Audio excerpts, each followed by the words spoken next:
actually, like 15 minutes or something. So, bop, bop, bop, bop, bop, bop. Let me get a few things pulled up here.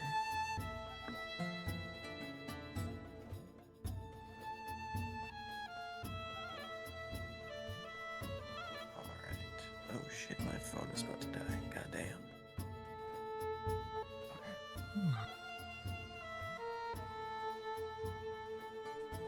Oh fuck, tonight's supposed to be the session that we try out the new combat system too. Oh, this is gonna be brutal, folks. Alright. Hey, when in Port Cliff. So let me go find my little notes. My little PowerPoints. My little PowerPoints, wow. Can't even speak. And then we'll get this show on the road.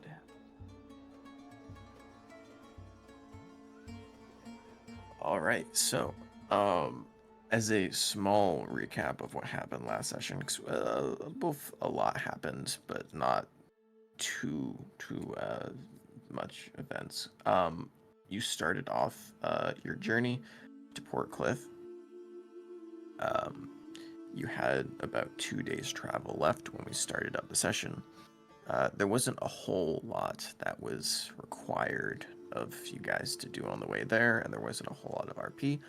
So we decided to go ahead and skip forward a day and roll on a random encounter list that was a non-combative list. Just to add a little bit of extra flavor and give a little bit more of meaning to the trip. And boy, oh boy, did we roll an interesting one. A flat 20, which we've gotten a 20, a 23, a 27. A lot of 20s for these random roll encounters throughout the campaign, which is awesome. But we got to see an event that was related to not just the group, but mainly Kipley, as a dark storm of both kind of rain clouds and large bat-like creatures began to approach the ship, which you would later to go on to discover after Kipley started squeaking in their direction, that they were actual shifters, some of them. Some were Nosferatu, or commonly referred to as the vampire kin. Others were werebats, and they were all a different variety of creatures of the night.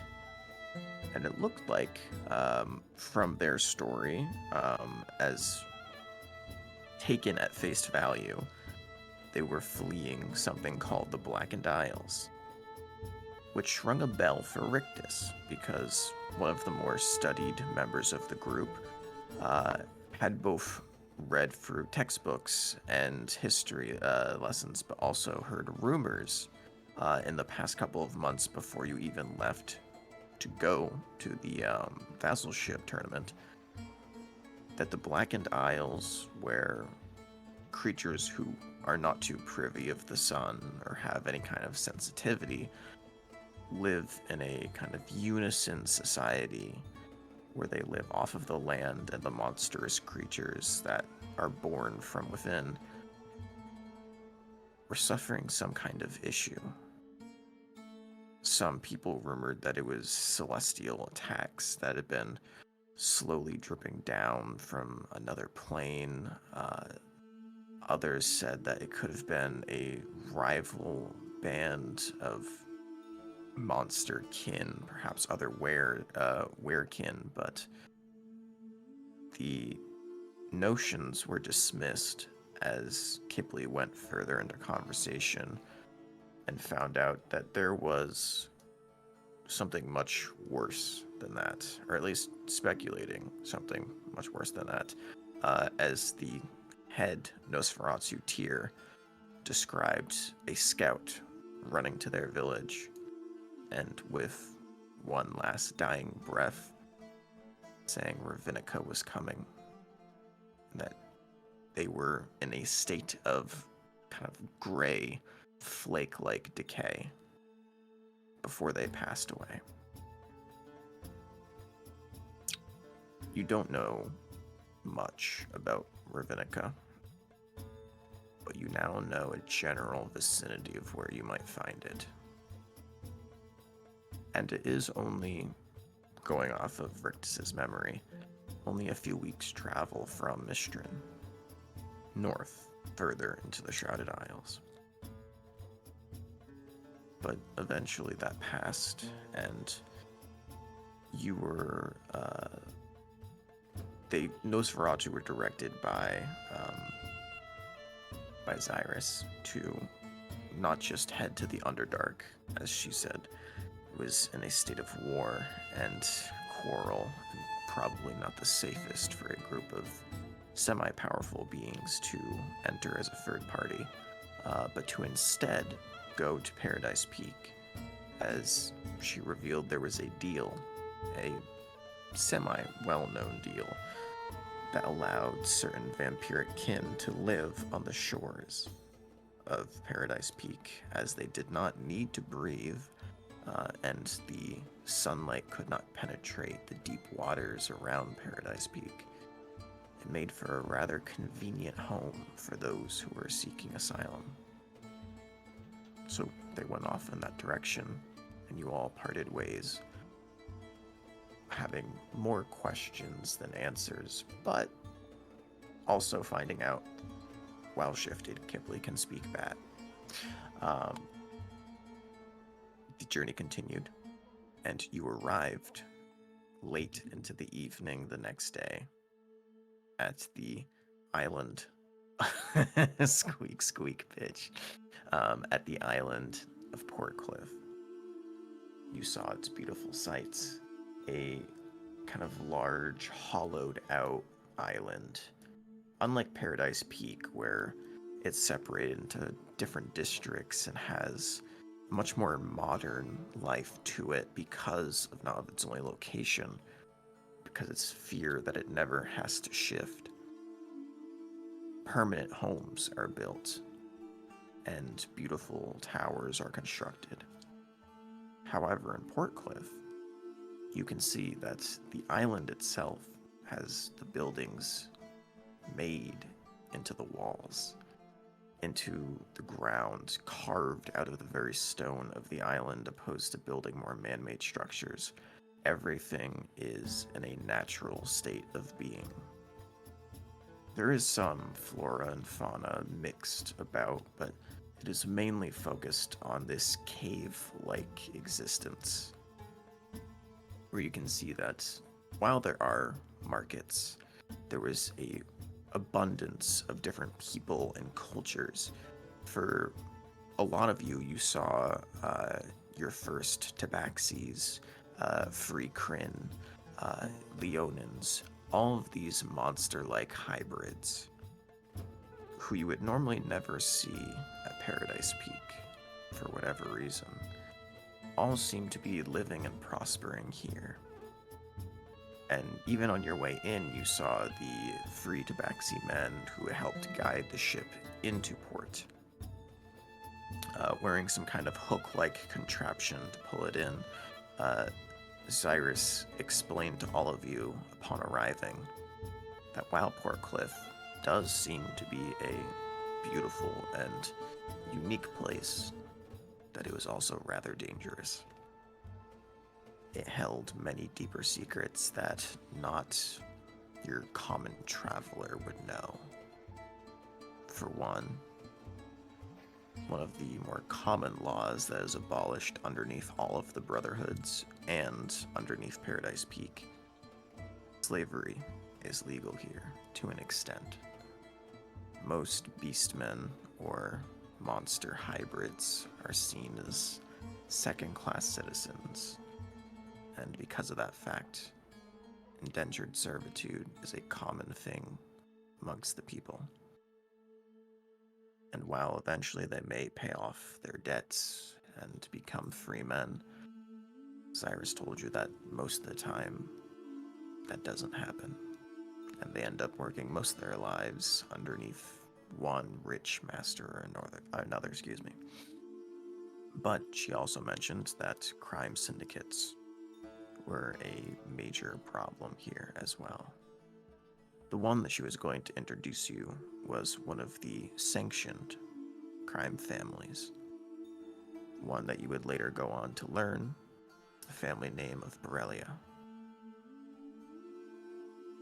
This supposedly was one of the Paradise Peak relations tied to this island. But before you got there, she told you to keep an eye on all of your gear, make sure that your vassalship tokens were as safe as possible.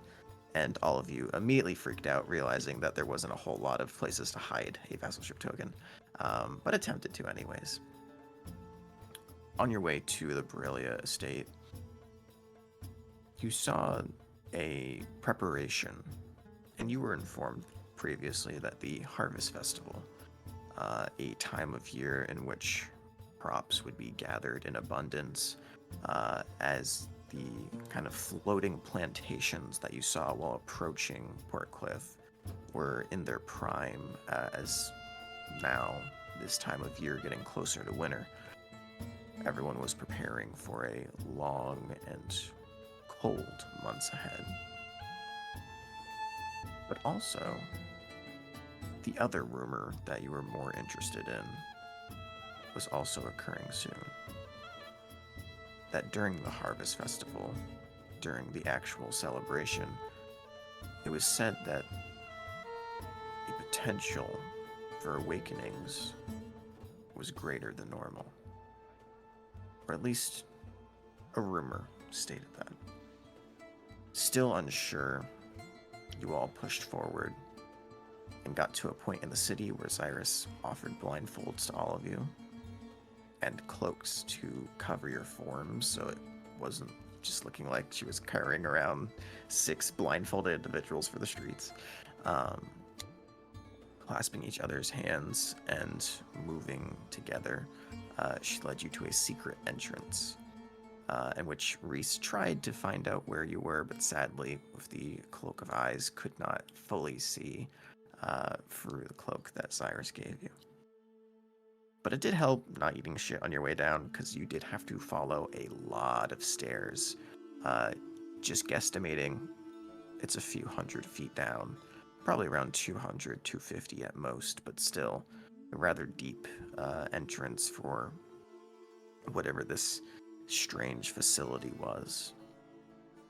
And upon arriving, you saw there was a simple greeting hall and a stone pillar in the middle of the room, where Cyrus offered all of you to approach, as she did, and use the small circular stone sphere in the center, which you learned is a cleansing stone, removing all dirt and grime from your body, clothes, and alleviating any lingering smells. Clearly a custom for entering one of the more bourgeois undergrounds. There was a funny moment where Mustang put his boots up onto the cleansing stone, thinking that he might be sucked in, but quickly took them off after seeing the dirt and smoke that filled his form slowly begin to sift down towards it. I'm not that mean, though. So you all entered and saw the beautiful lounge that is currently displayed before you. There was a large polar bear-like humanoid that was watching the door that greeted you and let you in. And as you were making your way down, there was some familiar faces within the crowd as you approached the large kind of pool at the end of the establishment. I believe only Rictus, with the perception high enough, and having previously met them, saw Sylvia Huggins, one of the members of the bunch of Huggins, and one of the vassals and adventurers that you had worked with previously to help in the murder / righteous killing of Amos, the herald who had done a number of wrongs against both Paradise Peak and the party. but not immediately approaching or having any time to talk. You were all led forward to the poolside, where you saw two large female guards step to the side as Cyrus approached and gave a nod. And you met Madame Borrelia, this large, roughly 9.5 feet tall giantess of a woman. Kind of rougher southern accent, big smile, very elaborate clothing, all in various vermilions and crimsons, greeted you kindly and was clearly interested in each individual person's. You were warned briefly before you went in that she did have a flaw, a certain character type that she was interested in, and that was any humanoid, more leaning towards men than women, that was muscular, larger, or heavily built. AKA, I believe, as Jared said last time, the beefy boys. Um, and as she went through all of you, giving a brief interview and asking questions, you quickly learned, do not call him Duradaddy. That is how you get yourself killed. Um,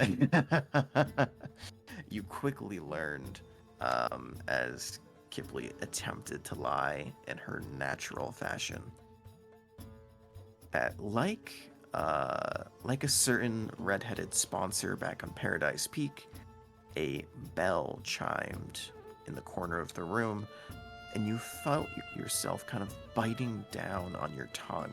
Not enough to do damage or bite through it, but enough to receive a not so gentle warning about what might happen the next time you lie.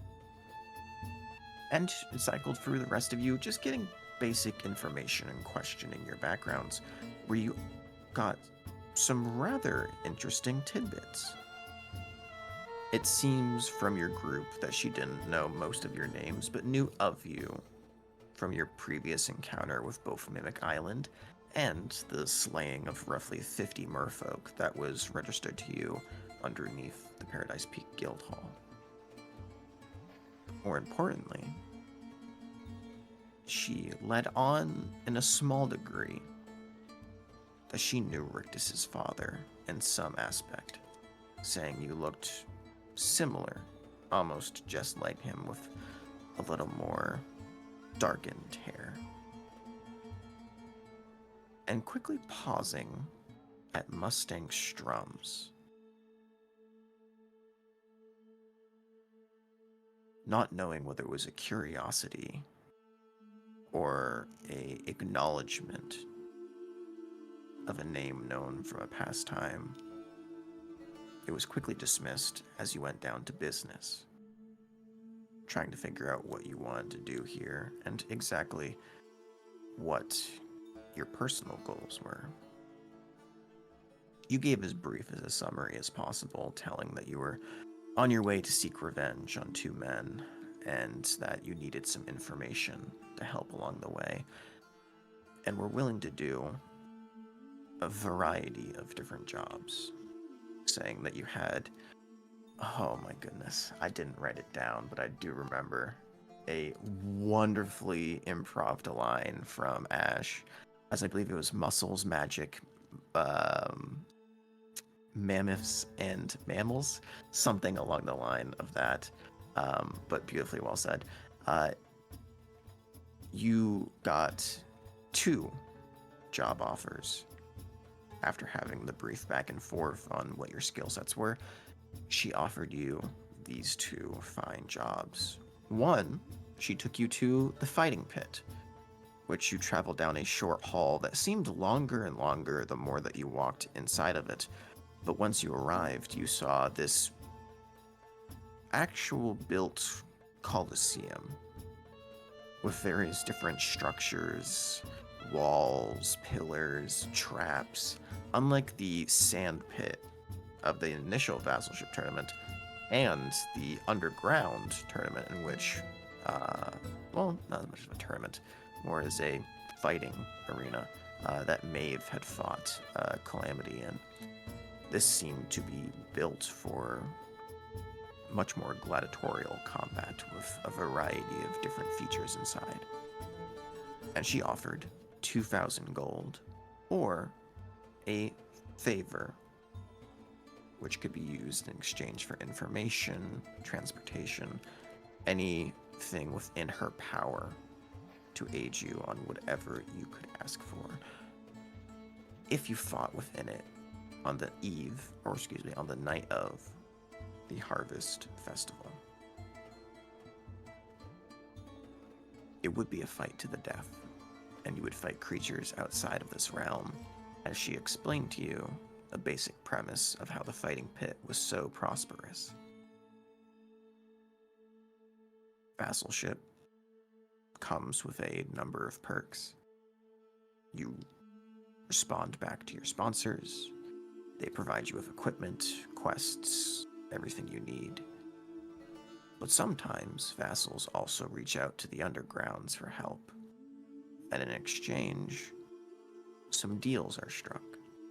And one of those deals was with the Borrelia family, giving them any creatures of Calamity or Armageddon or any rampaging beasts that had been caught in this plane and others to be shipped to the island of Portcliff in exchange for favors and gold so that they could be fought in the fighting pit for entertainment and to raise money for a strange cause. As she claimed that 50% of the funds raised by the fighting pit and its spectators was put towards slave hunters, people who would go out of their way to find and free captors, people who would hunt on islands, small vessels, any nomadic tribes who did not have the protections of a proper ship or people to stand behind it. Those were the ones who often sought out slavery and would bring it back to Portcliff in large numbers.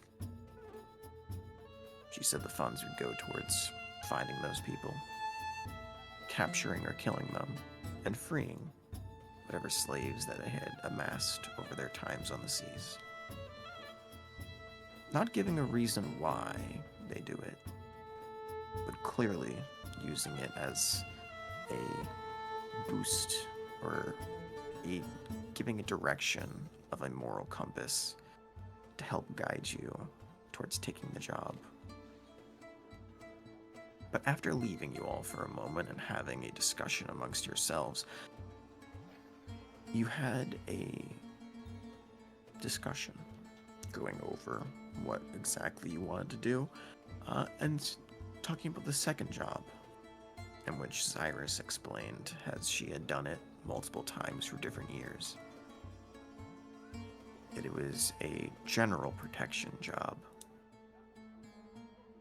and revealed something rather worrying to some of you as you learned the awakenings, or the surplus of it, that happened on the Harvest Festival night was not just rumor.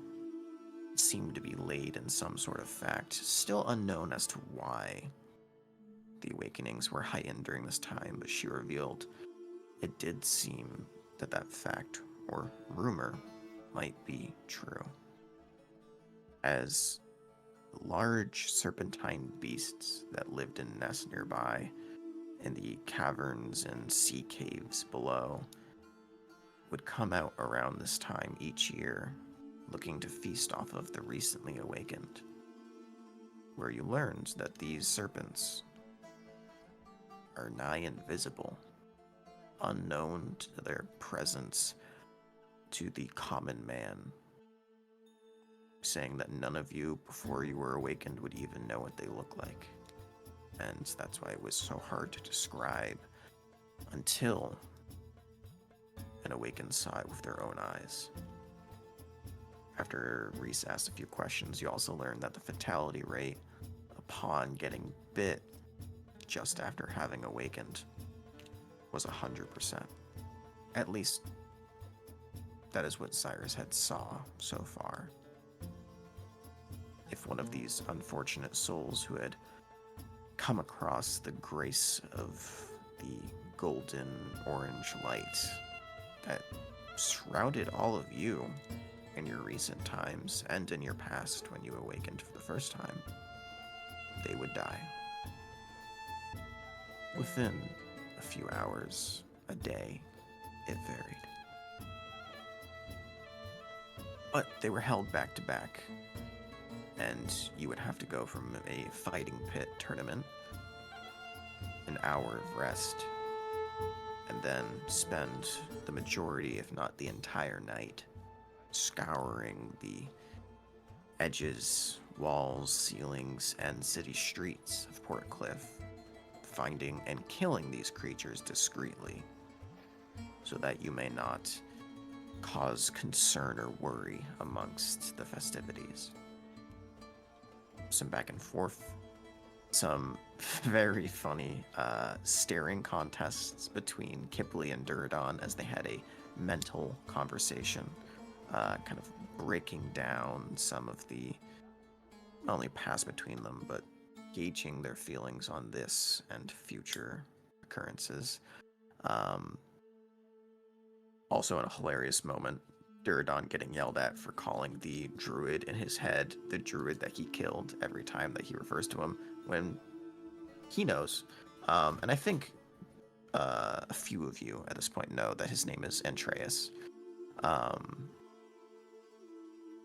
Had that little fun interaction, and eventually had a second up staring contest just for the sake of sakes, where afterwards, after sitting in silence for a few minutes and the rest of the group huddling up and guessing what's going on, what they're talking about, agreed that they would do both jobs for a total sum of 2,000.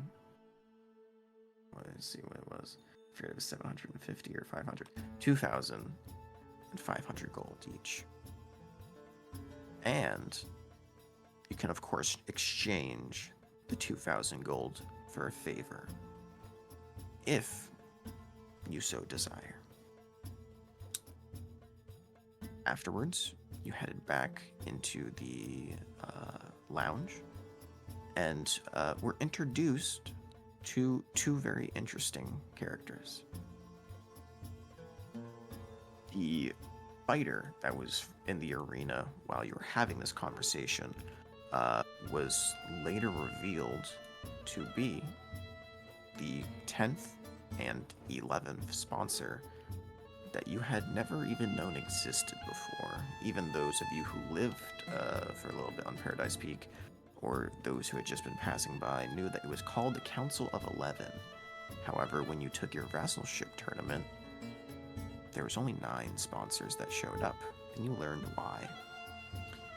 Jim Timothy Quinn and Broken Chain, the Firebird Aarakocra and Tabaxi combo, gave you a little rundown on their history after inviting you to their private lounge.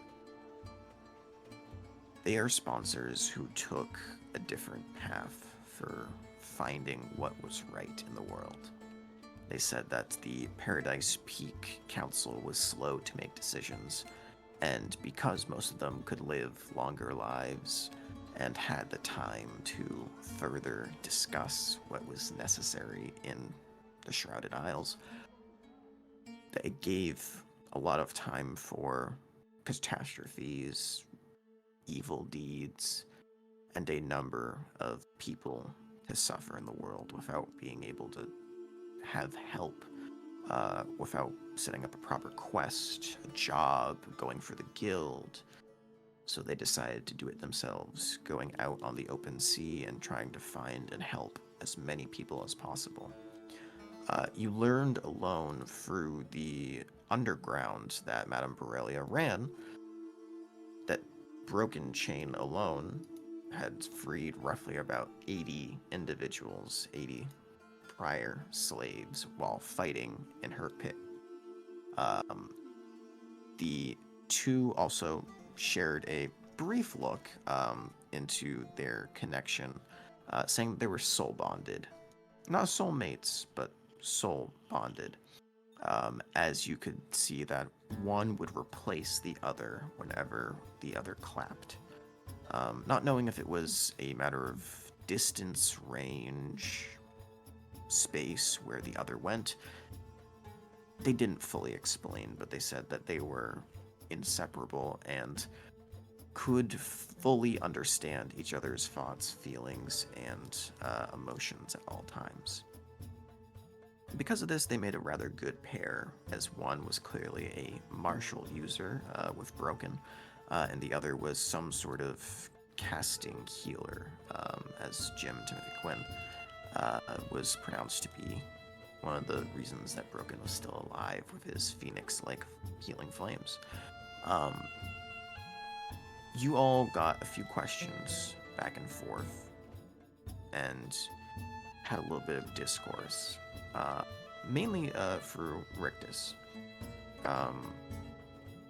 Jim specifically warning him of what was to come, saying that it was good that you found a group to surround yourself with as you approached the oncoming threat of the Stoneheart brothers, and that it was not necessarily a good idea to seek revenge through anger, but through thinking about it carefully and fighting in greater numbers. As he revealed a little bit of Goliath lore, they always travel in herds, and yes, they are called herds, not just Jurassic Park meme. They travel in herds constantly. They are physically strong and capable warriors, and in large enough numbers could easily take down entire cities by themselves.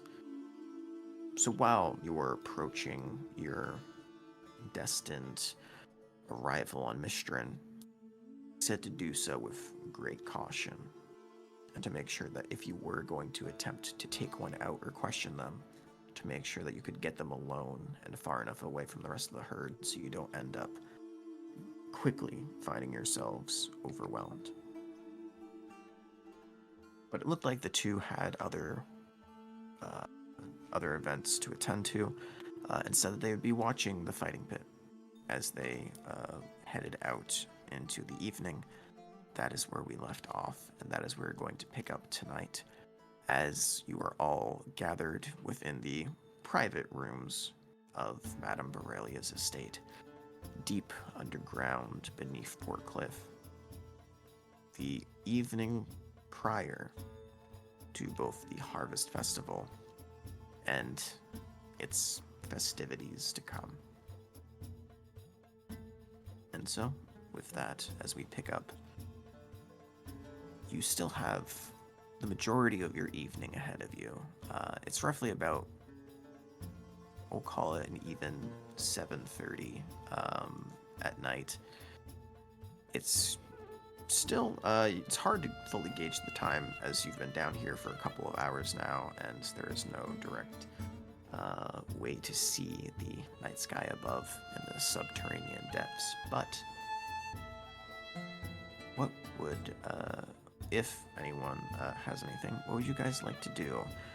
As the two sponsors have now departed from your presence, and you are left alone in this rather nice lounge.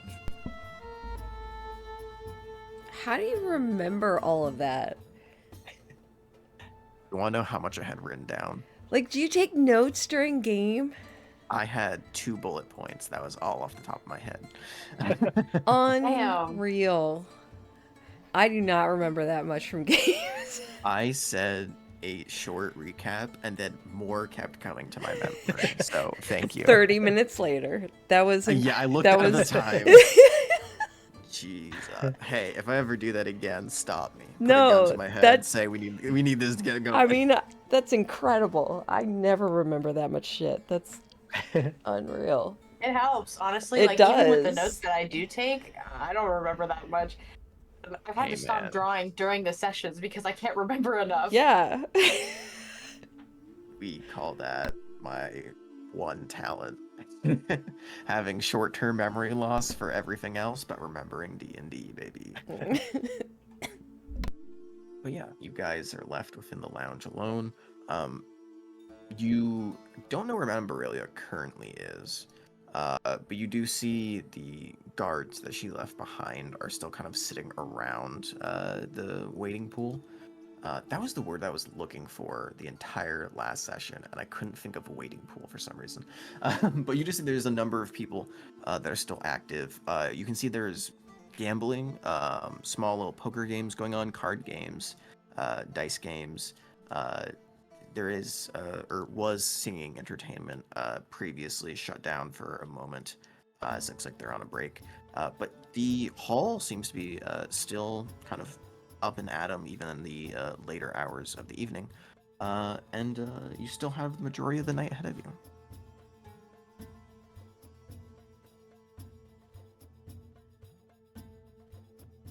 So, initially, shit. Is there anything that you guys would like to do while you're still here? So you weren't actually told of whether or not you would be rooming here, or you would have to find somewhere else to stay. So you're in the midst of finding out a lot.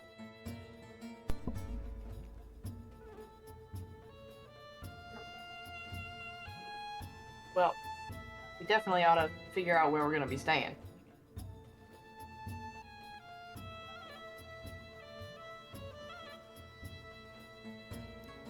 Is Zyra still with us?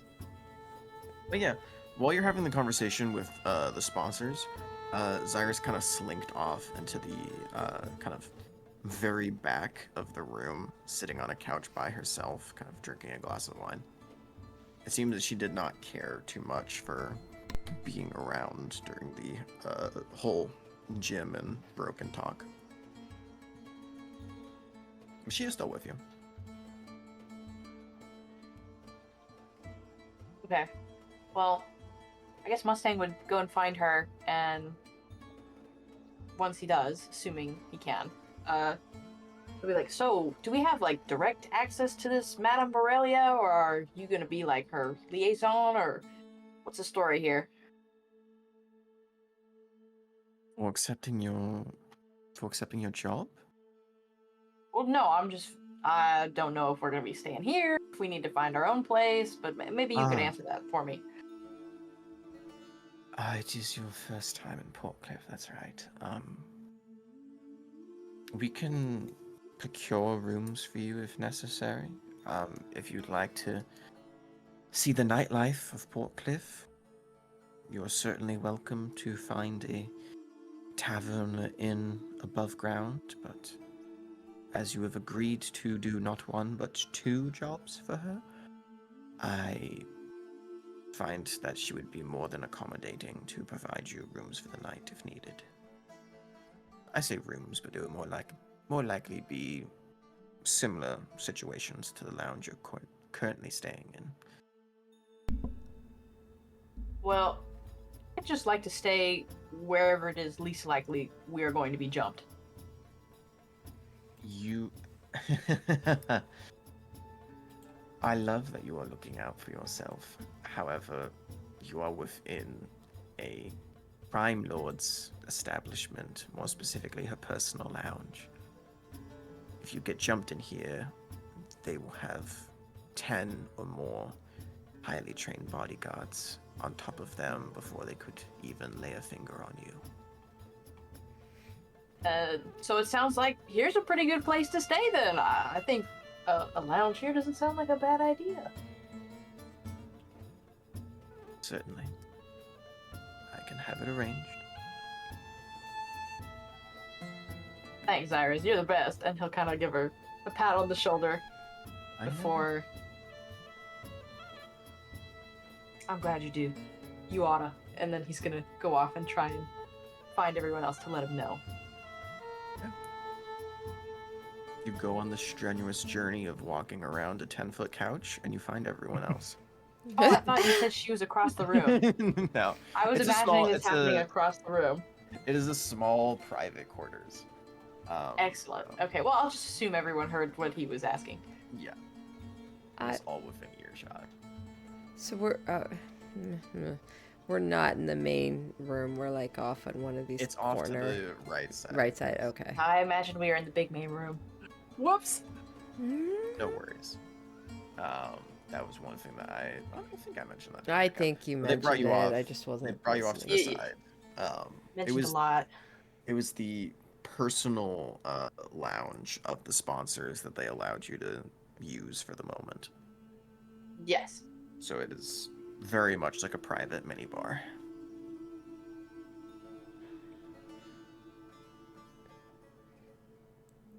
Well, in that case, any objections to staying in a lounge? Going once, going twice. Lounge like just here. Yeah, something like that. Sounds pretty safe. Does it? Are there locked doors around us?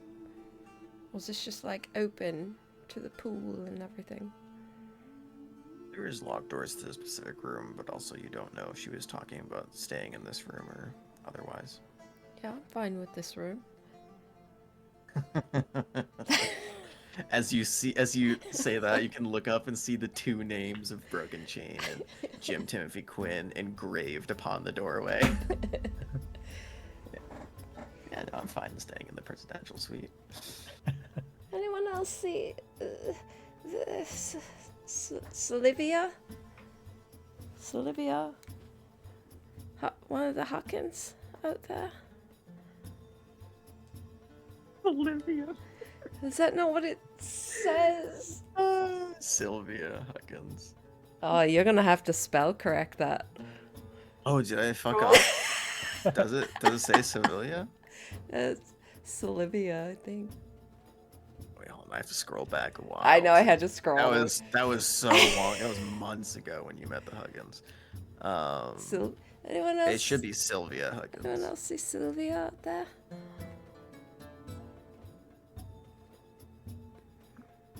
No? I didn't notice anyone. I saw her sitting over there. I mean, I did smell her. should we go talk to her? I mean, she's like someone we know here, actually. We can if you like, yeah. I mean, I See what's don't. going on. No, I don't want to talk to anyone. I was just saying she's someone we know here. What time of day is it? Is it like evening, late at night? It's late evening. It's Late evening? Okay.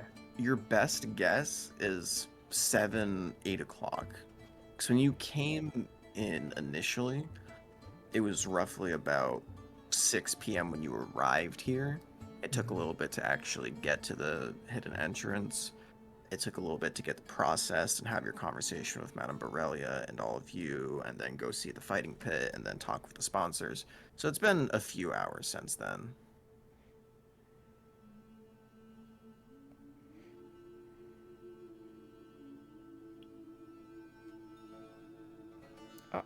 Alright, Kipley will poke her head out and look out and see if she can see Sylvia. Yeah, you can see Sevilla. Sylvia.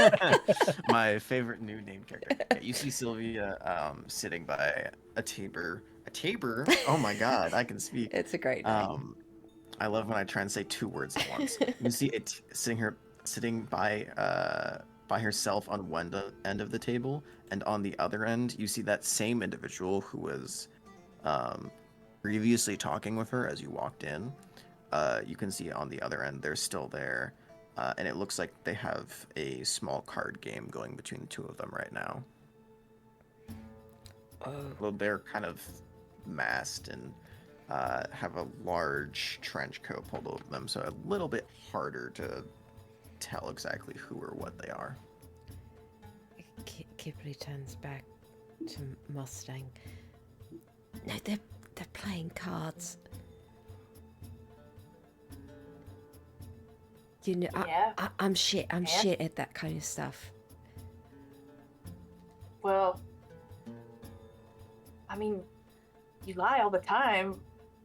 Why would you be bad at it? What? Damn. It's How luck dare based. you? I don't lie to Technically, people you're I lying care right now. about. When it means something, I don't. So okay, look, it's like instinct, you know. Well, use that instinct and go win a card game. But I can't. Maybe not with that attitude. No, like physically, this place, like, tried to cut my tongue off earlier. It was offensive. Oh. Yeah, that is a bit of a hindrance. I mean, I could do it, but I might start, Look. like, spitting up a whole bunch of just pool of blood coming out of my mouth. I think that's going to be a giveaway. Yeah, that wouldn't be good, but I mean, you're you good don't at have cards. to lie by saying anything. You can lie by saying nothing.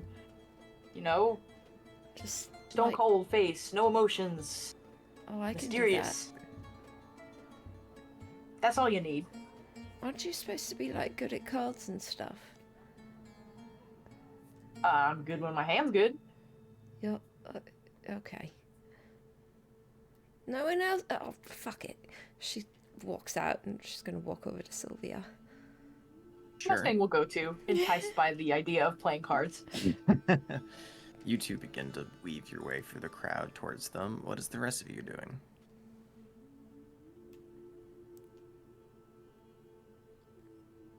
If anything. You can said just there's be like a enjoying little- the lounge if you want, but You said there's like a little bar here. yeah, you have a mini bar in here. Yeah, Rictus would probably just go up and just get him a non-alcoholic drink Sure. and just chill. Lame. Reese joined you. Lame. Is that what you just... Reese joins Rictus with his non-alcoholic. You double down to the non-alcoholic drink as well. Sure do. Hell yeah. I love the you two guys. sober artificers. Gotta keep a sharp mind. Mm-hmm. Yeah, probably smart. As you two settle up at the bar, Kipley and Mustang, you begin to weave your way through the crowd, and what you can now see is like it is still lively, but is dying down as it is getting later. And you can tell this isn't probably a open gambling hall or lounge in general. It is probably only reserved for those who actually work under Madame Borrelia or her associates. So everyone you can kind of see that looks semi-important, not even bothering to like take in their surroundings, look around the room. You can see everyone's like keeping to themselves, and it looks like that's the common theme here. As you begin to like weave your way through them, they don't even take the time of day to look at you. They just take a step aside at most in recognition of your arrival. But you do make your way over to Sylvia Huggins. As you can see, she throws down 2 cards, and you can see a 10 of clubs and a jack of hearts, and you see the man across the table slam down his own and kind of slam it down hard enough that the table kind of shakes and moves to the side. And you see a shading grin cross Sylvia Huggins' face as she takes what looks like to be about 5 pieces of coin across the table. Kipley and Mustang, both of you go ahead and make me a... Let's just call this a history check. Oh boy. Not Do my strong suit. history or... Oh shit. I feel like this. No, let's just do history. Dirty 20. 16 and dirty 20? Wow. Hell yeah. History, because it is funny and rare enough that you don't see them very often. You see, you know, copper, silver, gold, even platinum. You see 4 electrum pieces cross the table. Ooh. And you immediately can tell this is not a friendly game. This looks like there is some sort of deeper wager on the table. Mustang gets full body chills. Kipley, these guys are high rollers. Well, Hey. how do you know? They're dealing in electrum. What's that? you know how it goes like gold, platinum. You know, there's a hierarchy of things. It's There's gold, something platinum, bigger than electrum. gold. Do I have What was that? anything outside gold? Hold on. No, I only have gold. I don't know what these words are that you're speaking. Oh, is electrum not worth more than platinum? You'd be aware of Electrum's worth. Electrum is not a commonly used currency by any means. Mainly because gold is the typical kind of worthwhile piece, but one gold piece is equal to 2 Electrum pieces. But Electrum in this world has a slightly different meaning. Electrum is mainly used because while it doesn't have the same gold to value ratio as platinum, Electrum costs more to make than platinum, which raises its currency value in a lot of places. So while it's 1 gold is only worth 2 Electrum, in most underground networks, especially Mustang, Electrum is normally used as a stand-in for it is kind of like Bitcoin, because it is used as a stand-in price for bigger Blockchain, can't believe wagers. the blockchain. It is used for stand-in prices that you don't have or don't carry on your person. For example, you're not going to be carrying a chest of 2,000 gold to a gambling house. For underground casino specifically, excuse me, you bring Electrum. Okay. In a place like this, electrum is what you use. It's harder to make and a little harder to keep track of, easier to carry around. So there's definitely some dirty dancing going on here. Dirty I love what you dancing. said, dirty dancing. Some dirty dancing going on here. Here comes Patrick Swayze. No, he is not allowed in this unit. Kippley Oh. would kind of slide up to the table, hands curl over the end, and just kind of peek over.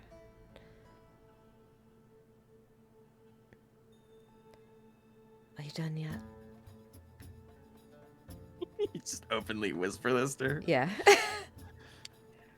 You see, as you're both approaching and kind of watching, let me look at their passive because I know it's not that, but it's decently high.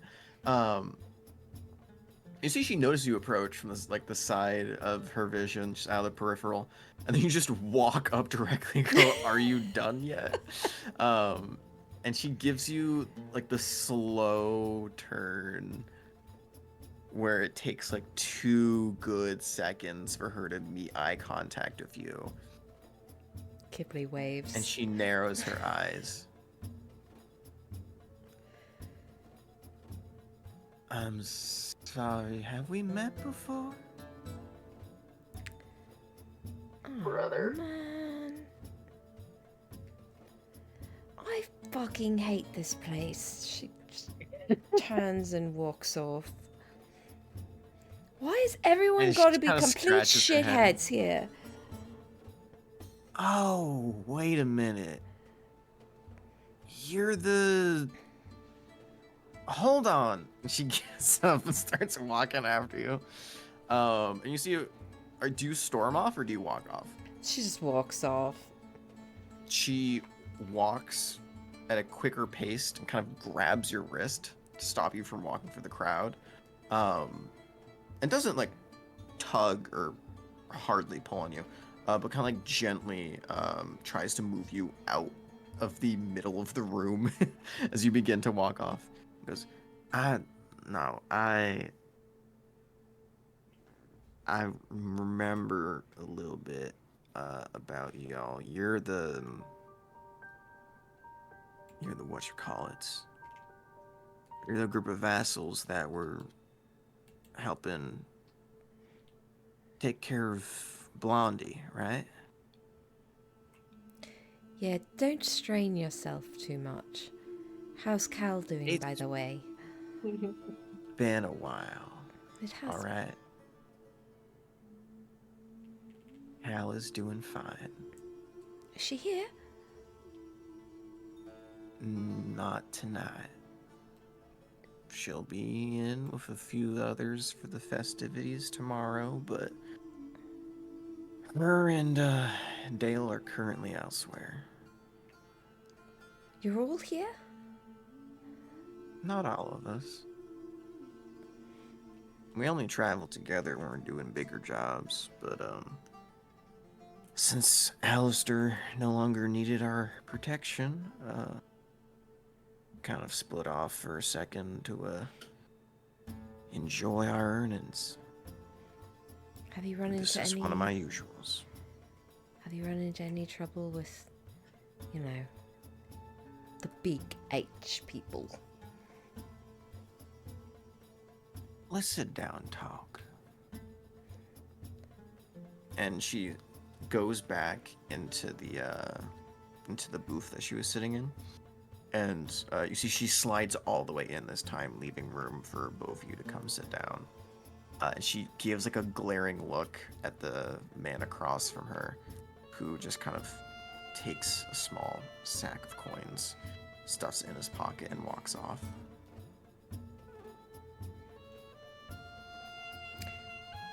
Kipley would skip over, hop onto the seat, and like fall into it.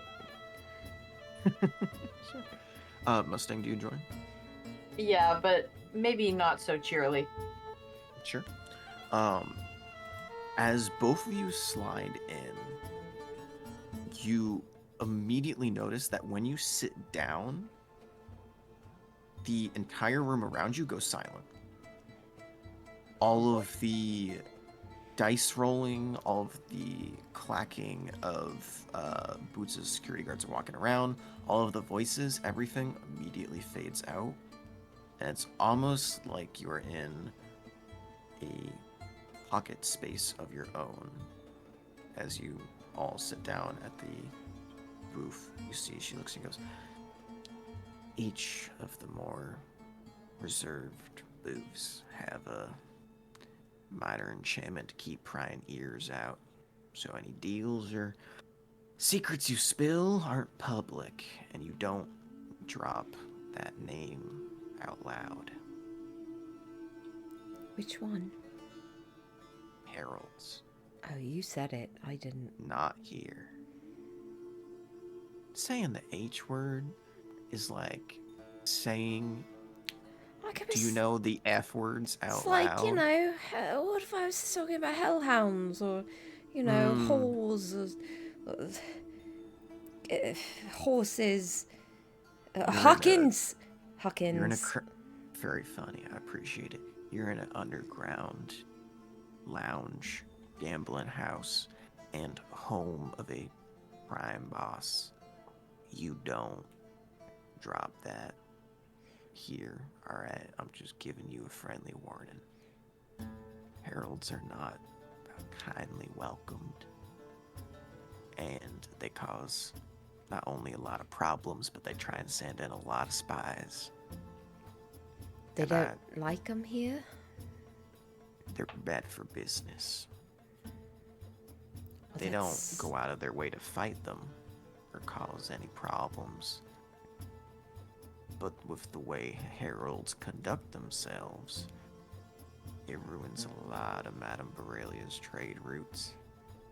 They fuck with a lot of the creatures that are normally captured because they try and use them for their own goods by stealing them before they're transferred here. Number of things. So best keep that word in your mouth, alright? Is that why you're here? No. I'm here writing off a paycheck. Enjoying my time in a little more natural surroundings. Paradise Peak is a little bougie for me. And this Mustang is nods quickly. and this is where I grew up.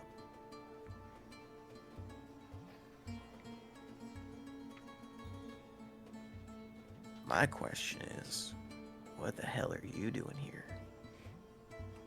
Who's that over there? Just points to this Her one. eyes narrow at you. Who do you point at? This one. Oh, well, top hat. I don't know everybody here. What? You grew up here? Do you know how often new faces come in? No.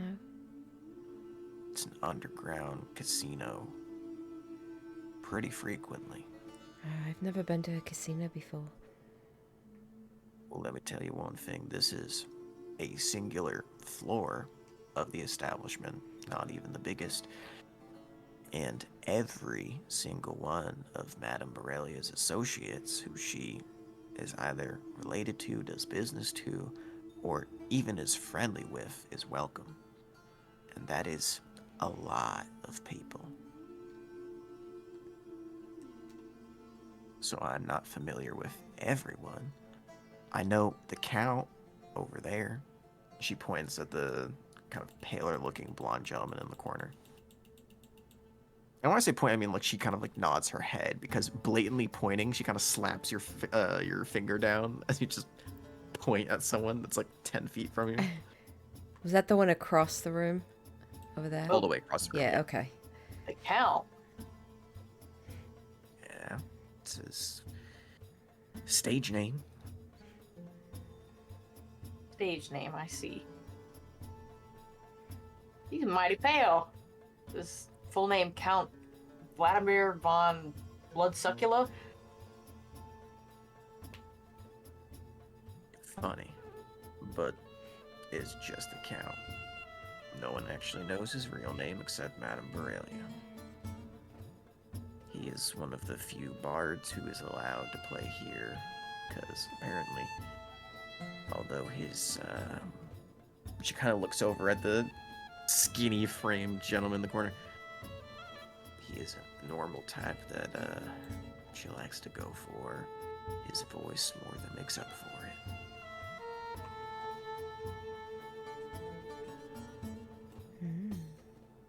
Only bard allowed to play in here. I see. I will make note of that. One of the few bards that are allowed to play in here. Duly noted. But you didn't answer my question. What are you doing here? Well, I didn't know you had any association with this place. Never mind a deeper criminal underground. is that what this is? Honey, you're in a den of sin. I don't know where. Do you know where you are? No. She kind of narrows her eyes again. Last time we met, you were dealing with Alistair. How is he?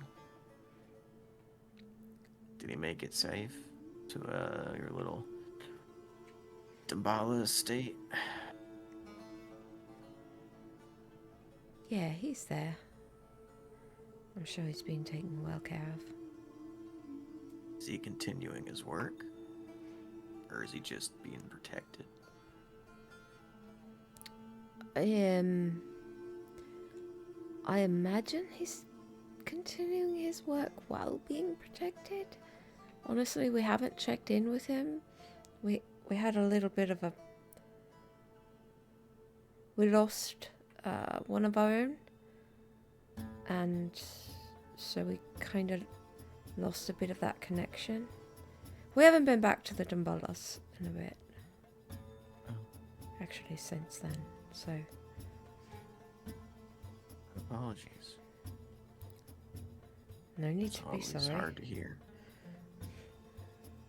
I'm not personally sorry for doing anything, but it's never a pleasant story to hear one of your fallen. Whoa. And she kind of looks at the two of you and looks at Mustang, looks at you, and looks back towards the private room.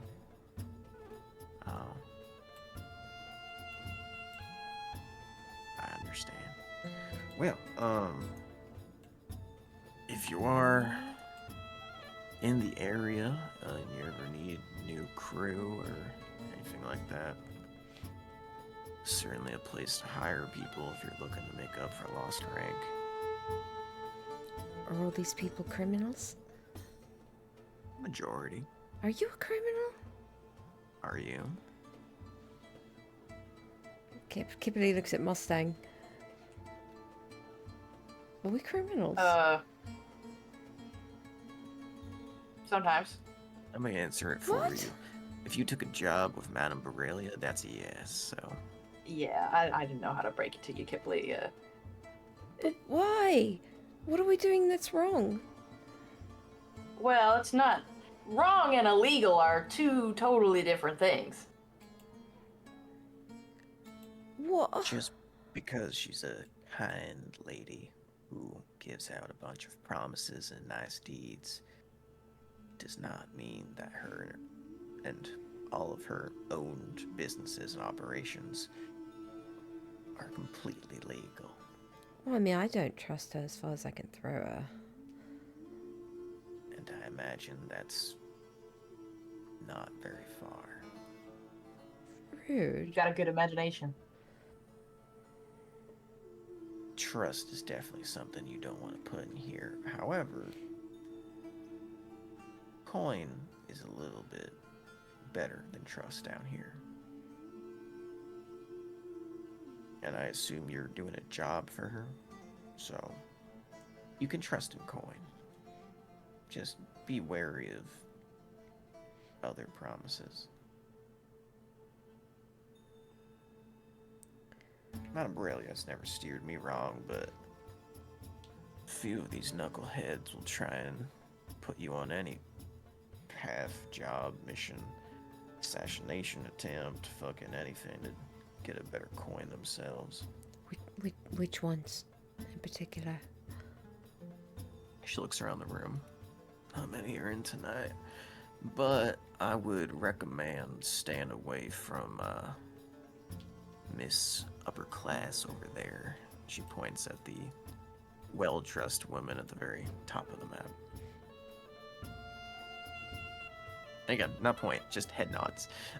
Because pointing is very obvious. Even though her character picture is literally pointing at She's us. literally pointing, yeah, she's fucking giving a finger gun. Awesome. The irony is insane. She goes, that little lady over there, a few years older than I was, used to work for a king. Isolated monarchy in the southern parts of the Shrouded Isle. Yeah, she killed that king along with majority of its people for coin. Released a dragon on its island.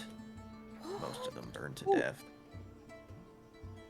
Others that survived are now believed to be kept as its treasures. Not a big deal. What's her name? She opens her mouth and then pauses and goes, "1 second," and takes a napkin and scribbles something down and slides it across the table. Kipley would pull it towards her. Mustang will leer over her shoulder Yeah. to read it as well. You see Lorna Dane Newman.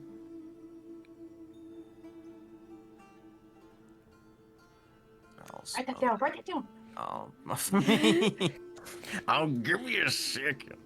God damn it. Kipley flips it over.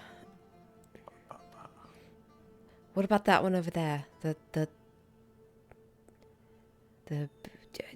Jonathan Wick looking character. There's so many Jonathan Wick characters. Are you talking about the people in the trench coats? Right there. Oh, him. Gotcha. Okay. I recognize that guy. No, you don't. Shut up. Give me a second. Let me give you Lorna Dane. Lorna Dane Newman.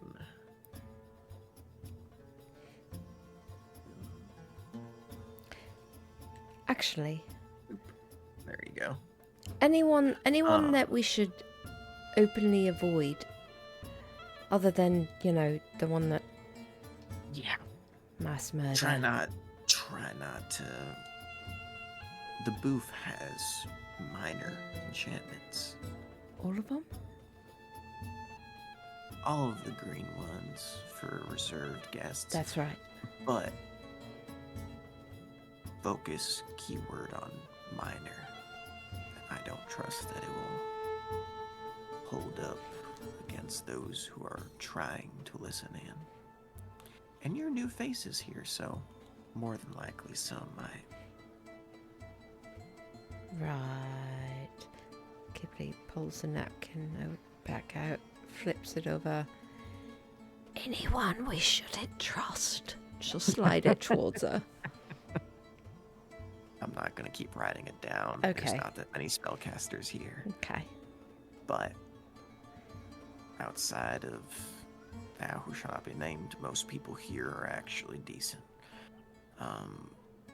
Most people who caused problems in the past are gone, but they find a way to cycle in every now and then, or they'll send associates for them. However, the gentleman who you referred to otherwise is actually a friend. Oh, your friend. A friend of the Huckins. Not just me. He did mercenary work, Paradise Peak and islands nearby for a while. And while he is a semi-trustworthy gentleman, he only really works alone, so we don't actually know a whole lot about him. Okay. Oh, but if you do approach him or need to know of him, his name is Paul.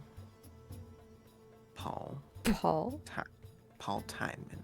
Time.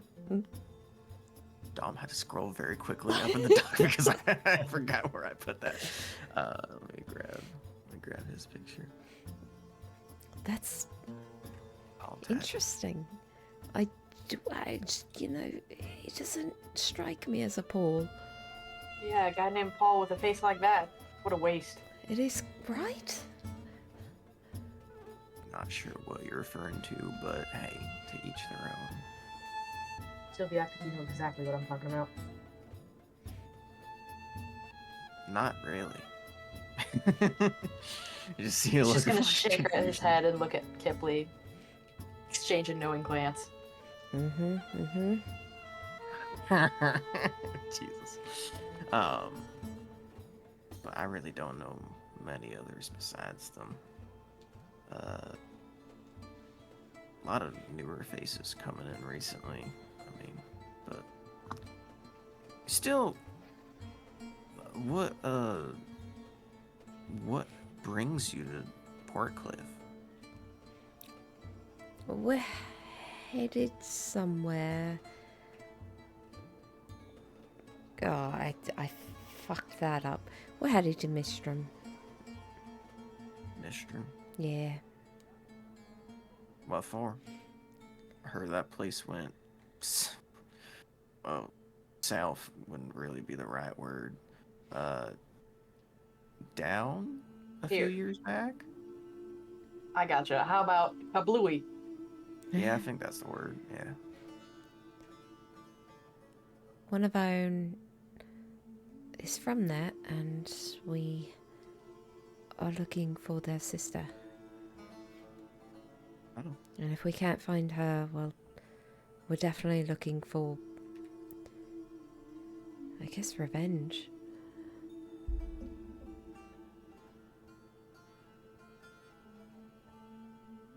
Belly up is a southern way to say fucked. Well, alright.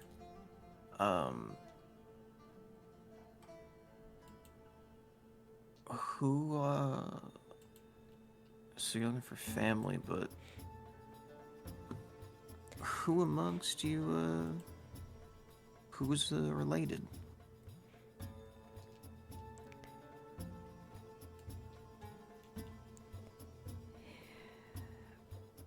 Have you ever heard of Varnak Stoneheart and Zaman or Right, you're just Zaman? gonna breeze past my question. Oh, fuck, I'll have to make a history check. Not on the top of her head. The Stoneheart brothers. Goliath. Imagine Grey. Yeah, well, the +2 to this is not not showing a lot of promise. No. I have no idea who those are. But hey, I'm sure there's one fucked up group or another that goes by Stoneheart. Stoneheart, right? That's what you said? Yeah, Stoneheart. Like hard, but teed. Oh, hard. No. No immediate bells or whistles going off. Okay. Is that the people you're hunting? Yes.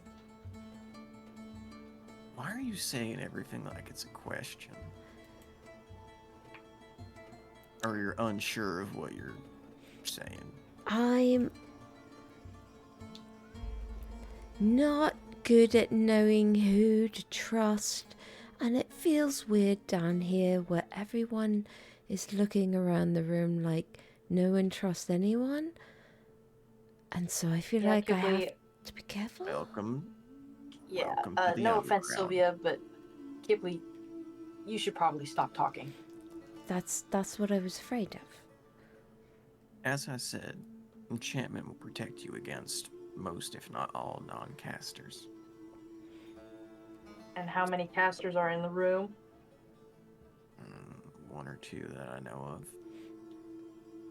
There's one or two sitting in front of you. Yeah, but I don't think you guys are necessarily... Well, actually, I haven't seen a whole lot of what you can do. But to my general knowledge of what I've heard, what is it you go by now? 6? The 6. Due respect, please. The 6, excuse me. L6. From what I heard, L6? Yeah, that's it in Elvish. We're not doing this. This is Dom talking. We're not doing this. LCAs. Damn it. I lost everything I was just going to say. Fuck. It's gone forever. End the campaign. This session. We're done. Good night. Oh no. You have to be a particular type of spellcaster to try and break through the enchantment, is what I'm saying. I don't think, from what I know, you guys are of that type. It's mainly wizards. Or wizard-alike folk. Oh no, we're not wizards.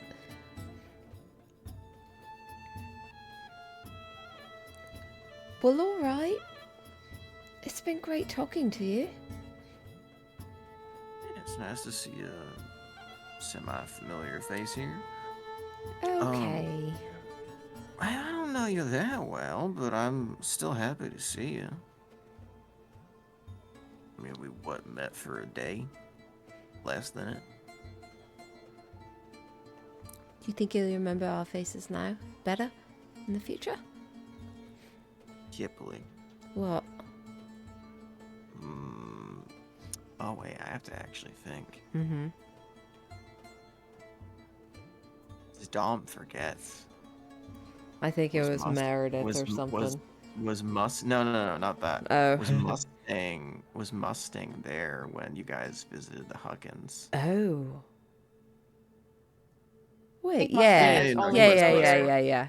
Yeah, no, He he was. there, He but was. he didn't make an effort to interact with any of them. No. But I was trying to think of like character-wise. No, he was there. He was If you there. were Mhm. physically present, because I remember one of you waited outside while everyone was talking inside, and I remember it was either you or it was Maeve that waited on the outside.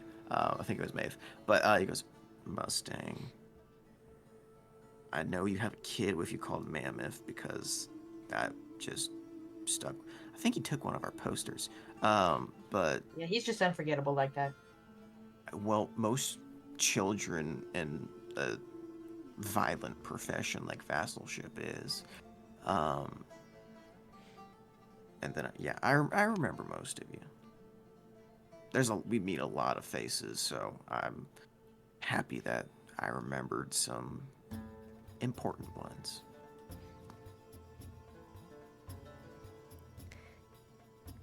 But if you want to talk to Cal, I think she'll be here tomorrow. I think Dale too, but I don't know. Well, He said it'll either be 2 or 3 days before he gets here, and that was 3 days ago. no, you just tell them we said hi and you know. Good. I'm not good at this. Social interaction, I could tell. Is that an air hockey table over there? What? Oh, what?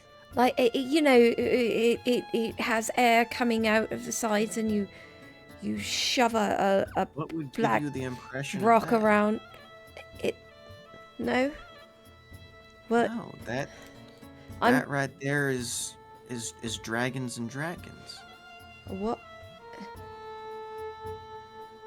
You don't know dragons and dragons? Why Well, would that you game was my call it childhood. dragons and dragons? That's weird. Because you take dragon miniatures and you put it up against your other dragon miniatures of your foes, and then you have them fight.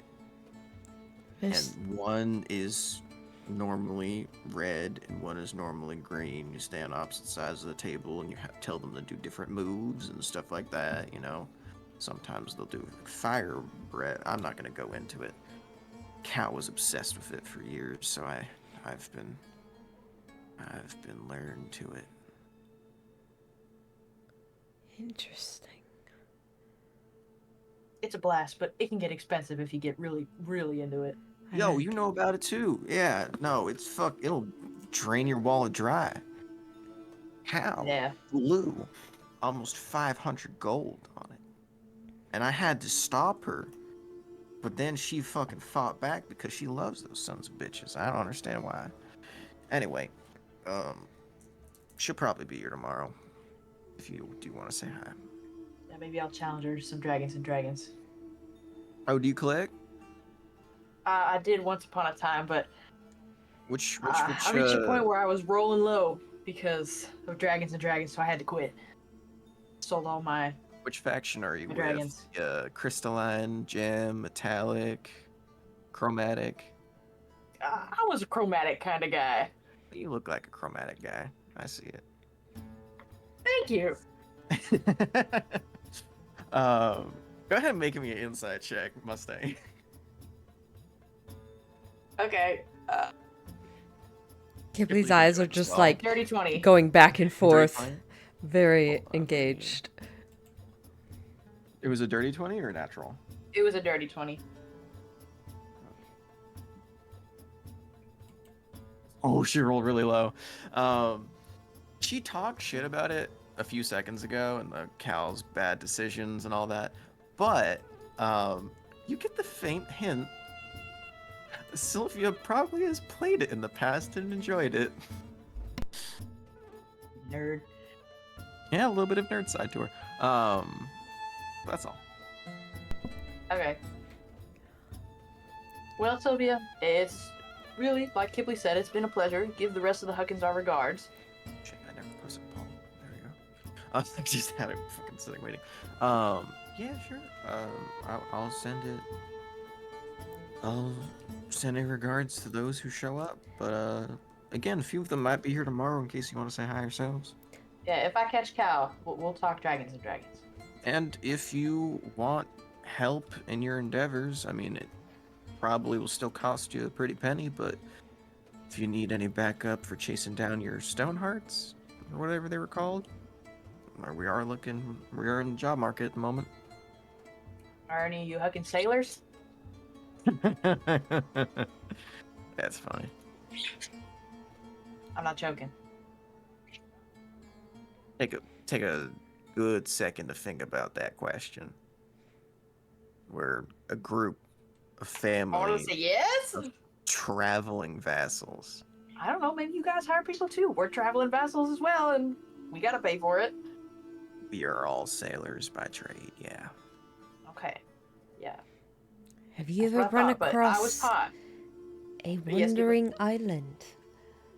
A what? A wandering island? A wandering island? No? Okay. What is a wandering island? High Just a wandering five! island. Like an island that Whoa. wanders, or? Oh, you mean like a moving island? It was Yeah, just a big old That's piece of shit. literally There's nothing what more to it. wandering means.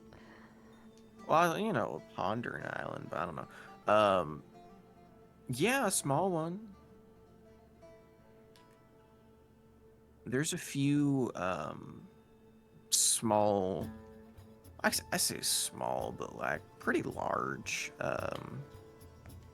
dragon turtle population Oh. towards the east, and a lot of people build small base camps on their backs. Anywhere near Ravinica?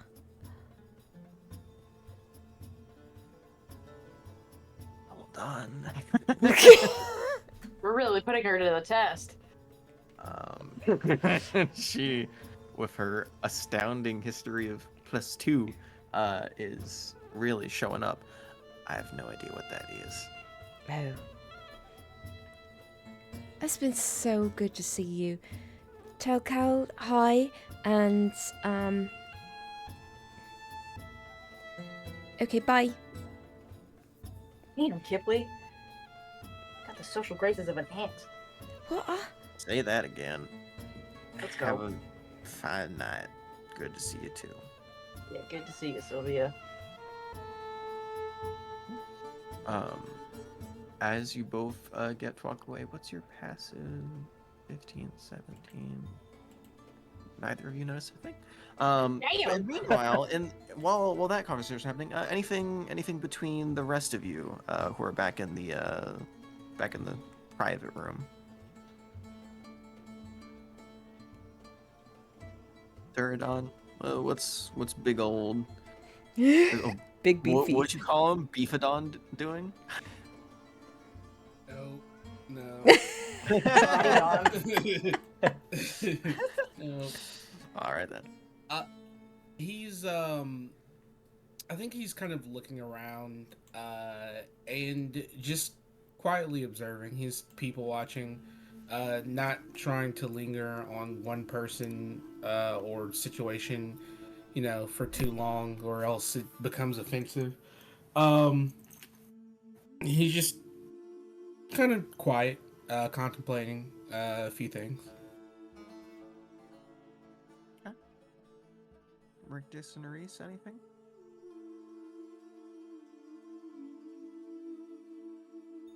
He's just kind of chilling. Sure. Not really. Yeah.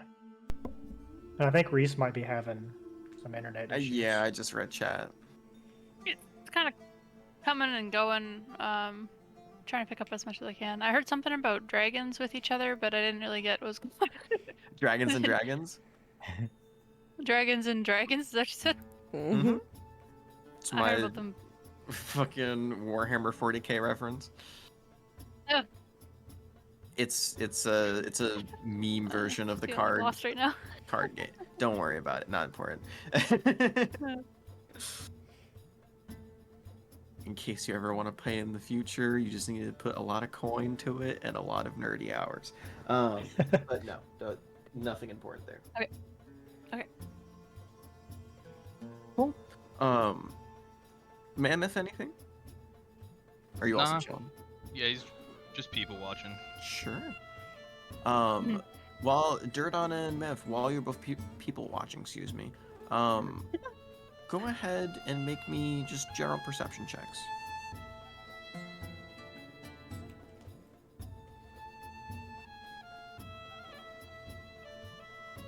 91. Nice. 23. Ooh. Dang. Good shit. We have so many people of high pass fucking just perception in general. Um yeah, so for Durdon, since you can not just see things clearly, but also I believe you, you can now read lips because you have observant, right? Oh yeah, Yeah, so you observant, catch mile away vision. you can catch a few different bits and pieces of various conversations. Because you said you're scanning, you're not really staying too long on one person. Yeah. Cool. You can see a few different people at different games are just talking business. You notice the specifically that the gentleman on the far right corner, right here, closest to the actual door, to the private rooms, you can see he's chatting with a few clients, and it looks like, from what you can tell for the brief few seconds that he's talking, and you're kind of just barely picking up on his lips and the lips of people sitting next to him. You can't actually read people who are sitting facing away from you, of course. You can see one side of the conversation. You can guess that it is some sort of alliance that is trying to be set up between two factions, and these are both representatives. Um, it is a basic trade deal, and you don't catch any names that you know, but you do see one name briefly mouthed. It's kind of like a huh. Carmine. Not one you've worked with personally, but one that you know of as another powerful crime boss like Madame Borrelia. Mammoth, as you're looking around, you can see that out of all of this massive crowd, there's a lot of weird people, and there's a lot of different types of people, both monstrous, human, like pale to gray to all different kinds of just both skin complexion, appearances, outfits. But you notice out of all of that, there is one person in the room that looks very, very young compared to everyone else. And that is the young woman that Kipley pointed out earlier.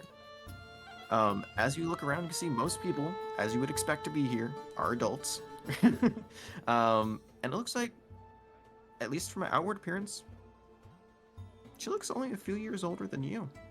Probably about 16, 17 at most. Those are just a few things you catch of note. But yeah, as you guys are scanning the room, the other two walk back, and you're all reconjoined once more.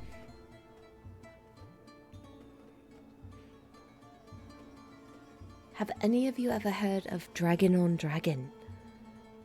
Dragon and dragon. Dragon on Dragon. Okay. Dragon on decent. I mean, maybe is that like a new type of foreplay? I don't. Dragon on dragon? Are you sure you're saying that right? Yeah, it's on the table over there. Happening right now. It's dragon and Dragon dragon. and It's dragon. dragons and dragons. I know what she's talking about. You hear Zyrus in the corner. Yeah, it's hard to evade, especially when a lot of vendors and people that pay for services tend to be eclectic people that can't really fight or do shit on their own, so they hire other people to do it. You see a collection or two in the background.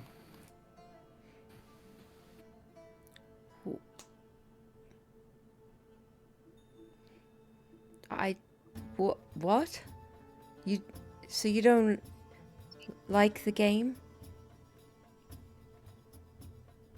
I mean, I've never. If I have the coin to spend, I'm not going to spend it on miniatures. There's no offense to miniatures? anybody.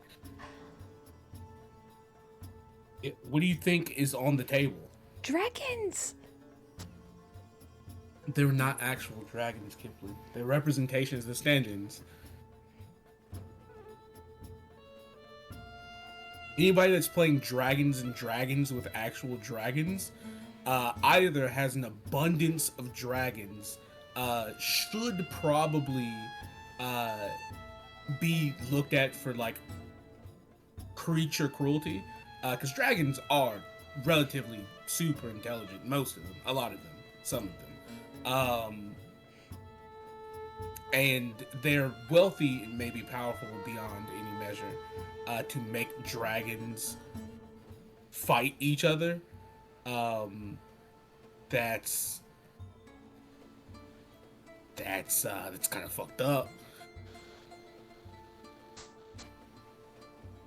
Do you know someone that plays Dragons and Dragons with actual dragons? Oh. Isn't that what the Dumballas did?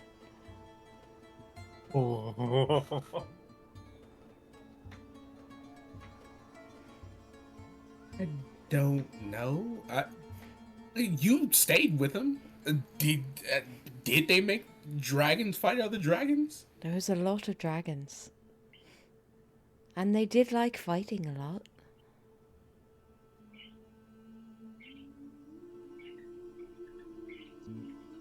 Shit, maybe. I don't know, but I'm also not going to press the Dumballas about what they do with their dragons. Alright. Well, I don't have money to spend on it. So, this job we're doing, how long do we have? Should we, like, rest beforehand, or...? You have all of tomorrow to prepare for it. Oh. The event happens in the evening, and your protection happens in the late evening/night. You'll have about an hour to rest in between the two. Are we all participating in the pit, or is it just you?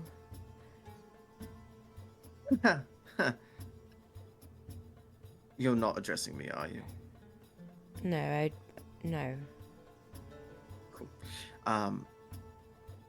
I am only going to fight if you want me to partake in it. I will not go out of my way to waste resources if your lives come into danger later in the night. However, it's up to you how many people you put in the ring. I don't think that's going to change the threats that you are going to face, though, so keep that in mind.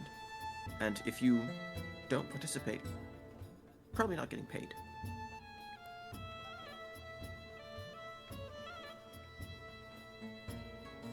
How many monsters is it? I don't know, they do a different number of rounds each year, depending on how many creatures they can kind of, gather before the event. Alright. Anyone need to do anything beforehand?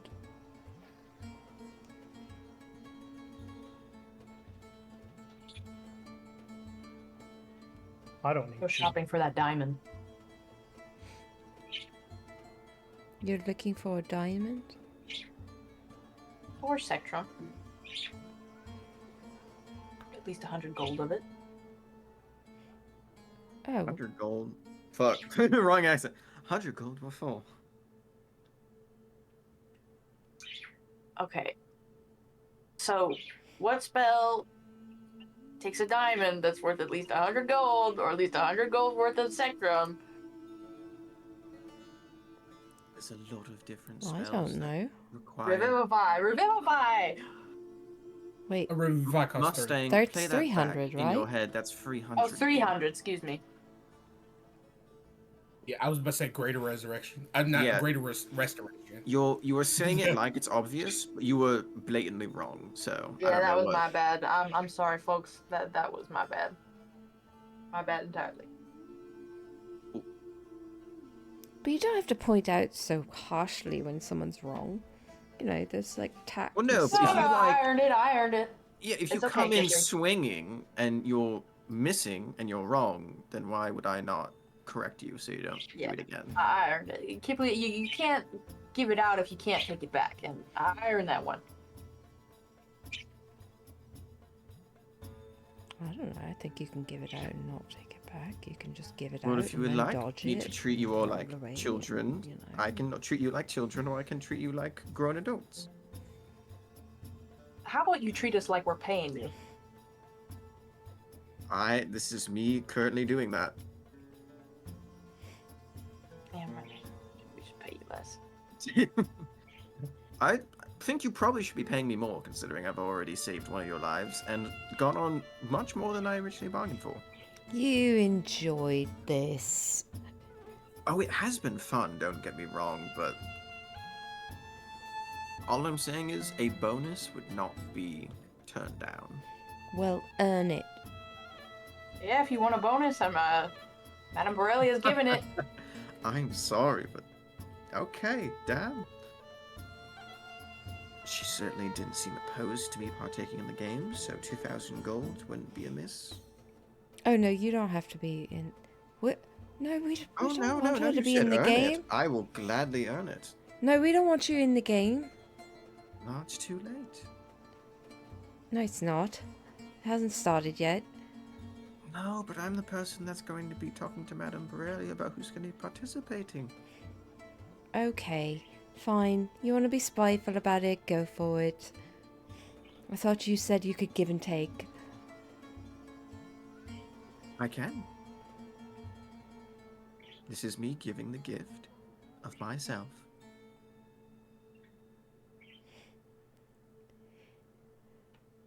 You're more important to us if you're alive. Oh, trust me, I'm not going to be on the front lines. I'll be staying in a corner the entire time. We can just play a revivify tag. I don't. Do you also know Revivify? Yes. Do you have the components for it? No, that's why I'm saying I need to go She shopping. needs to find it. Well, no, shit. I was asking if you had any previous components on it, or if you're getting additional. A very valid question to ask. Yeah, that is fair. No, I don't have anything on me right now, but I would like to. All You right, do. then. You need some too, Mammoth? Mm-hmm. 3 people can cast Oh, so two of you can cast Revivify, and you still hired me. Interesting. We die a lot. That's concerning, but valid after seeing what you run into. I couldn't do it till recently anyway. Yeah, consider it a really good insurance policy. Couldn't do it until recent. Oh. Recent awakening, then. Or re-awakening. Something like that. You never did explain that part, but I'll leave that be. If you like Sectrum, I can acquire you Sectrum. That Just give me the number of how much you want, and I can have it brought to us within the hour. do you all have enough? Do you need any gold? Oh no, you give me the gold and I will have No, it not brought. you. She's Oh. looking at her teammates. Mustang and Mammoth, do you have enough? Yeah, good enough. I think I've got plenty, and he will hand over. he will take 22 gold out of his gold pouch and then hand the rest of the gold pouch over to Zyrus. So it's Aw. 300 even. No, it's 600. Oh, 600. Okay. Damn. Okay. I'll just hand 300 gold over. Wonderful. 900 gold worth of Sectrum. All right. Do you require anything else before I go and send an errand boy to do this? You have an errand boy? Would you prefer to be an errand girl?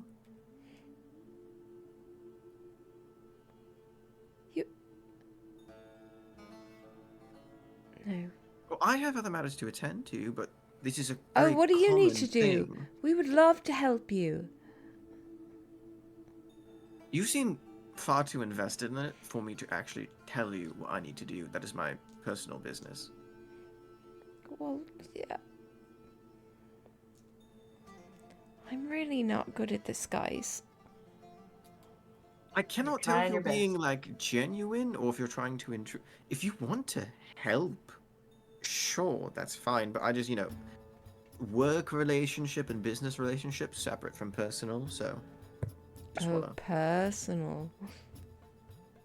Well, if you put two and two together of how I know Madame Borrelia and how I set this up, Dragon can on dragon. surmise not the name of that game, and also not anywhere near what the situation I was just describing was. Put two and two together, and you can assume I have some sort of previous relationship here, and there are people who I must make appearances with when I come back to the island, which I must do before the sun fully goes down.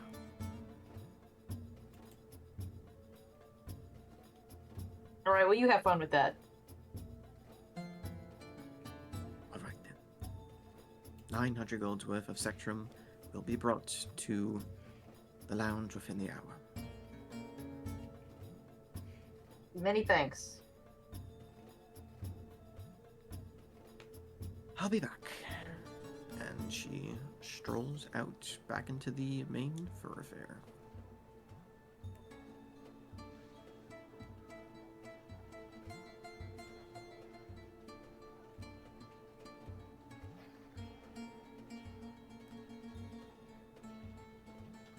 Man, Zyrus. She's just a little ball of sunshine, ain't she? Bless her heart. How was the bar? She looks over at Rictus and Reese.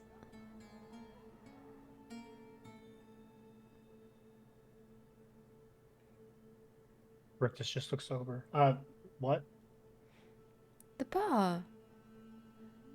Anything good over there? I'm sure there is. I just got this juice. That's all I got. What's wrong? I'm have.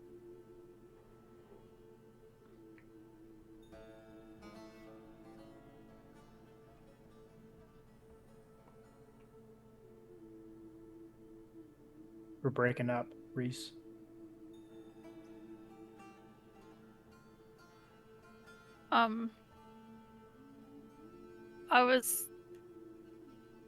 What was Kipley saying? Oh, she was just asking how how the bar was.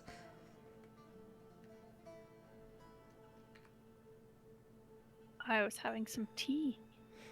Tea and juice. Oh my god, you guys. Yeah. What? This blanket is so wet, I think I could drown. And he's gonna walk over to the bar and start seeing what goodies are in there. Rictus looks for a blanket. Actually, There is a number of blankets here.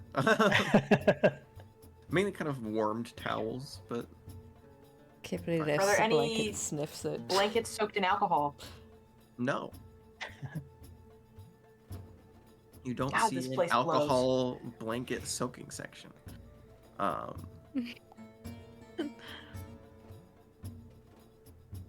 yeah. Does anyone need to do anything before tomorrow?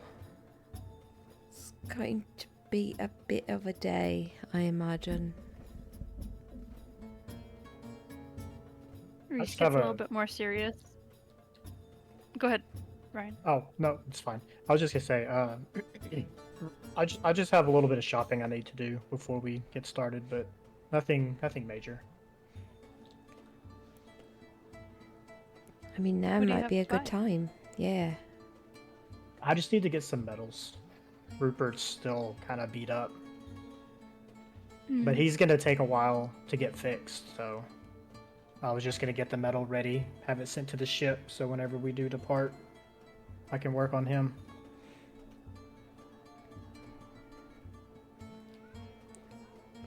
We probably Well- should have had Cyrus get that.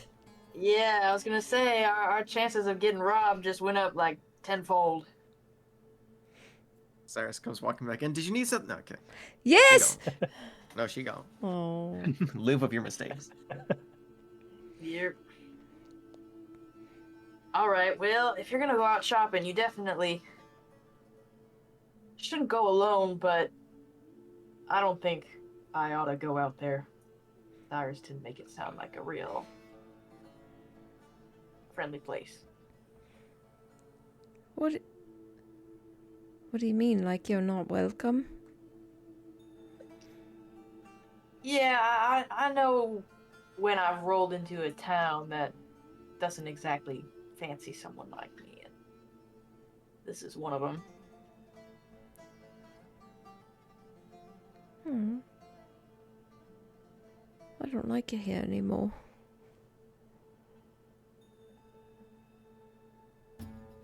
We'll be out of here before you know it.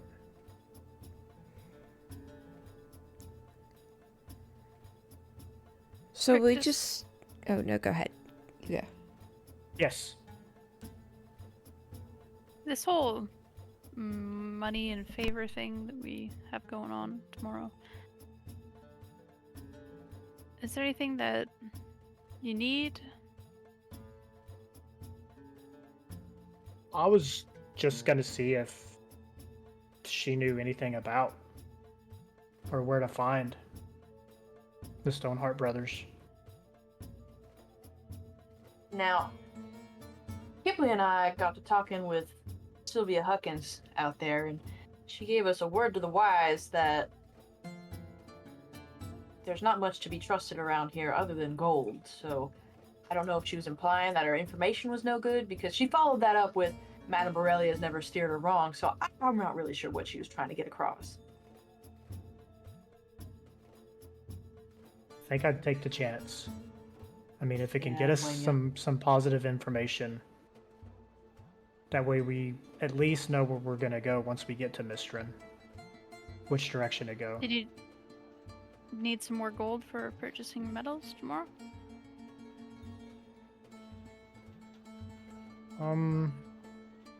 Where's my inventory? I might be okay. I don't know for sure.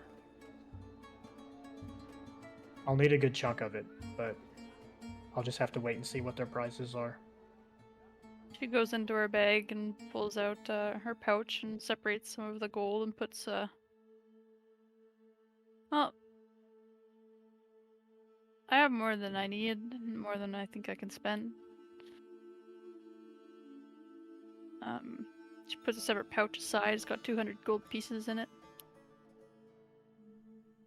You don't have to do that, but thank you. Whatever I don't spend, I'll give it back. I don't mind it either way. Thank you. Then he'll put the pouch up with the rest of his gold and his token.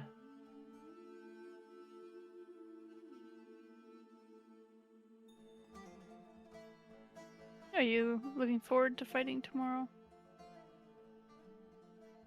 Actually, yeah. I feel like I need to kind of stretch, you know what I mean? And get prepared for what's coming. That's a good way to put it. It's not going to be easy. We just need to work better as a team, I think, as a whole, and be more aware of each other and what we need during combat. I agree. Just kind of help watch each other. Mm-hmm. And communicate. I think it's easy to get caught up in what you're doing in the moment, but That's true.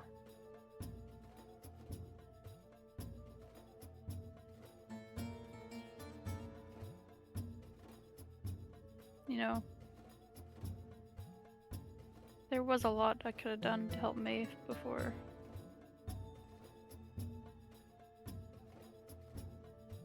I couldn't.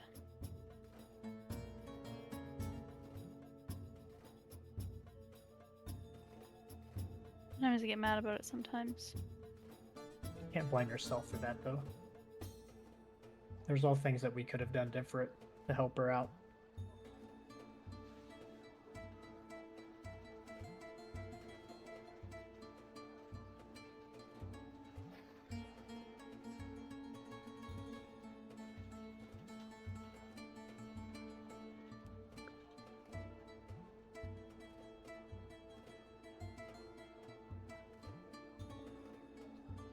Will Rupert be joining us? Be nice to see him out and about. Tonight or during the fight? In the fight? Oh, yeah. Hmm. He'll be squeaking a little bit louder than normal, but he'll be out.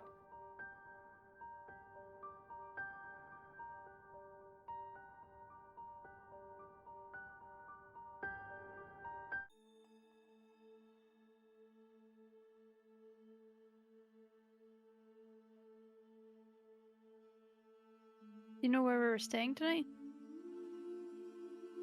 I thought they mentioned we were just staying here. I don't know if they mean in this room or somewhere in the building. Hopefully somewhere with some more privacy.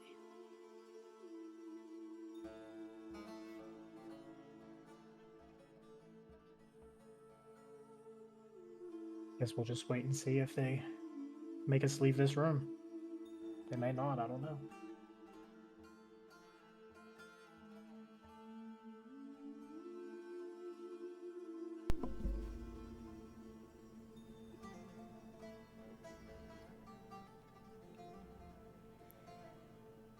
Kipley's like in the Kipley? corner under a bunch of pillows, just stacking them on top of herself.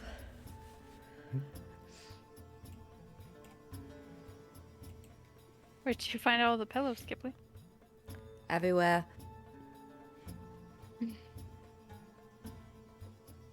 Saw you chatting with some people. You making new friends?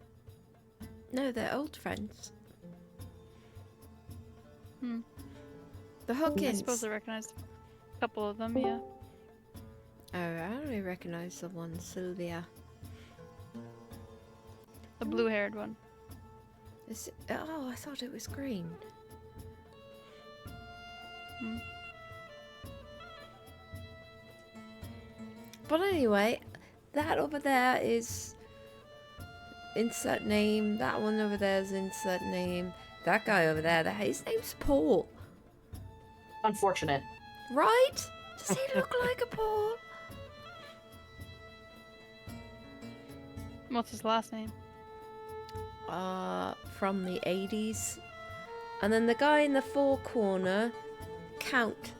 That's all I remember. Bee cat. Oh my gosh. Did you catch any of the actual words you said? It's just all the filler words. That's about right. It's brutal. Yeah. Honestly, can't trust anyone down here except maybe Paul. She trusts him. But yeah. Guess we're gonna sleep here. Oh, Not that reminds me. Sylvia told us. Dom, I need to clarify. Are we in this private lounge? Like, is this door closed? Like, door is open, everyone's here and everything. No, you can choose whether the door is open or not. You can still see out into the lounge. There is a large kind of glass door that leads in here, but you decide whether it's open or closed. Well, if it's open, he's closing it. Kipling, did you grab a napkin? No, but I have this one. Okay. Agent of chaos. Well, that is a lovely napkin, but not the one with the name of that lady. The lady in the blue over there. Oh yeah, no, it is. We She oughta- turns it around. Great. That lady over there. That's her name. Avoid her. Yeah, she's evil.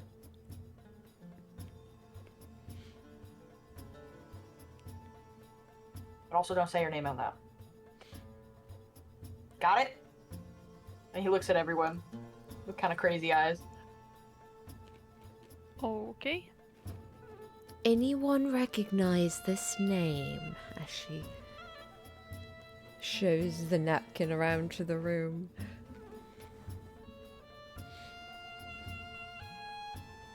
What was the name?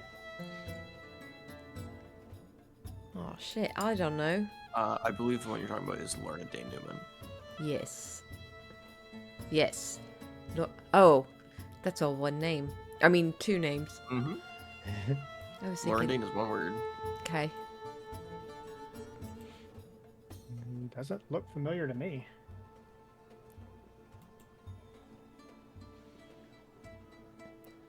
It would not be of any note, majority of you. Majority. Mustang, go Oh. ahead and make me a history check, would you please? Sure. That's another dirty 20. Gee, whoo-hoo! I'm historying all over the place. Goodness me, you have a +1 in history and you got 2 dirty 20s?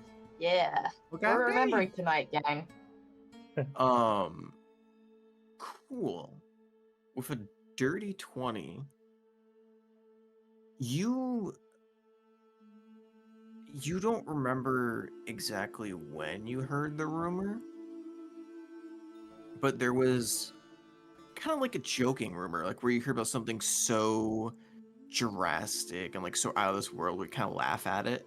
Like, oh, there's no way like Bigfoot is real. Like, it's just fucking Bigfoot. You have heard of this woman in the same way that someone hears about the boogeyman.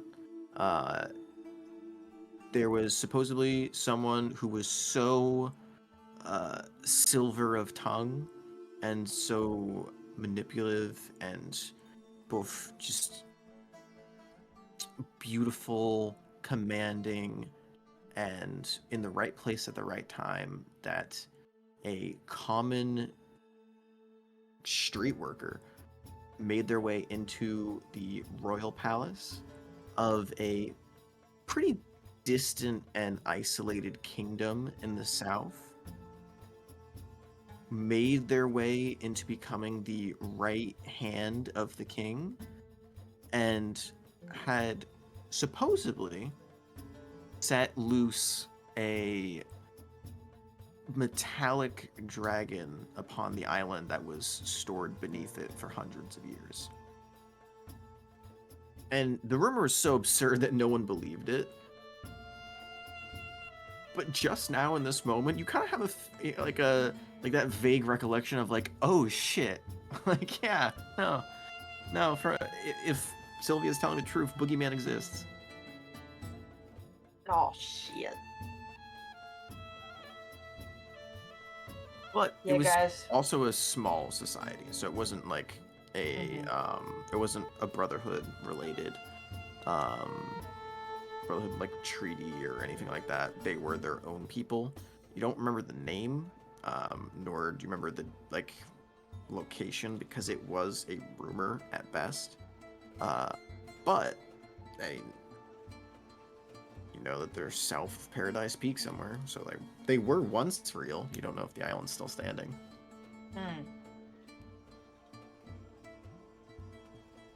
Yeah. Well, I heard a rumor about what she did back in the day, and I was just a bunch of hullabaloo until just now, hearing it from Sylvia, but yeah, this lady, if it's all true, she's mean enough to steal a fly from a blind spider. I wouldn't mess with her.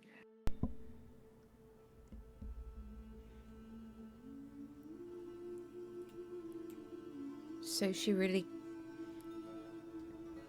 killed like a whole island of people? Yeah. But why? Money, power, probably more money You know that for than sure? power. No, if I just have to take a guess. Well, that's not why everyone, does things. Kipley, I admire your ability to see the brighter side of things, but look at the place that we're in and the people that are here. Well, you're here. Mammoth's here. Rictus is here. Reese is here. Do it. Oh.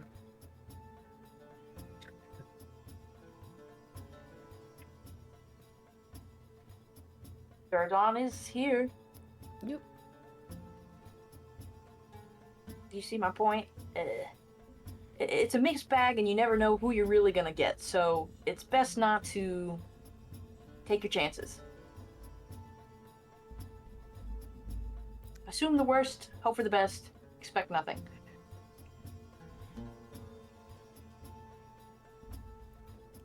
We sleeping here?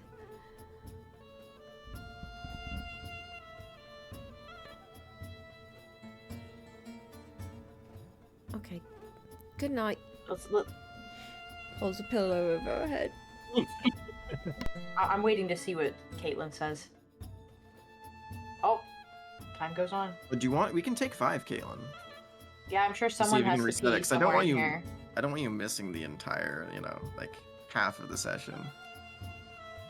Mm, 5 minutes, you think you can reset your router? it might be a little more than 5, but I can give it a try. Sure. Nothing wrong with take, like- 10-minute take, break. Take like a 5 to 10 minute break. Sure. Go Pee And, like, and a poop keep break. updated. You can I can talk update about you on your... my cell, so Sure. if it's not great with my computer. Bio break. Yeah, you can think Yeah. about all of your favorite Dragons and Dragons characters. Okay, thanks, sis. Of course. You're back. Woot woot. Or you can think about dragons on dragons if you're into that. Nah. It is Oh, chill, 100% chill, dragons chill. on dragons. You wrong for that one. Chill. That's all You're I wrong. heard. Oh man. Love when you make a Mimi reference and is immediately turned dirty 2 seconds later. Oh, sorry. Also, what's wrong with Paul, man? Bro, I am totally on the same page as Kipley and Mustang. That is just a tragedy. He is like hardcore back alley 80s movie badass. Like So his original name from saxophone 'cause in I- the quarter. Yeah. I did change it to lounge music. The original name for the character is because it was from I got the art from my original Monday campaign. It was called Victor Lavore, and it was very fitting. It was He very, drugged me. very evil. He didn't drug you. He He modified wiped my memory. you. That's equivalent that's of not like a dru- date rape okay. drug. Okay, well here's the thing. It could have gone so much worse. So it was still evil, but it wasn't like manipulative in the fact that he did anything with it. He just erased part of your memory. Actually, I forget what part he erased. The part been a where he while. asked me a very invasive question and then she had a very bad reaction to it and wanted to leave. What was it? It was about Lord Viridian. Oh yeah, that's right, because he was his lackey. Yeah, I remember. God. Bitch. Hey, I was called Evil DM back in the day for a reason. Oh, hey, now you're evil DM again in Monday, right? Well, hey, who asked me to change it back? I forget. Was it Grim or you? It was me. Yeah, it was you. It was deserved. I wear the title of pride. Oh. Oh, well, hey, I'm glad we at least had that interaction. I really love the fact that, too, just being a chaos gremlin and pointing at every single person in a room. It's like, hey, who's that? It's like, yeah, no, this is an underground fucking criminal gathering place. Me pointing at people. Okay, that's crazy. And then I look, and the picture of Sylvia Huggins is playing. It's like, oh, yeah, no, yeah, I can see, yeah, irony is there. It is there. Oh. Also, fantastic timing, thinking about stuff that you need going outside right after Zyrus left. Oh, that was so funny. Hey man, shit happens. How you doing, Jared? Mr. Quiet Beefadon tonight? I'm doing good. At some point, I just crawled on the bed and I was like, yeah. One of those nights. No, I consumed part of a cookie. So Oh, one of those nights. One of those, man. It's still kind of one of those nights, just different kind of those.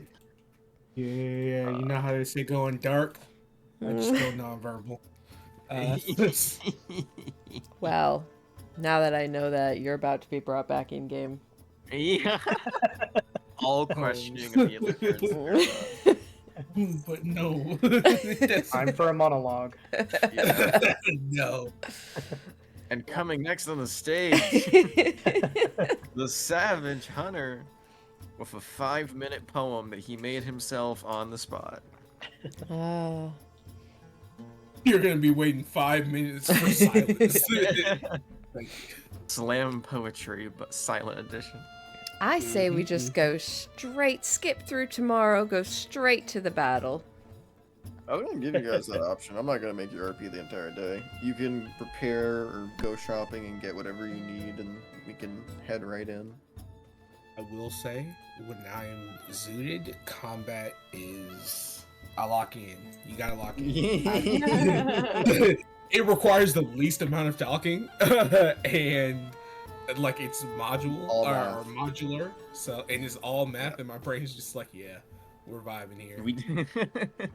That's what happened for majority of the night where I had to play the two play. Oh, like, I remember. Her dad and Durdan. I was locked in. I was vibing and locked the fuck in. Hell yeah. Hey, we love to see it. Just launching Roll20 back up. Nice. Very nice, very nice. Alright, I will go do what I probably should have done 10 minutes ago. I'm gonna go grab some water. Time out. I'll be right back. Is anyone playing Dragon Dogma 2? No, my No. Tuesday night game's been talking about it a lot, though. I'm kind of waiting to see how it is. That's what I'm wondering. I'm wondering if it's worth it or not. Don't you have to like pay for the character editor, or is that just like a? You can. They have like weird micros, right?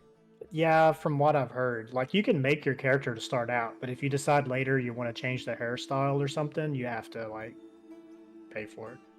It's weird. How much? I don't know. Like either $4 or $5.99, I think. Like a month or Just for just that. like a one-time purchase. Yeah. Yeah. just to check? Ah. I hate So pretty- microtransactions so much. Like, I'm so sick of that in games. Especially for something like that. That's ridiculous. I'm just gonna stick with Stardew Valley.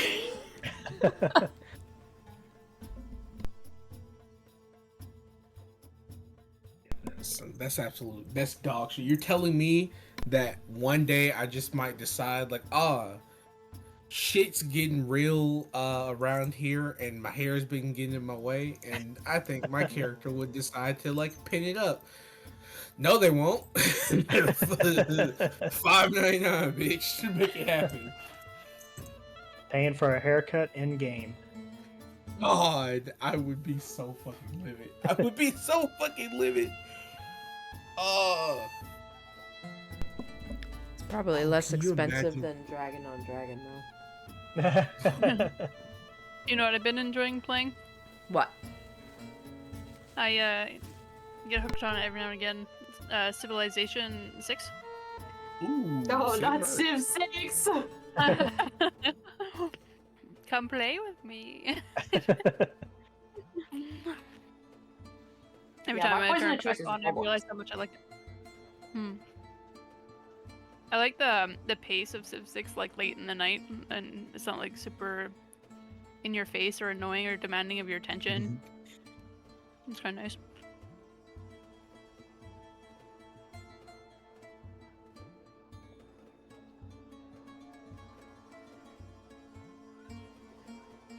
Roblox. Mm.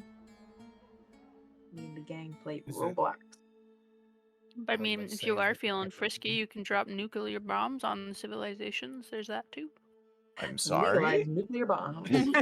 I come back to you feeling frisky. You can drop nuclear bombs. Hold on, let me guess. Helldivers?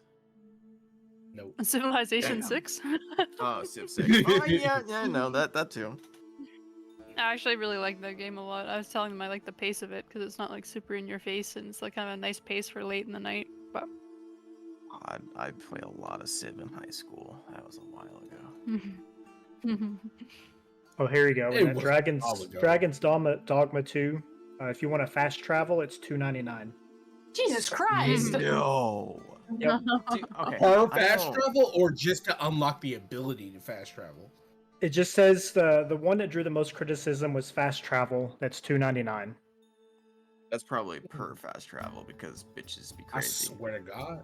They said that there's a one-time use revive that you buy for 99 cents.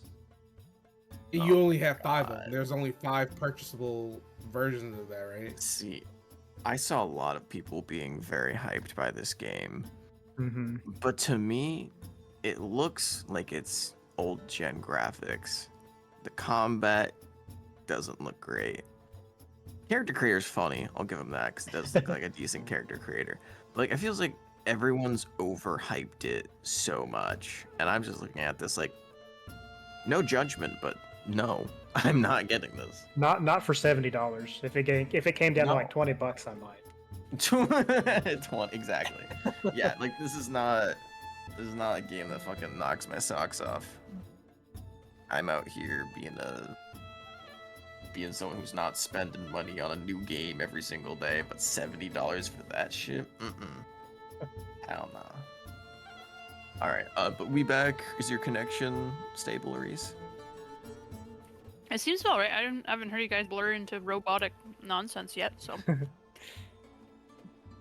Good. Fantastic. it's Alright. positive. Yeah, it's certainly an upside. Okay. You just need Oh. robot ears to understand it. What? Did you just post? Kipley. Whoa! Megan. Look. Megan. I was just lightly browsing and I was like, what the fuck is this? You're lightly browsing. Lightly. Dragon sex calendar. I was like, I wonder what I'm gonna find if I type in Dragon on Dragon. No. I'm sorry, it's out of print. That's the more concerning thing. It's because it's fucking an old calendar. Okay, Right. cool. I Out was of like, print. Look at I the was like, first if this- picture. What the fuck? It's blurred. Oh my god. All I'm saying is, where can I get this, and how soon can I get it to me? Jeez. Imagine having that as the save the date for sessions. Jesus Christ. I mean, it's got 5 stars, 66, Oh. you know? Oh my god. I say, Oh. don't be surprised when you start getting bad dragon ads now. I was just about to say, if you're lightly browsing, He's Bad surprised why Dragon everyone is posting knocking on your dragon door. sex in chat. All right, we are wilding tonight. Alright. Not the energy that I expected. That second sentence in that Amazon thing throws me off. Every Oh. month there's a funny picture of animal sex. Don't call dragons animals. Help me. Oh. I'm so sorry I brought us to this. End of session. I'll see you all next week. Everybody dies. Everyone dies. A meteor hits the earth. Fucking not even the plain D&D, just the actual earth. We're gone. Fuck. Wow. Alright, so Megan, where do you think? I'm so sorry. Yeah, so This is very funny with all the lounge music in the background. Yeah, you ever have smooth jazz and dragon sex in one sitting? It's a oof. Classy This is a conversation. civilized conversation. Perhaps Yeah. the civilized 6 conversation. I like how this is the out of character conversation. If it was in character, somewhat understandable, but out of character, even better. Oh my god. Cool. So, Yeah. on a quick political note, our conservative leader took a vote of no confidence for Trudeau yesterday, and it failed. Shit. It made me sad. Rest in dragon sex pepperonis. What Jesus. the fuck, man?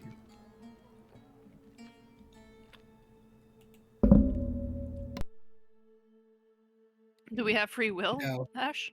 Not in Canada. What? Oh god.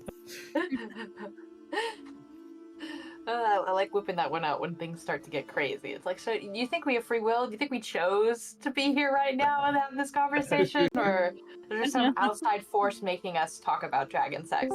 It's all, I don't know who no. predetermined that, but Alright, I'm back. Dragon sex overloaded my internet. I got a Trojan. Let's go. What road did you say? It's not that kind of Trojan. Jesus Christ. I can't win. Fuck it. We're doubling the CR of these creatures. Give me 2 seconds. I have to go find CR 20s.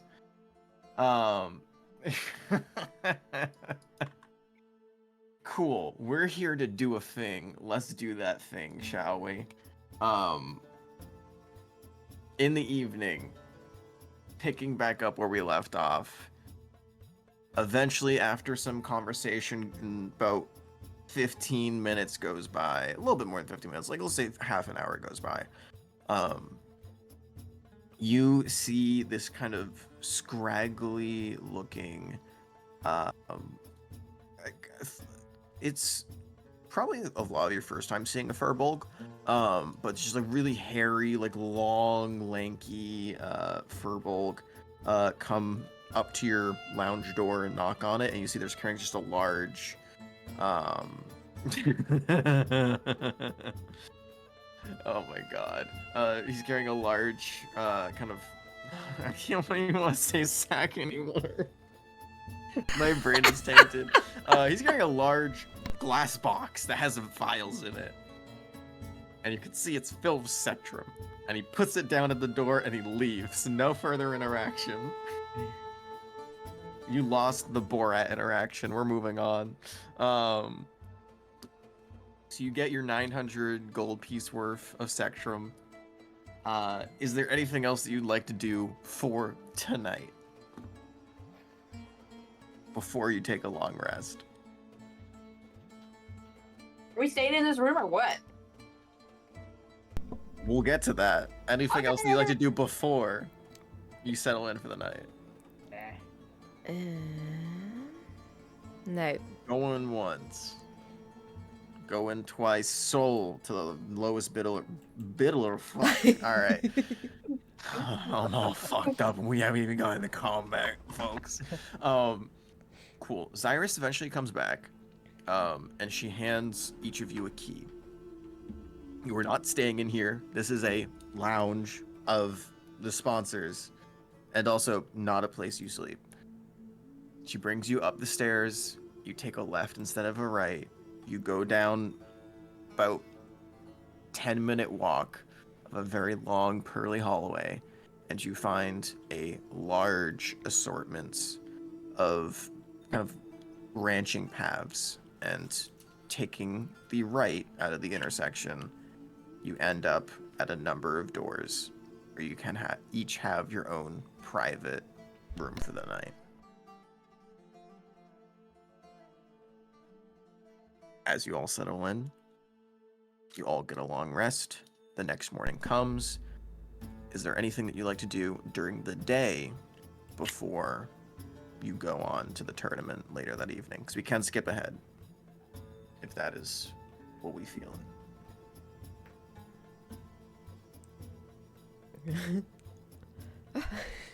What are we laughing at? I'm sorry. Oh, Dawson. Oh my god! I've lost control of my players. This is chaos. I know I said let chaos reign, but that was meant for in-game purpose only. Let me rephrase that again. In-game purpose only. I'm sorry. I've had way too much Mucinex today. Oh my god. Hey, me too. I'm Yeah. still functioning. I don't do well I've with had- drugs. Oh, you poor thing. Yeah. Okay. You get the dragon porn pass. This is Mucinex? Mucinex gets you to dragon sex calendars? I'm so worried what anything else would. Of Yeah, I any wanna see higher what the perk caliber. does. Megan must live a wild life outside of Jesus Christ. Alright. She said, I want to know what the perk does. It's Yeah, crazy. let me see what Megan does off that perk 30. We know. The IRL game meetup where we all get tattoo session. Jared just brings a shit ton of cookies and we all have the best game of our life. Oh man. Shit. I'm sorry. Oh. And Megan will soar. Alright, so anything that you would like to do. All right. I'm muting myself because I feel like I'm giggling and I don't like giggling. You're fine. Don't worry, we're past that point. Everyone's already in a giggly mood. This will be the funniest combat that you will die in. I can't get over the swamp thing. What the fuck You is can't that? get over the ogre love story? Get in my Get swamp? in my swamp. What about get in my swamp is causing any issues? Talk to me. It's You just guys so it's a fucking great- Great stupid. piece of fiction. Great piece of fiction. I feel like I've read every piece of this already. What?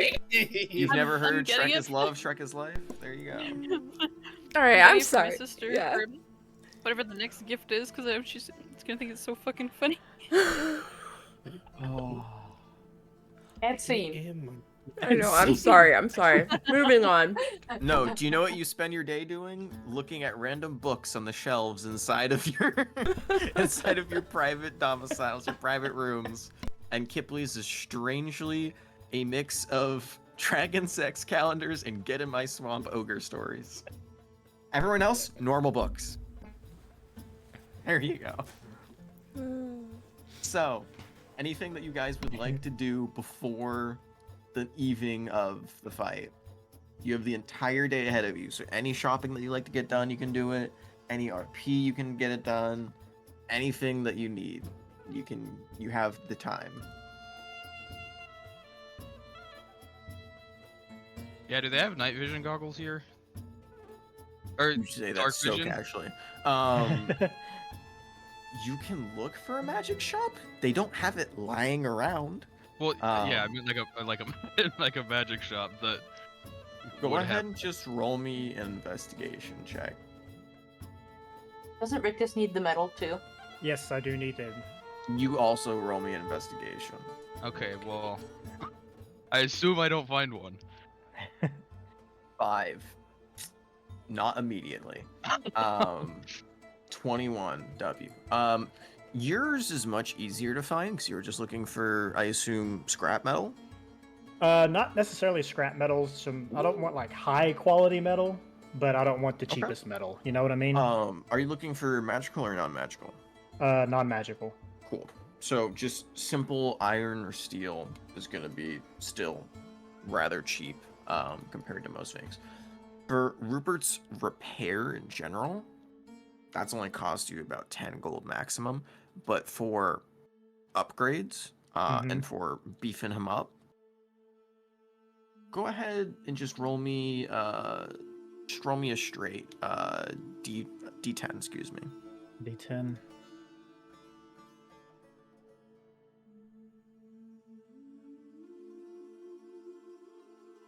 Nine. 90 gold. So even 100 if you want upgrade plus repair. Okay, yep, that's what I'll do. Perfect.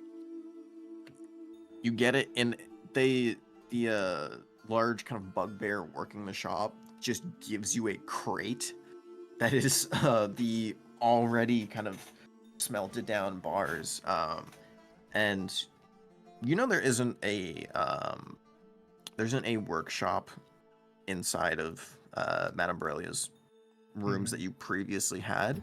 However, there is one on the ship, so you can go back and work on that anytime. So do you drop the crate off at the ship, or do you put it in the vassalship token and keep it on you? He'll drop it off at the ship. Perfect. As you kind of put in your room, sailors, the people who are remaining on the ship in the meantime while it's docked, just kind of give you a nod and say that they'll keep an eye on it. Good. Mammoth, your hunt for a magic shop isn't very fruitful. You don't know if you're looking in the wrong place or whatever the reason, but opposed to Paradise Peak, where you can turn just about every corner and find something related to enchantment, not a lot here. I figured. That's fine. But you can always try again after the tournament. See if there's anything else, or you can do the not obvious thing. You do the assured route and ask some of the people who live here if they know anything, including Sylvia and Cyrus. But evening rolls around. I'll just wait until after the tournament. Sure. Evening begins to roll around. Anything else for anyone before the tournament begins?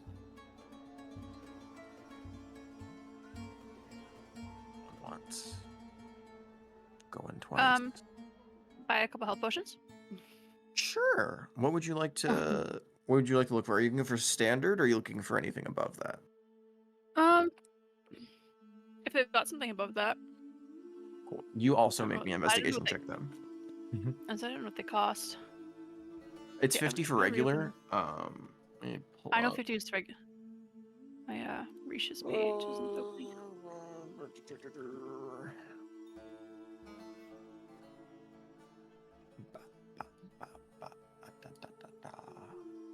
Forgot what I priced the others at. Give me a second. Yep. There you go.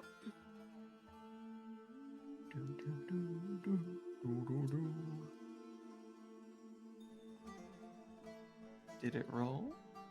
Am I missing it? I only just opened her page. Sorry. Oh, okay. It was, no, you're good. 14. Cool. Just looking for healing potions. The highest that you're gonna get, currently, is just gonna be greater. A standard healing, 50 gold. Greater, 100 per. And a greater healing potion is 44 plus 4 versus 2d4 plus 2. Okay. I'm gonna buy 3 of them. 3 normals or graders? I'm gonna buy 3 graders. Okay, 300 gold. Mark it down. If they have 3 of them, anyways. They have more than enough for free, yeah. Cool. Great. Thank you very much. And Rictus, Reese, and Mammoth. Can you each go ahead and roll me perception checks?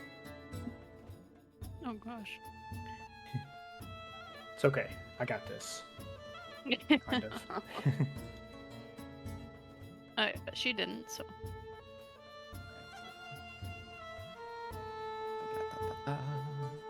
Cool. That is 11, 19, and 4. Perfect. Thank you. And okay. Oh, this is kind of fucked up. All right. One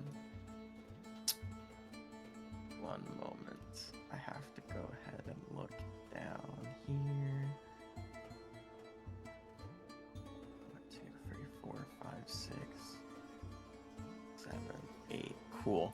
Can you go ahead and roll me a D8, Mammoth?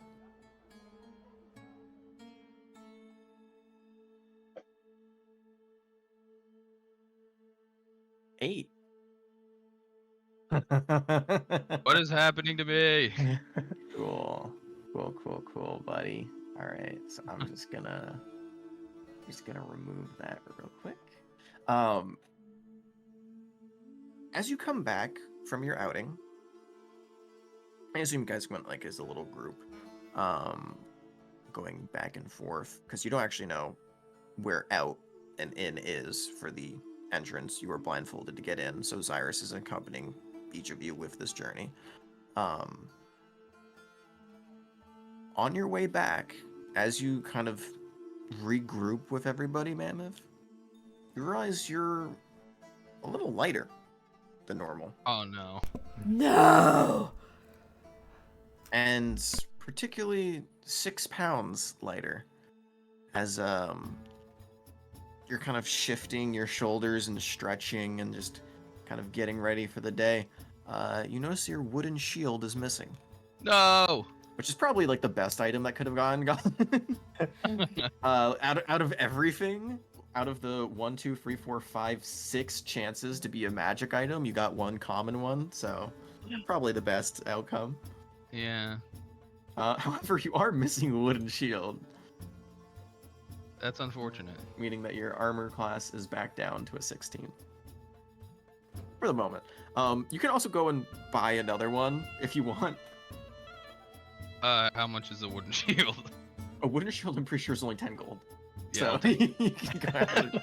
Give me another one. It's an inconvenience, and this time you run it for Zyrus, and Zyrus gets an errand boy to do it, and they come back with a pristine wooden shield for you. Awesome.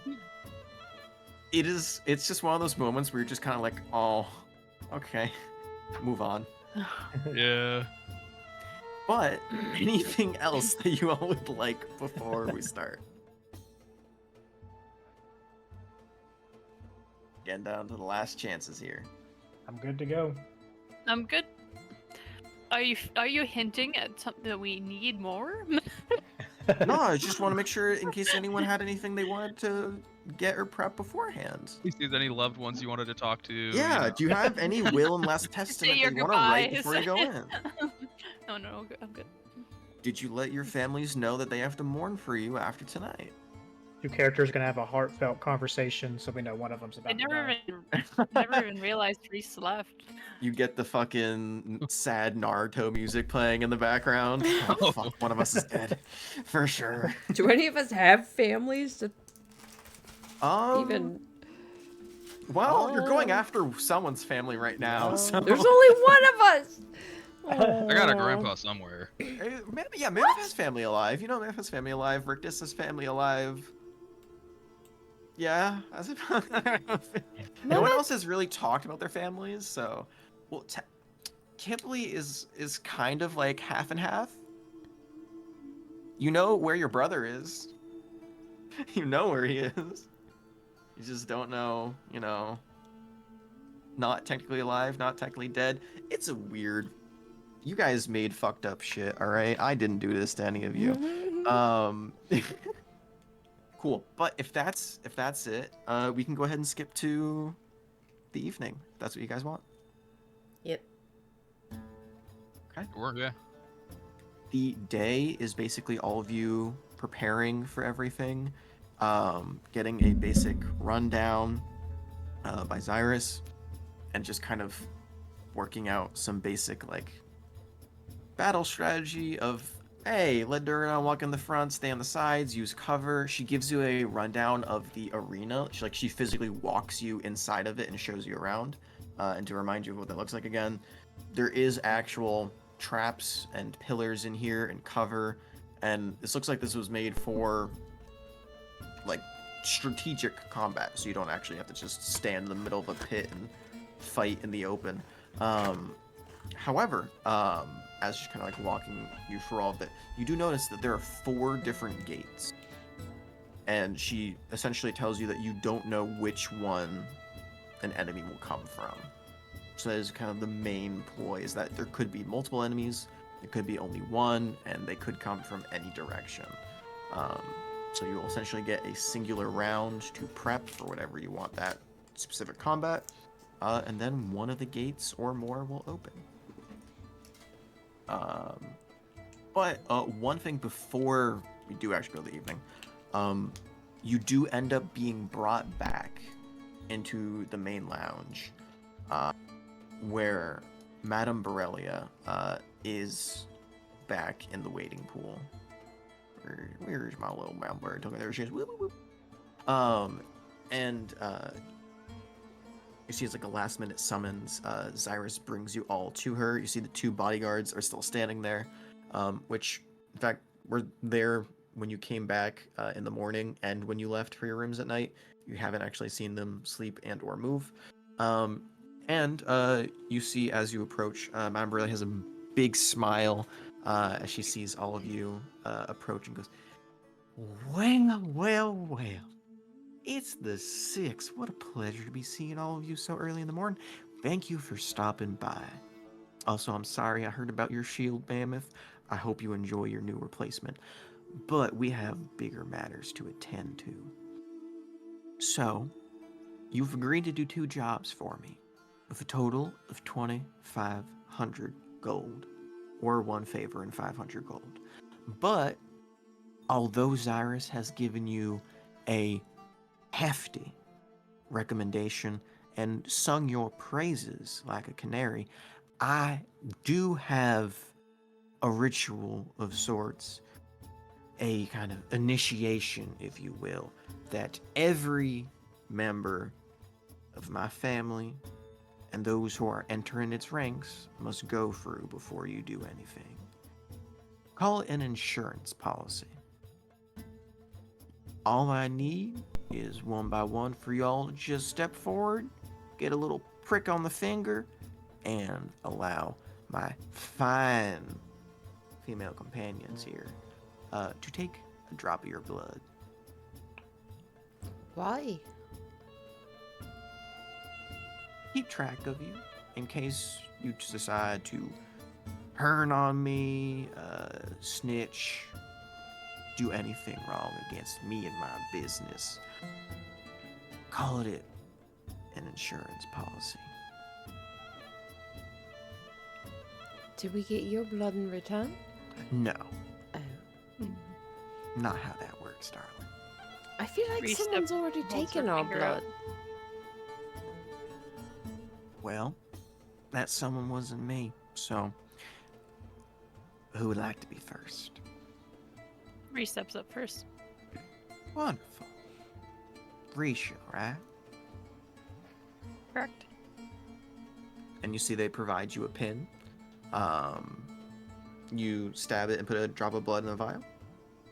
Mm-hmm. Wonderful. The ichor leaks out, and you see they give you a little bit of cloth to kind of cover the wound with. You don't take any damage, it's not enough to actually hurt. But once the droplet is in the vial, you see one of the guards writes your name on it, puts it in a bag on their side, and gestures for the rest of you to do it. Victus will go next. Same deal. Prick on the finger. A vial is named, written down with your name on it.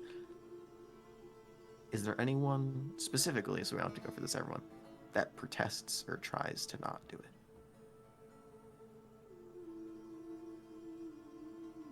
Wonderful. So, one by one, each of you have your various different blood types put down into vials, labeled, and are cataloged and saved in their bags. Mustang, your Yeah. situation is a little bit more funny, as you don't necessarily bleed. However, portions of your body can be trapped, and instead of a vial, you see a cleansing stone. Oh! And you see as they hold it up to you, just go, put your finger here, darling. Trust me, it won't suck all of you inside.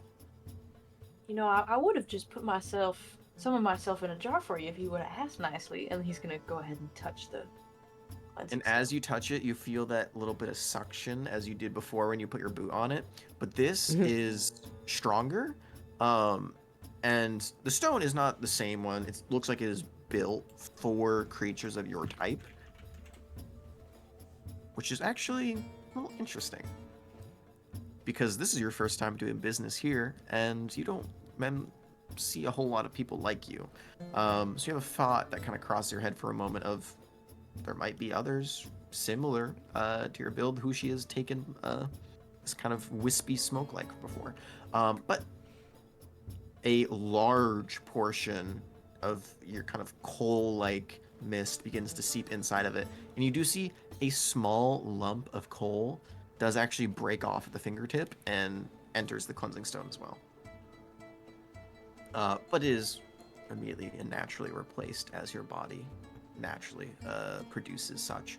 And it is all wrapped up. She goes, thank you for understanding.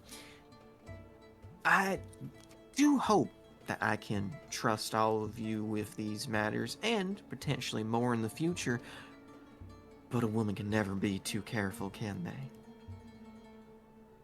So, good luck on your match tonight, and I look forward to seeing your results. Have fun, kiddos. Gives you a smile.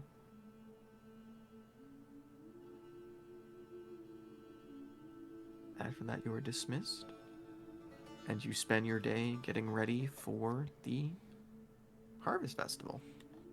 Eventually, it rolls around. Evening settles in, and you can now tell with a little bit of guessing, the estate of where you've been staying underground is kind of not directly underneath the arena, but it is close enough to it that you can hear people setting up. You can hear chains being put in place, and you hear some snarls and growls of different varieties. But the important thing is, once you are brought up to the arena, and you are placed in the waiting hold, you can see the seats above and the stairs that lead down to them. It is a open, kind of like this vast open rock formation, leading you to believe that this is on probably either the edge of the city, or kind of closer towards the coastline, as you can see little bits of sea spray on the very tops of the rocks that lead into this kind of large dome every now and then. And you can see that is already open to the public, even though it's still about like half an hour before the show actually starts. People are already filling in, and you can see the number of seats in this arena. The ones that are just in the initial ring are probably only about 700. But you can see there's more rings leading out, kind of further up, a little bit further away. And in total, you probably guess there's anywhere between 1,500 to 2,000 available. Meaning this is going to be your biggest performance since your vassalship tournament, which was only a couple hundred people. I mean, at most, probably, I say a couple hundred. It was more around like 600, but still, a big step up from your previous endeavors. And as it gets around that time, you can see Zyrus shows up, hunter's coat ready, kind of has the shield unstrapped, and is like, well, they said that there's going to be a little bit of an opening act before us, but besides that, is everyone ready? Did you prepare all your spells? Do you have all of your weapons, health potions, gear, attuned to all of your items? Shit, I left all my stuff back at the lounge. Ah, well, shit, looks like you're going to die. It's a shame. Oh. You're Jesus. just starting to warm up to me. She kind of just grazes by it. But, is there anything at the last minute that you all need? Last chance. Whether I could it's... go for a whole rotisserie chicken. You son of a bitch. I don't know if we can get that in on time. I can have it waiting afterwards as a reward, but you will have to eat it in one sitting. Otherwise, you will be executed on the spot. Can be done. However, is there anything actually that you would need? Either equipment, anything. We got like 20 minutes. I could maybe get it here if you need something. What about a hug and a kiss? What? I'm just messing around. No, I didn't hear you because you cut out.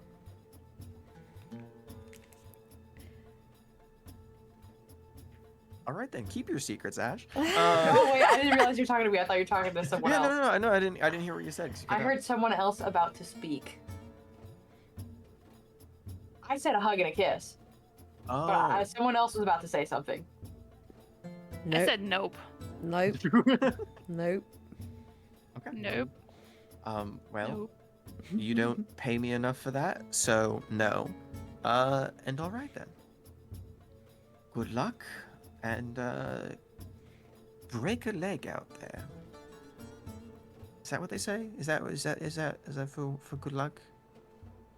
I heard your Upwelder customs say break some We sort say, of body part for good luck. We say cut off an arm. Cut off an arm. Cut off your arms, all of you. I do like that one. That's a little. It feels like it has a little bit more tangibility than just break a leg. Because cut off an arm, you can visualize that one. And then Yep, she looks I at your sure bow and have. arm and goes, "Oh, you're fucking with me. Okay,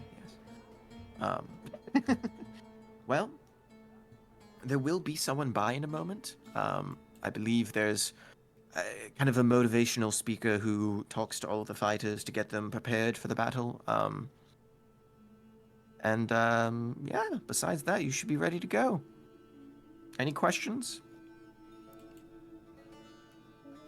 Oh. No. Why do you sound like you are constipated? Why are there so many Are you people alright? here?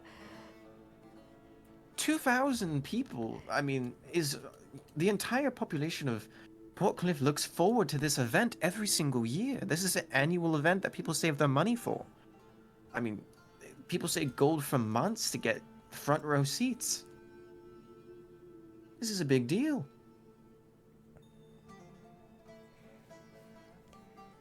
Don't tell me you get stage fright. You fought, I was with you when we fought actual aberrations out of this world. Are you getting stage fright right now, Kipling? There's just so many people. Just imagine all of them naked and bleeding to death, and that should help. Dragon on dragon. Got it. Right, exactly, dragon on dragon. Oh, I got it. Yep. Just think of the calendar you saw in your room this morning. Just all of those sprayed about. God, I hate my job. I hate my job. All right.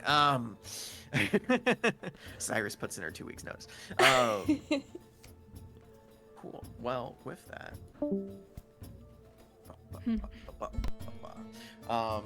With that, it comes about 10 minutes where you can hear an announcer getting over another speaking stone. One that you are familiar with, as you were previously announced with the Mastership Tournament. And you hear a series of footsteps coming up behind you. Also, I suggest those who have Urks on to turn that shit down because I don't know why that's so loud. You hear footsteps coming up behind you, and you see this kind of slender-looking man, humanoid man, approach, and you can see they're wearing this like very plain, simple-looking suit. They have this kind of jolly grin about them, and as they approach, you can see they're walking in a stride, and they have this little kind of walking cane with them that looks like they don't really need it, but they're just kind of twirling it in the air as they walk. And as he approaches, he goes, "Well, you must be. Let me guess. 1, 2, 3, 4, 5, 6, 7. Are you the 6 or are you the 7? Was I miscommunicated when I was told of who to come meet? No, we're the 6. You're the 6. That is confusing, but I'm here for it. My name is Reginald. Reginald Rimmonstone. And it is a pleasure to meet you. I am here to make sure you do not die within the first seconds of your initial combat. I am here to sing tales, to give you inspiration beyond this normal world's knowledge, and to make you want to fight to the death." He looks around, kind of gauging everyone's reactions.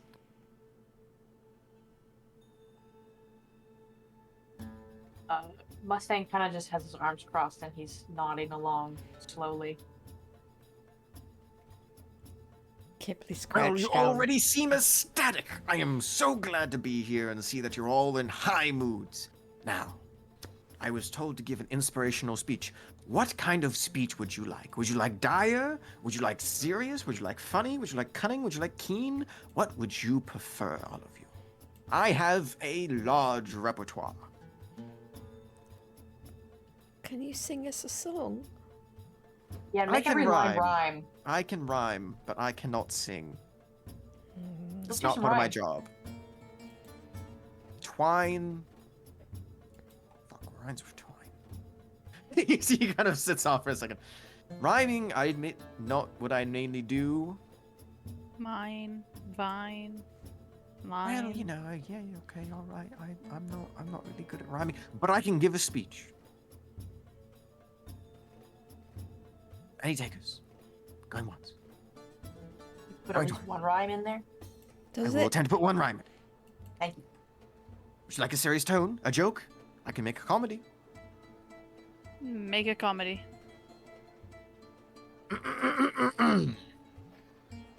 With a one rhyme, at least. Thank you, With Reese. the one rhyme, yes. Hmm. There once was a tale, long ago, in a land that was here and fro. There was a group of 6 or 7, and all of them were fighting. And he points up, right beneath the heavens. They were prepared, they were ready, but most importantly, they kept steady. They were getting ready to fight, to cast, to sling their spells amongst the evil things. And here, I sing in front of all of you to inspire each and every one. And he pauses and goes, "Shit, what rhymes with you?"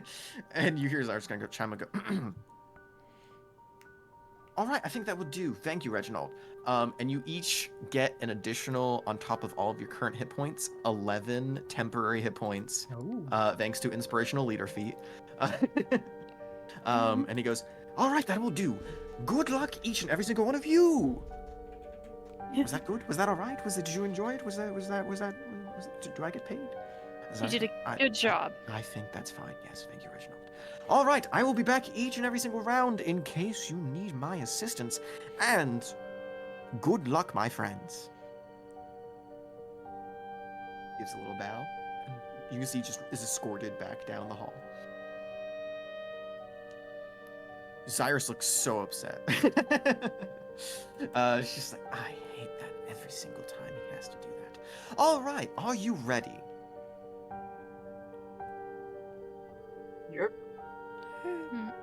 Yes. Let's get this show on the road. Stand at the gates, and when you hear your names called, be prepared. Oh, actually, they should be swinging by in case you want particular titles to be called by.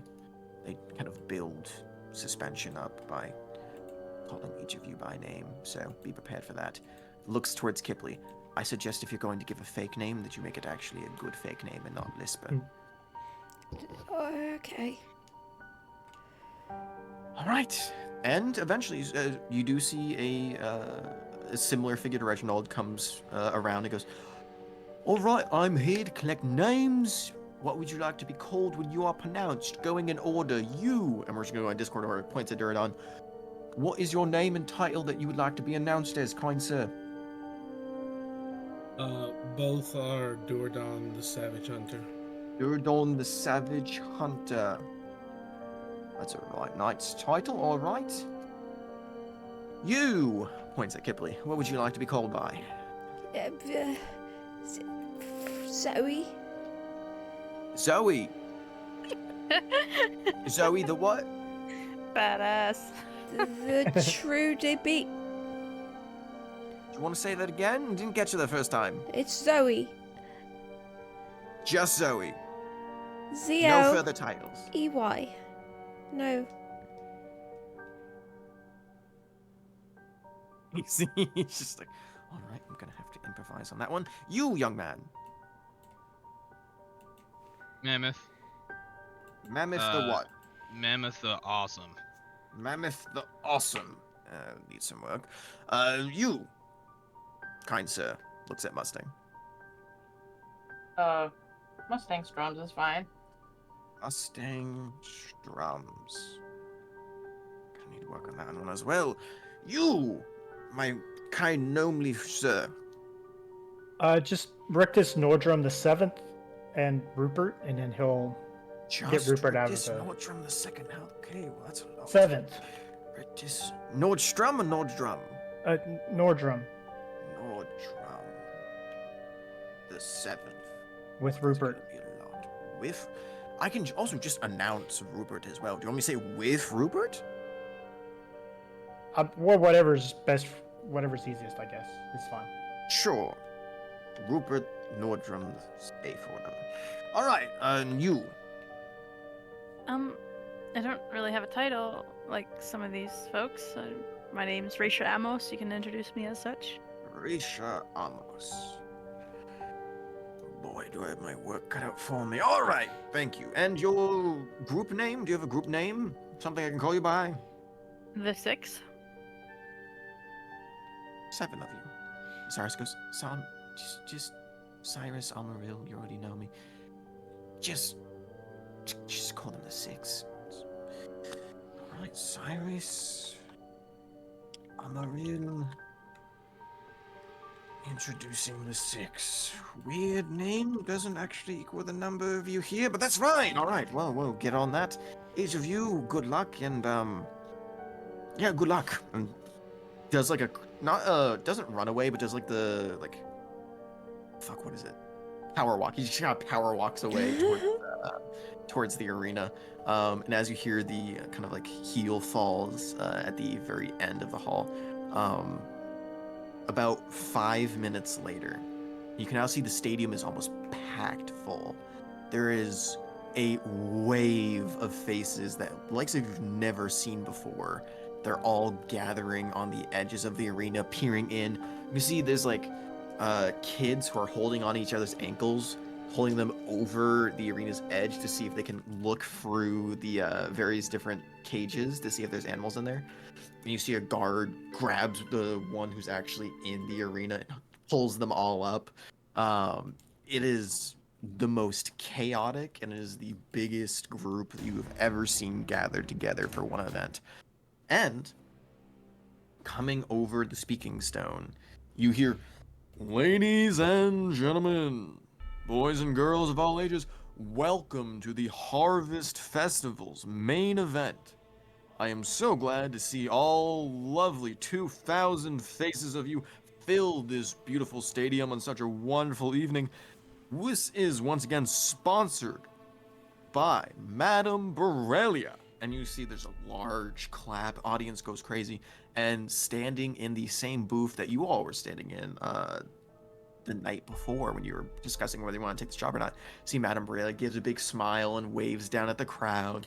He goes, and her lovely business has been keeping this fighting ring afloat for years on end and keeping all you fine citizens of Portcliff entertained weekly with creatures from the beyonds, fighters seeking justice, merriment, and enjoyment, and most of all, for every single one of you souls to witness the next bearing vassals, adventurers, and heroes of this age. And first up, presenting to you a group who has never performed here before, ones who are newcomers to our fine shores, we have Duradon the Savage Hunter, Zoe the Unblemished, Mammoth the Awesome, Mustang Strums the Smoky Slinger, Rictus Nordrum the Seventh, Rupert Nordrum the Seventh, Risha Amos, the Killer in Blue, and Zyrus Amaril, the Captain of the Raging Seas. And you hear just like slight claps, and it goes, introducing the Six! And the gates open for you to enter the arena. I'm gonna go ahead and drag you all over here. Cool, and if everyone can go ahead and drag their tokens to wherever you would like to be placed and started at the beginning of this combat. Essentially, you'll have one round before combat starts of preparing any actions or holding any spells or anything like that. Then we're going. Which side did we come in? The north?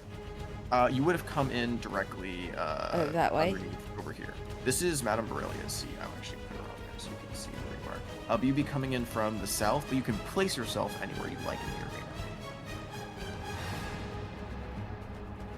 Where's Madame? There's Madame. Whapa, whapa. Oh, that's one size too big. There we go. Cool, cool, cool. All right, and with that, let me bring Cyrus on here as well. Where's our drow friend?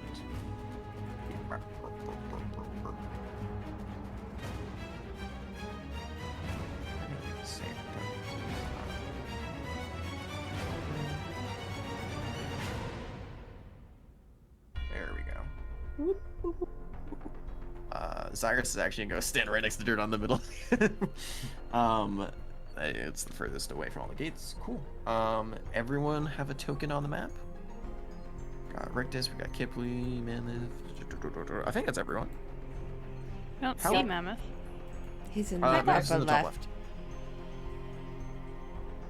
Cool. What? Yeah, everyone is there. Perfect. All right. Oh, I need to refresh my page again. Yeah, for sure. As you hear a bell ring out in the cold evening night, I would like everyone to go ahead and roll me initiative as we begin this combat. 22. Oh yeah. Oh, You say shit, 22? There's some Shit. I did say 21. 22. old initiatives here. Damn, you got a nat 20. All right. So, Durdon with a whopping 8. Kipley with 4.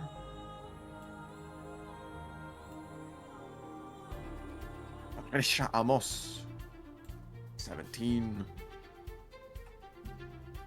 The Killer in Blue, hey? They don't get paid enough to make up a better name. So, It's got a nice You ring all- to it. you I all mean, it's got- kind of sick. you all It's got a got good ring. the bare minimum. Yeah, the only thing that came to my mind when I was put on the spot was to call him the Dust Bowl, and I was like, no way, like that's not happening. The Dust Bowl is fun though. I like that. I love that. All I can think of like is a bowl cut with Mustang with a bowl cut. 22. Rick just got a 21. I did. Holy I think that's shit, the highest natural initiative 20. I've ever had. Yeah, hell yeah, good for you. I think. Oh, I have to roll for Cyrus. That's right. Do I even have her sheet open? Close it.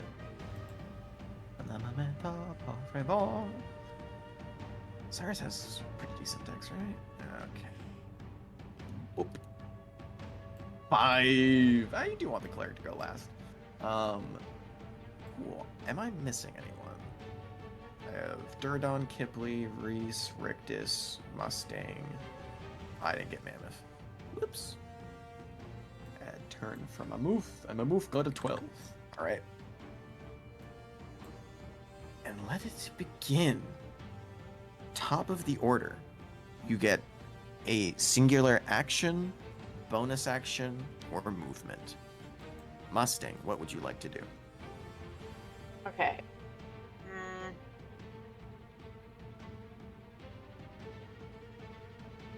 Think action. I will hold my action.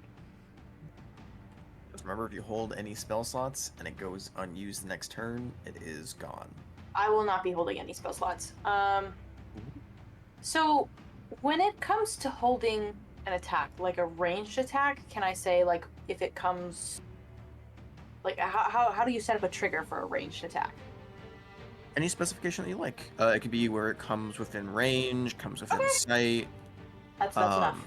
Just keep in mind, if you specify it to come in range, that just means any range on your gun. So if that's your long range for disadvantage, that still counts. So if it is like the opposite end of the arena. So if you want to say until it gets within your close range, then you can say that. It was more about like holding a cantrip. Oh, for sure, like Firebolt. Or, yeah, Firebolt, Eldritch Blast. Sure, yeah. Either one, you can just say hold it until it comes within range. Okay, excellent. So we'll hold in Eldritch Blast for when it comes into range, and that is, yeah, I guess within range. And then bonus action, we are going to bardically inspire Duradon. You only get one action or bonus action. Oh, This is a prep round. This is not a full turn. In that case, we're going to bonus action bardic inspire Duradon. And that's a D8. You get a D8 now. Hell yeah. That's your bonus. Rictus. Action or bonus action? Just gonna hold an action in case anything comes up on him. Melee attack? Yes. Cool. Reese. She's gonna make some bones with Oliver. Cool. Bone armor? Yes, please. Gotcha. Mammoth. We will Starry Form Archer. Starry Form Archer up. Duradon. He's gonna use his action to dodge. Gotcha. Cyrus does the same. All right, Kipley. Last one. Kipley's crouched down behind something, ears pulled down. She just kind of, and she shifts. She always has mage armor. She kind of always does that at the beginning of the day. Yeah, no, I'm never gonna ask if it's part of your Eldritch Invocation, because that's just annoying. For like, oh, it's been 8 hours. You're gonna. I know. I always feel bad, like just assuming it's there. That's but fine. If it's part of the fucking Eldritch Invocation, it's part of the Eldritch Invocation, man. I don't do shit. Great. So she'll shift. Yeah. You shift it up. Gotcha. That is everyone. Top of the order. The gates all begin to shift and open. And you can see each gate, all 4 open up. You immediately get the sense they are trying to confuse you in which one is actually going to have a monster within. Rictus. Funny enough, the person who is closest to the creature also happens to be one of the few who can recognize what it is. Pounding footsteps come out from the southern gate. You hear heavy, almost mud-like squashing followed up by the sounds of what could only be described as a small trampling charge of creatures headed your way. You turn and look behind you, and you can see something that you yourself haven't seen in over 20 years. As you look back and see a grotesque creature of pure rock, stone, but more importantly, also of crystal. As rearing out of the gates, you see, first time in a long time, a golem enter the arena and begin combat. And that's going to go ahead and roll in. Where are your initiative? Big. Buddy? It's a big boy. Whoa, it rolled low, baby. All right. Try and put it above because it's higher next to the Verdun.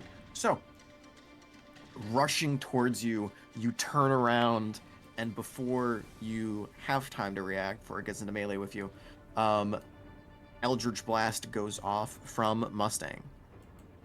Go ahead and make no, me... not actually, because I decided that's right. bonus action instead of Bars. bardic. Thank you Yeah, for so reminding. we're chilling. Nothing happens. As it rushes up, then your reaction is first to go off, Rictus. All right, take a swing at him. That sparking warhammer. Dirty 20. Dirty 20 hits. Go ahead and roll me some damage.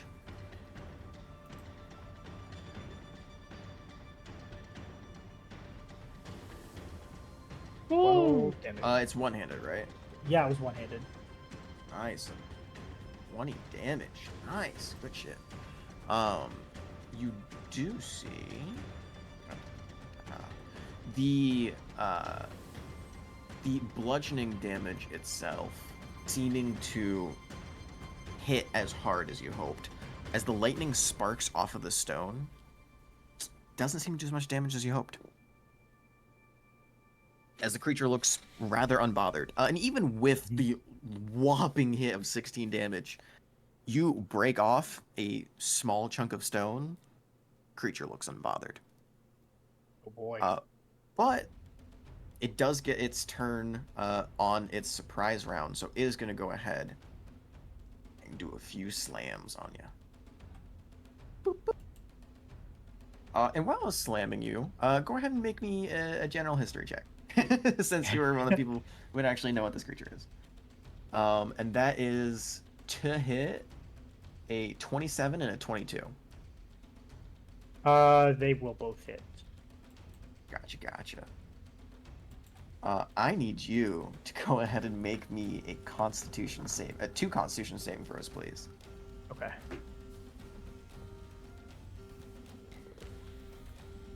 First one is not good. 6. Second one is much better. Cool. Would you like to use inspiration on the first? Do you want to keep it? I don't want to burn an inspiration this early. Sure.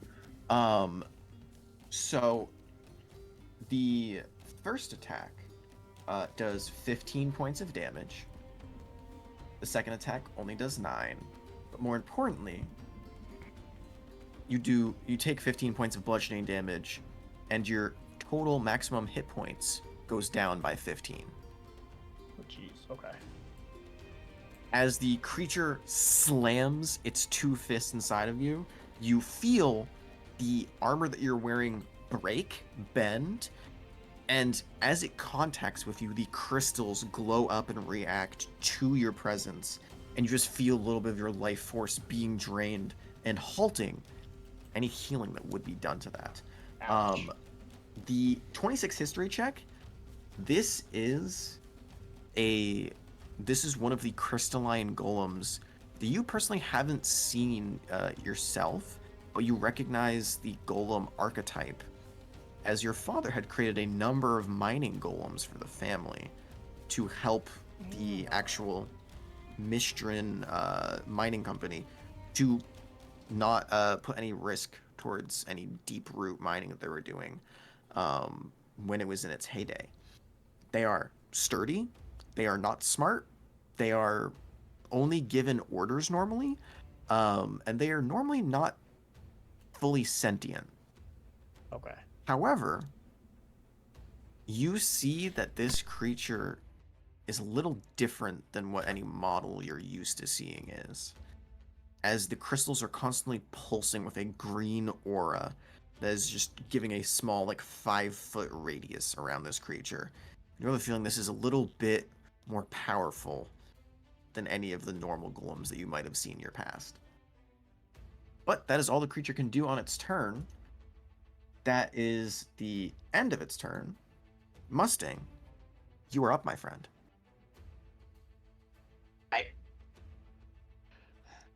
So we'll see. 5, 10. Go. Right there.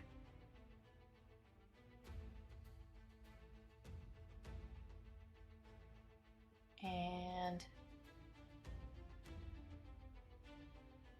let's bonus action will cast Hex. And Oh, yeah. yeah. We'll choose dexterity on its ability. And then I'll Next checks. Gotcha. I'll shoot him regular style. Shoot him regular style. Go for it. Regular style. Regular roll. 23. 23 hits. Go ahead and roll me some damage. Okay.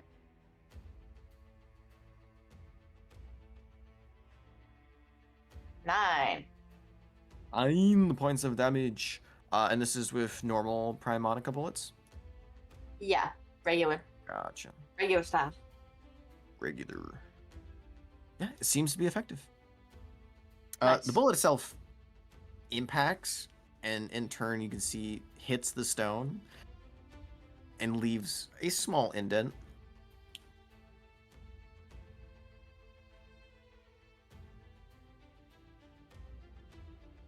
All right, well, let's see. I think I moved, let's see, 5, 10. I'll move back whence I came. For sure. Okay. End of your I think turn. I can get all the way back. Yeah. Rictus. You're up. It is in your face. Up. Back to fuck up, man. No. What would you like to do? He will hold up his sparking hammer, and you can see it start to glow as he casts Branding Smite on the hammer. That's a Okay. bonus action. And then he will take his 2 swings. Go for it. First attack. First attack. 22. 22 hits. Go ahead and roll damage and roll that branding smite damage. What's You betcha. the spell do? Let me get back to it. I had it. Where'd it go? I think I remember the gist. Does 2d6 radiant damage. Becomes visible if invisible. The target sheds a dim light. Can't become invisible until the spell. Oh, cool. So there's no saving throw for that? No. Perfect. Yeah. So go It's ahead and roll just the extra damage, yeah. Yeah. Let me roll my first damage first.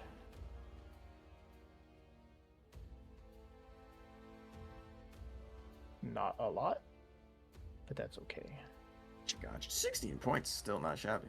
And then for the Branding Smite, another. Wait, no, it 6. rolled twice for some reason. That's right. It's 11 points.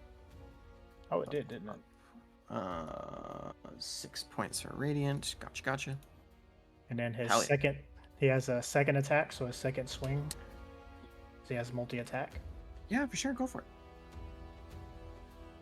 Probably gonna miss. 11. 11 is, in fact, a miss. Okay. As you swing, you hit, but the exterior armor of this creature is unbothered by the blow. Okay. Cool. Is that your turn? Any Um, movement? I was gonna move Rupert to get into flanking, so move him down Sure. here, and then that'll be it. Reese, that's you. Reese is going to move a bit closer to Rictus.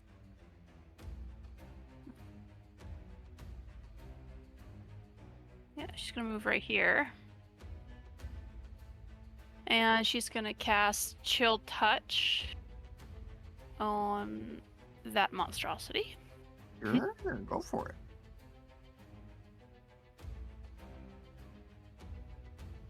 $28 to hit is definitely gonna hit. 17 points of damage.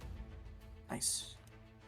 Yeah, you see the cold bone skeletal hand apparate in the air and swipe, and it just kind of carves an indent against the creature. And you see it shows a little sign of damage. More importantly, it cannot heal until the end of its next turn. What is the after effect chill touch, if you can remind me? I'll throw it. Please do.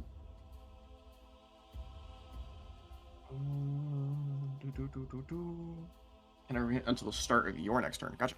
Thank you. That's your action.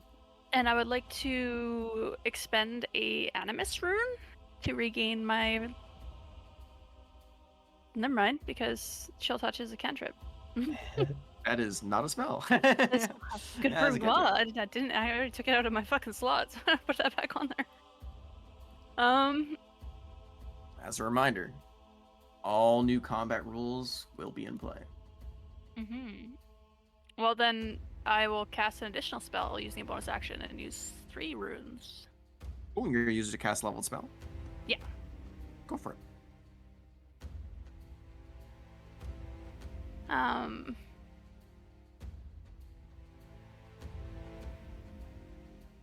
She will cast blindness and deafness on him.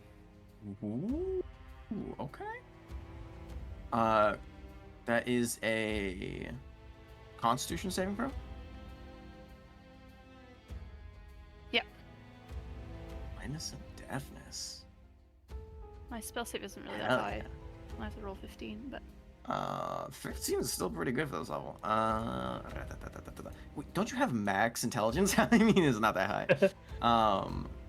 I don't have max intelligence. I see. Let me just check something real quick. Oh, you can still be blinded. All right, that is. So sorry, that's 15. That's 15 on the dot. Bastard. 11 plus 4. Does resistance, unfortunately. But, still good damage, and it cannot regain hit points. Good. Is that your turn? Yes. Cool. Mammoth.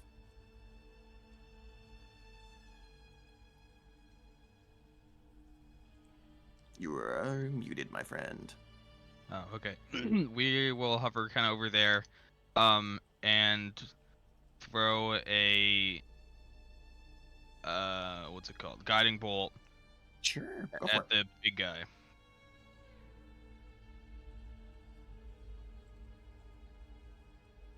$17 does hit. All right, sweet, and then we'll do 15 points of radiant. Gotcha.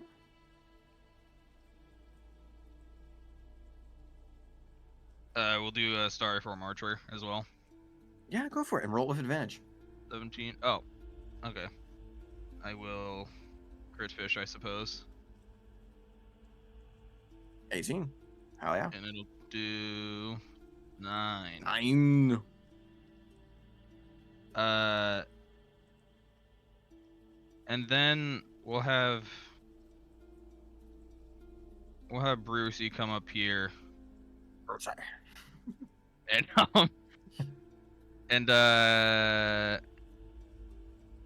yeah, I mean, I guess bite.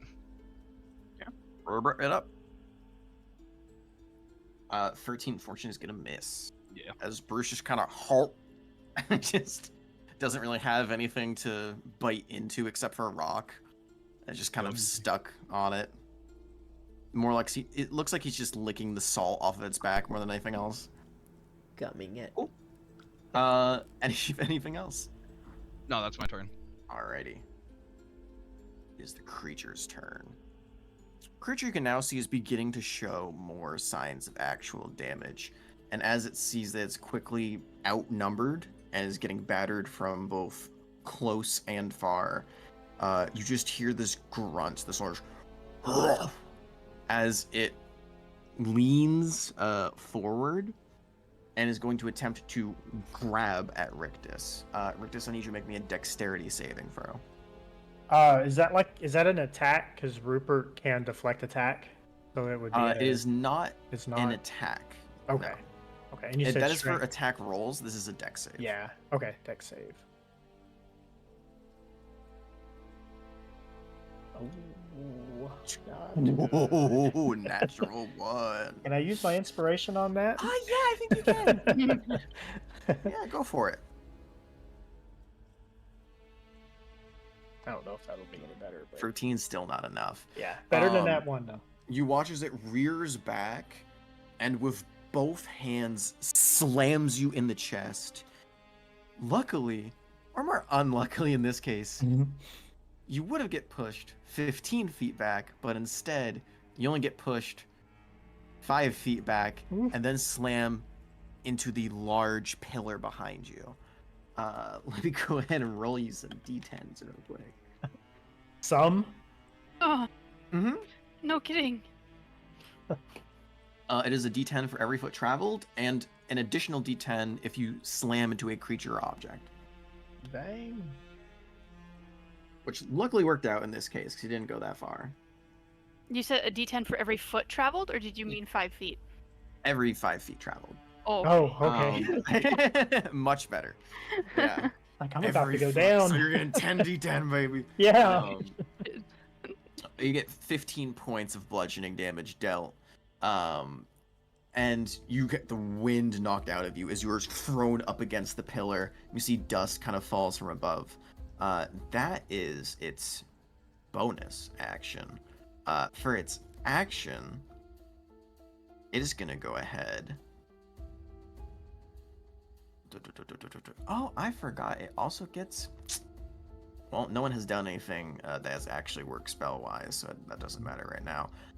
But it is going to go ahead, and it is going to move away from both Bruce and Rupert. Both can take attacks of opportunity if they would like. Yes. It is going to go ahead and move over here to the corner. 5, 10, 15, 20, 25, 30. Yeah, right here. Perfect.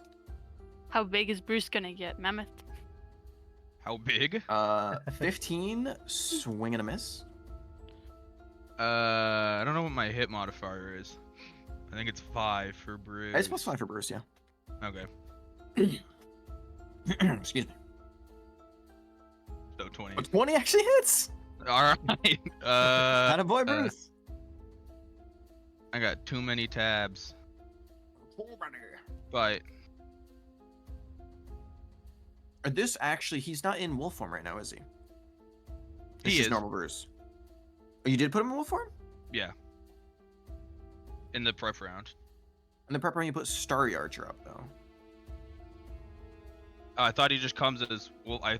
When we changed it. It's an action to turn him into a wild. Oh, shape okay. creature. Then, fuck. I don't even have a normal character or normal. We can waive it right now because it's been a second, but just remember that for the future. Okay. It's still an action to wild shape him. All right. But damage wise, we're looking at 5 piercing. Gotcha. Strength save on that. Bop bop. There's a 24 strength save, so I think he good. But more importantly, he's gonna go ahead and you watch as it digs into the base of the arena. And unlike the sand pits that you fought in before, this has a lot of actual stone built into the bottom. And you watch as it scoops up 2 large hulking boulders, rears it back, and is going to go ahead and throw one at Mustang, and is going to go ahead and throw one at Duradon. Will be a disadvantage for Duradon, because you did take dodge. That is going to go ahead and be... Oh, I am so sorry, Mustang. That is a natural 20 for a 28. Okay. And for Duradon with disadvantage... Oh, you're lucky. That's a 14. That Which I think misses, right? Yeah. Yep, that misses. So you deftly dodge out of the way as the boulder shatters against the wall behind you. But Mustang is not as lucky. That is gonna be a lot of damage. I'm actually just gonna do it in chat. So that's Heck, a gonna be rumba. faster. Be a lot. Take, okay, not that bad as average damage. 27 points of bludgeoning damage as the boulder impacts against your form. You can feel a large portion of your smoke-like body harden, impact by the boulder, and then just get shattered into bits across the arena around you. Just smoke drooling out of your form. And I need you to go ahead and make me a Constitution saving throw as well. Nat 20 on the con save. Back 20, hell yeah. Perfect. That is the creature's turn. Duradon, that's you. Actually, excuse me, before the end of the creature's turn, a Fuki the wee ball is going to go ahead and use some animus points. Dom is still awake to remember that. Can I use my reaction? Barely remember. Yeah, what for? Hellish Rebuke! Hellish Rebuke. Fuck that guy. Dex save, right? Get it. Yeah. Dex save. It does have advantage because it does have magical resistance that I forgot about earlier. However, it doesn't matter if it rolls a 9 and a 5. Just go ahead and roll that. What level are you casting it at? Oh, just first. First level, yeah. Give me that 2d10. 14. Or 1d10. 14 points of fire damage. Same as the lightning, does not look like it is as effective, but still That's too damage done. Is gonna go ahead and use an animus point. Is gonna go ahead and I have to reread my own rules because that's about a second. It's gonna spend 1 animus point to take the dodge action, and then is going to spend 3 more to go ahead and throw an additional boulder. And that boulder is going right at Reese. 21 to hit. Oh, it hits. Yeah. That is 13 points of bludgeoning damage. As the boulder impacts kind of against the pillar next to you, and shrapnel just shreds through the bone armor. That is going to be the end of its turn. Duradon, that is you. Got you. Duradon is gonna bonus action, place the partial mask on his face in rage. Hell yeah. That is going to be... We're actually going to use the full 40 to move around to this side. He sees he has a lot of melee combatants with him, which is good. Going to go ahead and fuck it. This dude already dodged, so that's fine. We're going to reckless attack. Sure, go for it. And Great Weapon Master, same shit. This will be a straight roll. Is that 11? Misses. Yes, 11 that misses. Second attack. Of course, misses. Natural 1. Yeah. With the natural 1, as you slam the as you're using the halberd, Yes. you slam the halberd into the stone and actually catches, and you find yourself having to pull and try to rip it out. And as you rip it out, you are so lucky that it is magical. Because otherwise I would have snapped that thing. But hell yeah, go for it. Rest of your turn. Yeah, this movement, bonus action. That's it for right now. Gotcha. That is Cyrus. Cyrus is gonna go ahead. Let's do something simple with a guiding bolt at disadvantage. Whop. Natural one. Ooh. Oof. Mustang and Durdon, go ahead and make me dexterity saving throws, please. Great. We'll go ahead and roll D4. Oh, okay. 21. 3. Okay. Nice.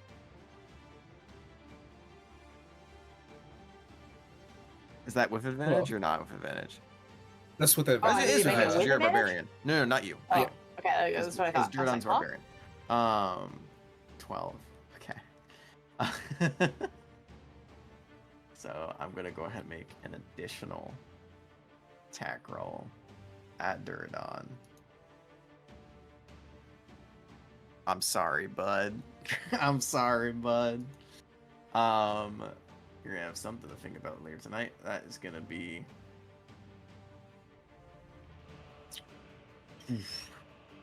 15 points of radiant damage, halved because you are raging, down to 7.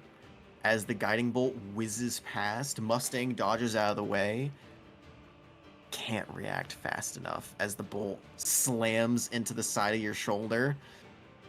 You do like a slow turn towards Xyrus, and she just has like, she just kind of has like her hand over her mouth and that shocked kind of cartoon expression, and she just mouths "sorry" and ducks He's behind. actually not mad. He's happy that she does it, because he's gonna use. Luckily, she did enough damage. Gonna use that damage for crystalline carbonate. There you go. Yeah. All part of the plan. And that is gonna be Xyrus's turn for now. Hipley, that is you. Kipley see. She's going to just go up 10 feet in the air Sure. and then fly over. Get to right there, and then she's just going to throw two Eldritch Blasts at it. Sure. Make both at disadvantage. Why? Welcome to the dodge action. 11's gonna miss. Go ahead and roll one more time. Or 2 more times, of course, for the second beam. 26 and 27. That hits. Go ahead and roll damage. Achoo. Oh, fuck. Achoo. Achoo. 6 points of force damage. Gotcha. Hey, every little bit adds up. And force seems to be fully effective. What? Ooh, that is your action. Bonus. Oh, was that a sneeze? Are you good? What? Are you okay? She was saying it worked, but it came out way higher pitched than I meant. Sorry. It was so high that your mic cut off, so it just sounded like a Mario. Wow. I thought it was a distorted sound of something being rolled on roll 20. That's funny. It worked! Yippee! It worked. Damn. Wow, that was high pitch. Hell yeah. Any bonus action or anything else? No. Okay. All right. Also, just as a reminder, I will copy and paste the homebrew rules into general chat for those who have forgotten. And it is also in your Roll20 handouts, so you can pull that up on your own sheets as well. So, top of the order, Mustang. That is you, my friend. Okay. Took a beating and a half, but you are did. standing. And I'm about to become a problem. I'm about to become proud. I'm about to become a problem for this guy. Okay. Let us see. Any fancy little... Nope. Okay. Yeah, it's all swaying right now. So dumb. Have you Mhm. seen my PMs No, I have not. in the coal corner? I love that you named it the coal corner. Shit. Fuck. Nope. Dom forgot to do something. But you know what we do? We improviso. So I am going to go ahead and add that to your sheet. Okay. Un momento, por favor. I don't think you have it turned on, so I'm gonna have to go ahead and just turn on a bunch of these for you. But continue with your turn in the meantime. Okay. Well, there's a couple different questions that I have. For the whole range thing, can I assume that if I go 5, 10, 15, 20, 25, 30 over here, I guess it'd be right here. No, I'd want to go right there. It would have partial cover if you were right here. No, that's what I said. I want to go right here. Yeah, but if you I'm shoot right from there. there, you're fine. Is he still within range with my new upgrades? Oh yeah, no, for sure. That is only 50 feet away. Okay, sweet. Also, reload your sheet. Okay. Sir, yes, sir.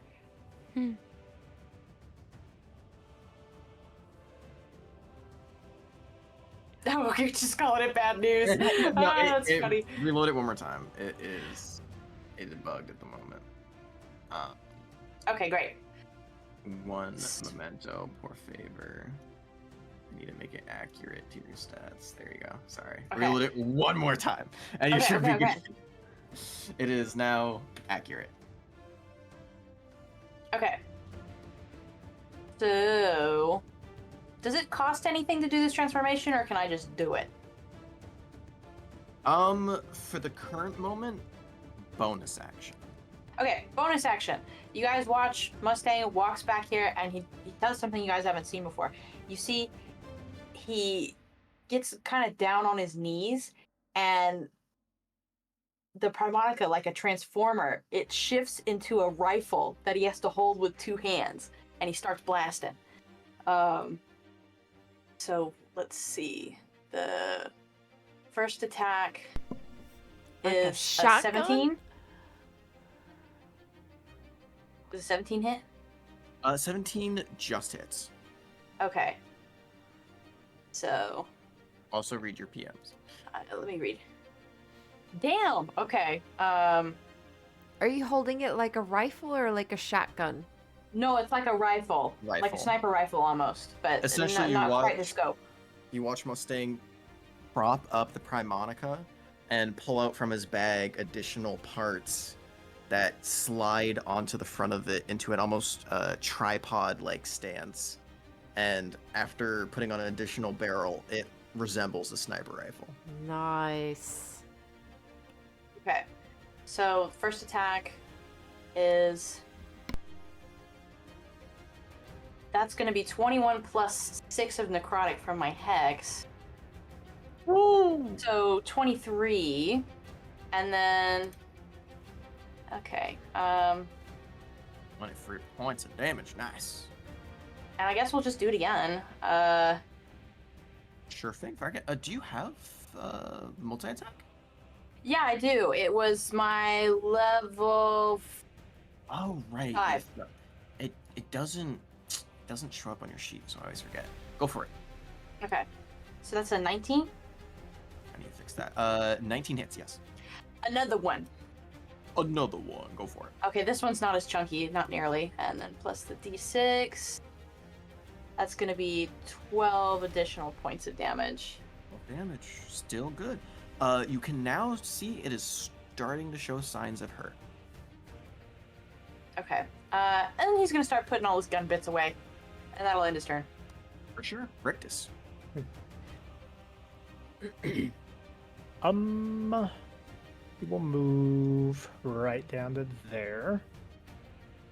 And he will form a chromatic orb over his left hand, acid, and he will throw it at this monstrosity. Go for it. Yeah.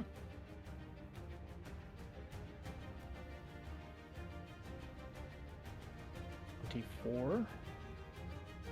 Disadvantage one more time. Okay. As until the top of the, or until the top of the next turn, excuse me. Another 24. 24 still gonna hit. Yeah, fuck me, I guess. Yeah. Rick said I ain't no bitch. We doing it again. Big roll. 19 Uh, acid damage. 19 acid damage? Ooh.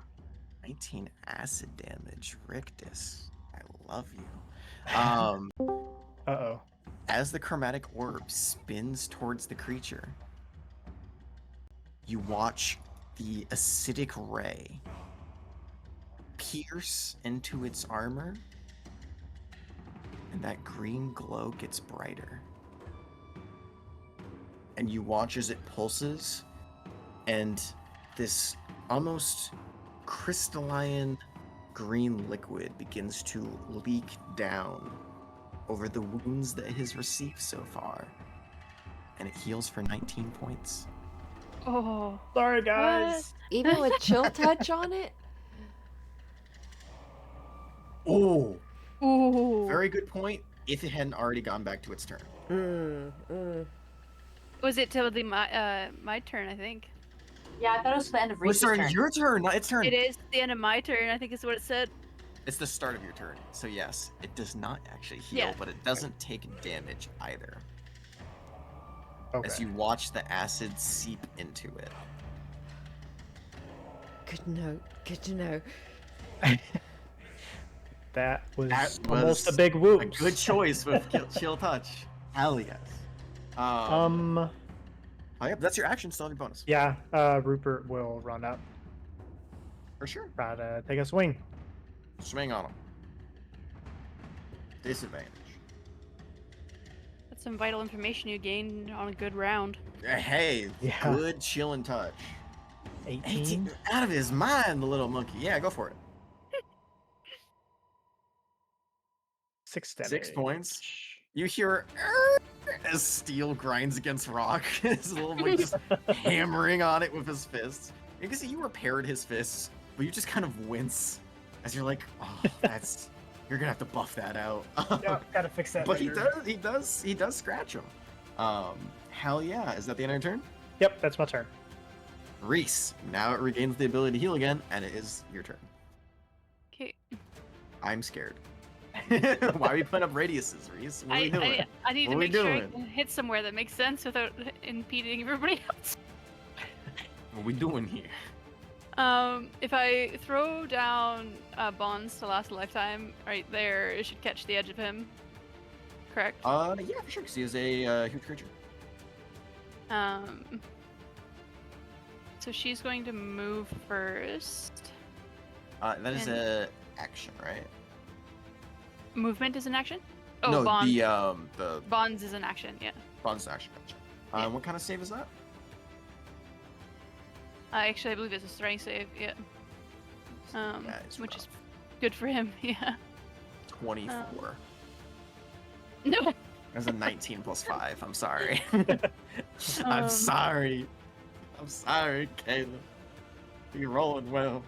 Okay, so he's just not trapped then by it. No. Unfortunately not. Okay, that's fine. But I was gonna move before I threw it to Sure, yeah. thinking, oh, this is the wrong. Pretty Yeah, bit she'll- closer. She'll move right into that spot. Can I fit Gotcha. right in there? Right in between Uh, two rocks and the pillar. Yeah, and then she will bonus action bottomless casting to regain her second level spell slot. Hell yeah. Cool. We'll get to that in a second. Mammoth. So now we'll use our action to wolf up the boy. And then get a little closer and and shoot him. Sure, go for it. Okay. Still a disadvantage. Roll one more time. Oh. 17 is what you need, though. That hits. All right. Hell yeah. Blasted him. For 11 11. points of radiant damage as a starry arrow, you kind of reach back and pluck it out of the starry night sky that's surrounding you, release the arrow, and just right into the large chest. Starry shows signs of damage. Why do I have disadvantage again? 'Cause you took dodge action. Hmm. And it's a ranged attack. Yeah. And then does Bruce get a turn? Yeah. Okay, bite. Walk up, take a bite, go for it. If you want, you can put him right here, and he'll get a straight roll instead, disadvantage. Oh, too late. Too late. You already rolled. Oh. Part 2 of Bruce biting into the back stone. Well, that's my turn. That is the creature. Creature's turn. It loses its dodge and is gonna go ahead. You know what? Is it actually within range yet? Ah, it's just outside of range. It is gonna go ahead and I love this ability. It's gonna go ahead and haste itself. You watch as the crystalline form begins to glow, and around specifically the head and the arms, this pulse of energy just begins to ramp up rapidly until it is just glowing this vibrant green that pulses out in the area, and is going to go ahead and make 3 slam attacks this turn. And it is going to go ahead and choose, you know what, 1 for each. 1 at Bruce, 1 at Rupert, and 1 at Duradon. One of those would be at a disadvantage for Rupert's block Which attack. one? Choose. 1 at Duradon, the one at jeez. well, it can't. Yeah, it's either Duradon or Bruce. Actually, wait, no. Is it within 5 feet of the creature or within 5 feet of the ally? Let me go to it real quick. Check the wording on that. Because if it's in 5 feet of the ally, you're only gonna be able to do Bruce. It imposes disadvantage on the attack roll of one creature it can see that is within 5 feet of it, provided the attack rolls against a creature other than the defender. Sure. So do you want to do Bruce or Duradon? Duradon. Sure. Fuck the frog. That's gonna be on Bruce. Oh wow, only a 10 to hit. 10 misses. Duradon, there's a 25 and a 22, so 22 to hit. That still hits. Gotcha. And on Rupert, that is 12. Misses. So that is gonna be on Duradon.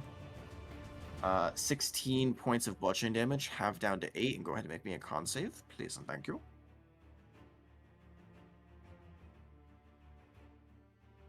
$23, more than enough. Hell yeah. That is gonna be... Oof. It is kind of fucked right now. But you know what it is not out of? Options. It is gonna go ahead and... Well, oh, I used its bonus this turn. Shit, no, I can't. Cool. Then it's just gonna go ahead and spend 3 more runes to make another slam attack on Duradon. Can't really do anything else. 20 to hit. It hits. For an additional only 6 points of damage and another con save. $17's enough. Creature slams you twice, and you are resisting whatever this crystalline urge is that keeps trying to come over you. And that, I believe, you know what? You know what? Yeah, no, he do be kind of fucked, so he's gonna go ahead and take the dodge action again. One more rune.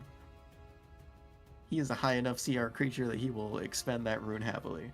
Spiridon, that is your turn. Got you. Luckily, does Bruce and fucking They do cancel it out, yeah. So you get Okay, straight cool. rolls. Gotcha.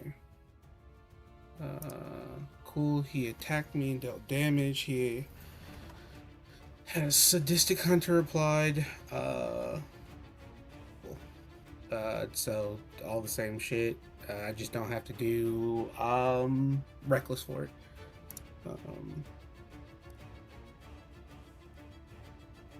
That is a 23 to hit. Archer hits. Got you. Damn it. This fucking calculator.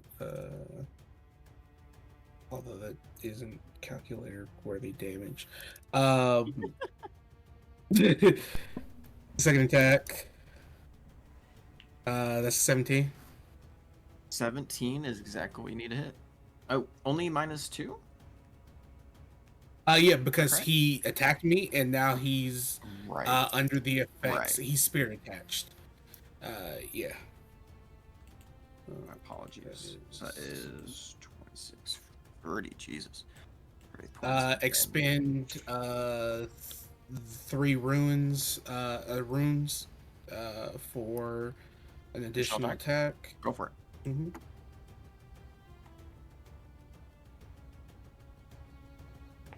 16. I'm gonna add the D6 to that. Oh, that D8. was Yeah, go ahead and roll. Or D8. I'm sorry. You need anything higher than. Oh, actually, one? no. Yeah, I Yeah, can't. it's I 16. can't. Yeah, you can't fail. Math, man. Leave me alone. Go ahead and roll damage. That is 27. In total, that is 93 points of damage. Casual flex. All right, calm down. Hell yeah. It looks hurt. It's Sorry, 93 magical damage, if that's important. It does not matter. Okay, cool. I've already been calculating that for. So, oh shit. Oh no, it's force damage, so you're good. That's right. Hey man, welcome to Jared min-maxing his character. This is that's the end of your turn. I want That's to all say you can do. yeah, but I don't know that that's all that I can do. But it's You all can't use that any I more can runes. remember. Yeah. So unless you have a class bonus action, that is all you can do. Shit. All right. Cyrus is up. I am gonna go ahead and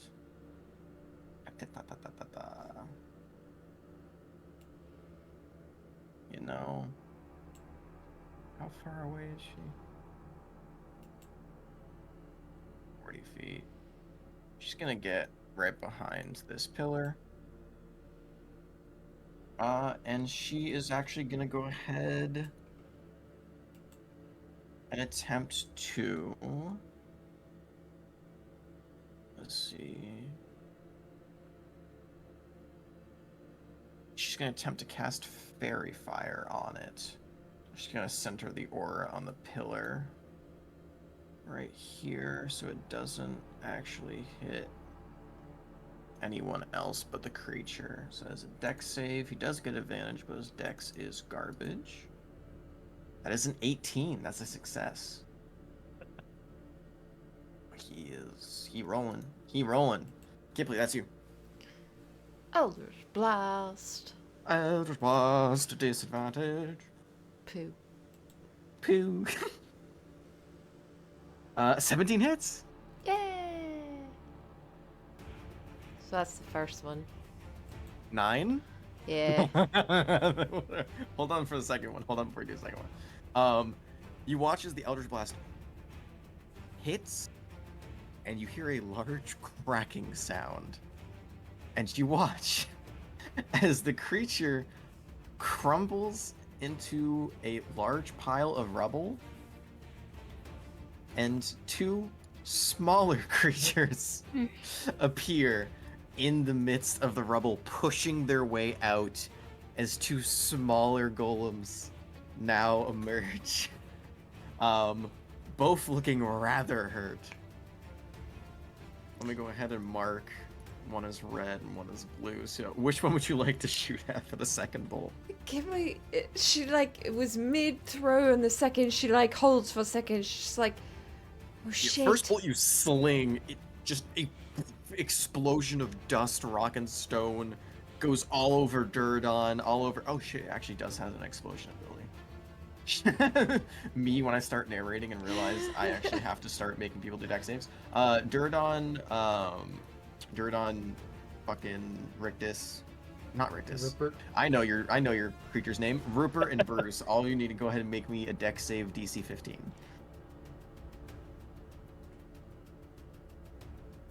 That is a save. That is 20. Nice. Ooh, nice. So all of you succeed. The 17 halved down to 9 points of bludgeoning damage. Or I guess in this case it'd be piercing damage. Was I supposed to make a save too? It was only creatures that were within 5 feet. Okay. So you're good. But that is one beam. Second one. I technically rolled it, but I'm totally fine rolling again if you'd prefer. I accidentally rolled. Which creature would you like to target? Probably Red the red one. Red? Gotcha. Go ahead. Actually, no. I'm sorry. The blue.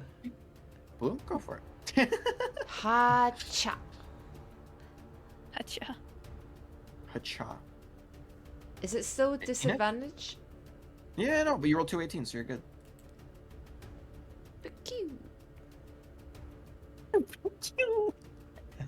I love the sound effects tonight. All right, 6 points of force damage. Hell yeah. That's your action. Bonus action. No. Nope, that's it. Mustang. You watch from afar as the two creatures stumble out of the rubble from whence they used to be one. Sorry. Great. Funny enough, I will allow Hex to stay on both of them at the moment, just because it was once one creature and you cast it on the one creature, so we'll keep it on both for now. Okay. Oh, so I could go. shit. You know what? I'm gonna let it stay because Dom forgot. I'm gonna add a little bit of HP back because technically its AC is 19 right now, and I totally forgot. That's my bad. That's my bad. Because it did put haste on it and it didn't get back to its turn yet. Shit. Damage gonna stay. Damage gonna stay because it already been done. But I'm just gonna give these little buddies a little more. Okay. Isn't this when I only the can't first read. round? This is the third round. No, I mean the Well, first round of fights. The fights oh yeah, inside no. the arena. This is the warm up. We gonna be in here for a long time, gang. Okay. So, anyway, I started blasting. Eldritch Blast? No. Primonico? Yeah. Sure, go for it. I need my hex juice. Eldritch Blast versus Hex Juice too. This one does more damage. Go for it. So that's a 24 to hit on this one. I assume that It's hits still on the red. It's still at disadvantage. Oh, okay. Good to know. It's a 24 again. Yeah, no, that's gonna hit. Go for it. Okay, I'm going for the red. Yep. Chew. We all. Chew! That's just the sound of all range attacks, no matter what it is. That's 18 with the hex damage. 18. Nice. Points of damage. Alright, Raise up. and we're gonna do it again. On the red one. At disadvantage. I assume? Okay. You put So that's a 17 and 28. 17 is gonna miss. Okay, bonus action. Let's see. Give another bardic to Duradon. Sure, yeah, use the last one. How do you give your bardic dirt on? Having seen him wail on the rock for a mighty 93 points of damage, he'll shout across the rink, "Good mollywhopping, Duradon!" You feel inspired. You get your D8. Hell yeah. You feel inspired. Hey, from mollywhopping in a southern accent, that'll get you. Rictus, that's you. Rictus will move up to right there, as far as he can run, Sure. and he will take 2 swings. Disadvantage, but you got it. Fucking Warhammer. Disadvantage, okay.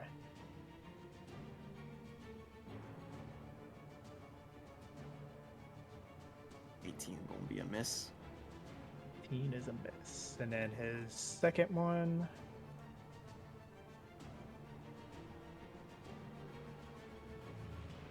Is a miss as well. Miss as well.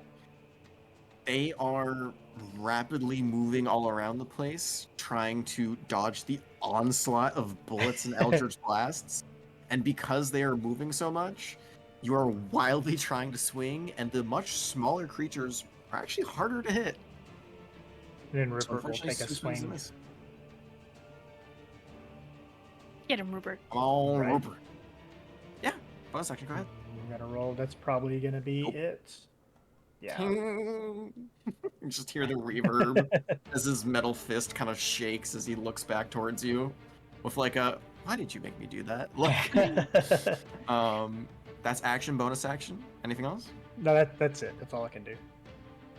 All right. Killer in blue. What'd you like to do?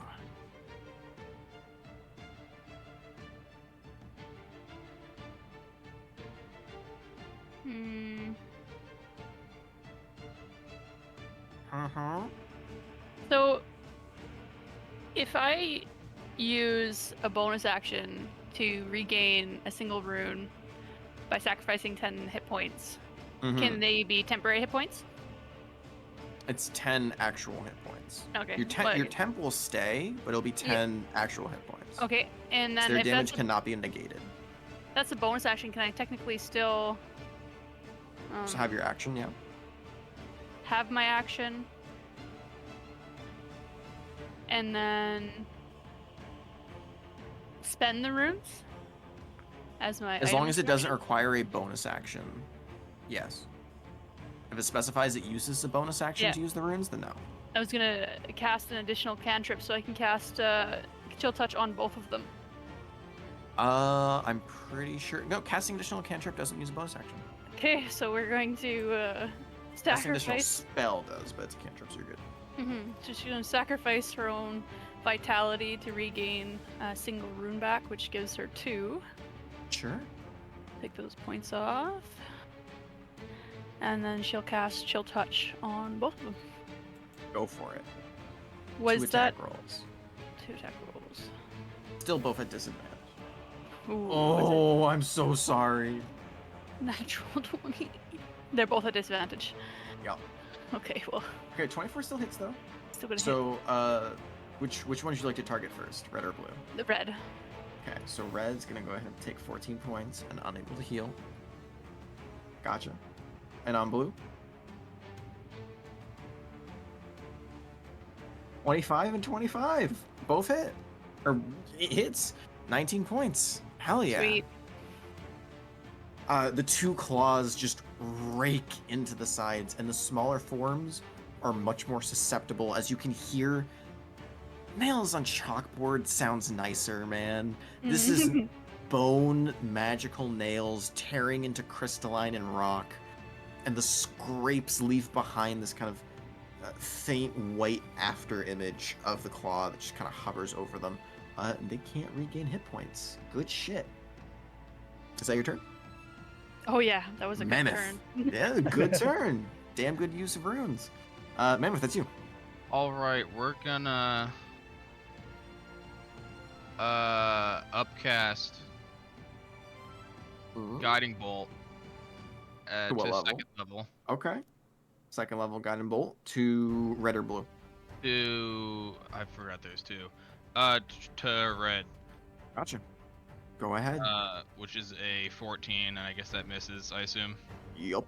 You can use inspiration if you like. If you feel like it. Sure, yeah. Let me Go roll for it. Straight roll. again.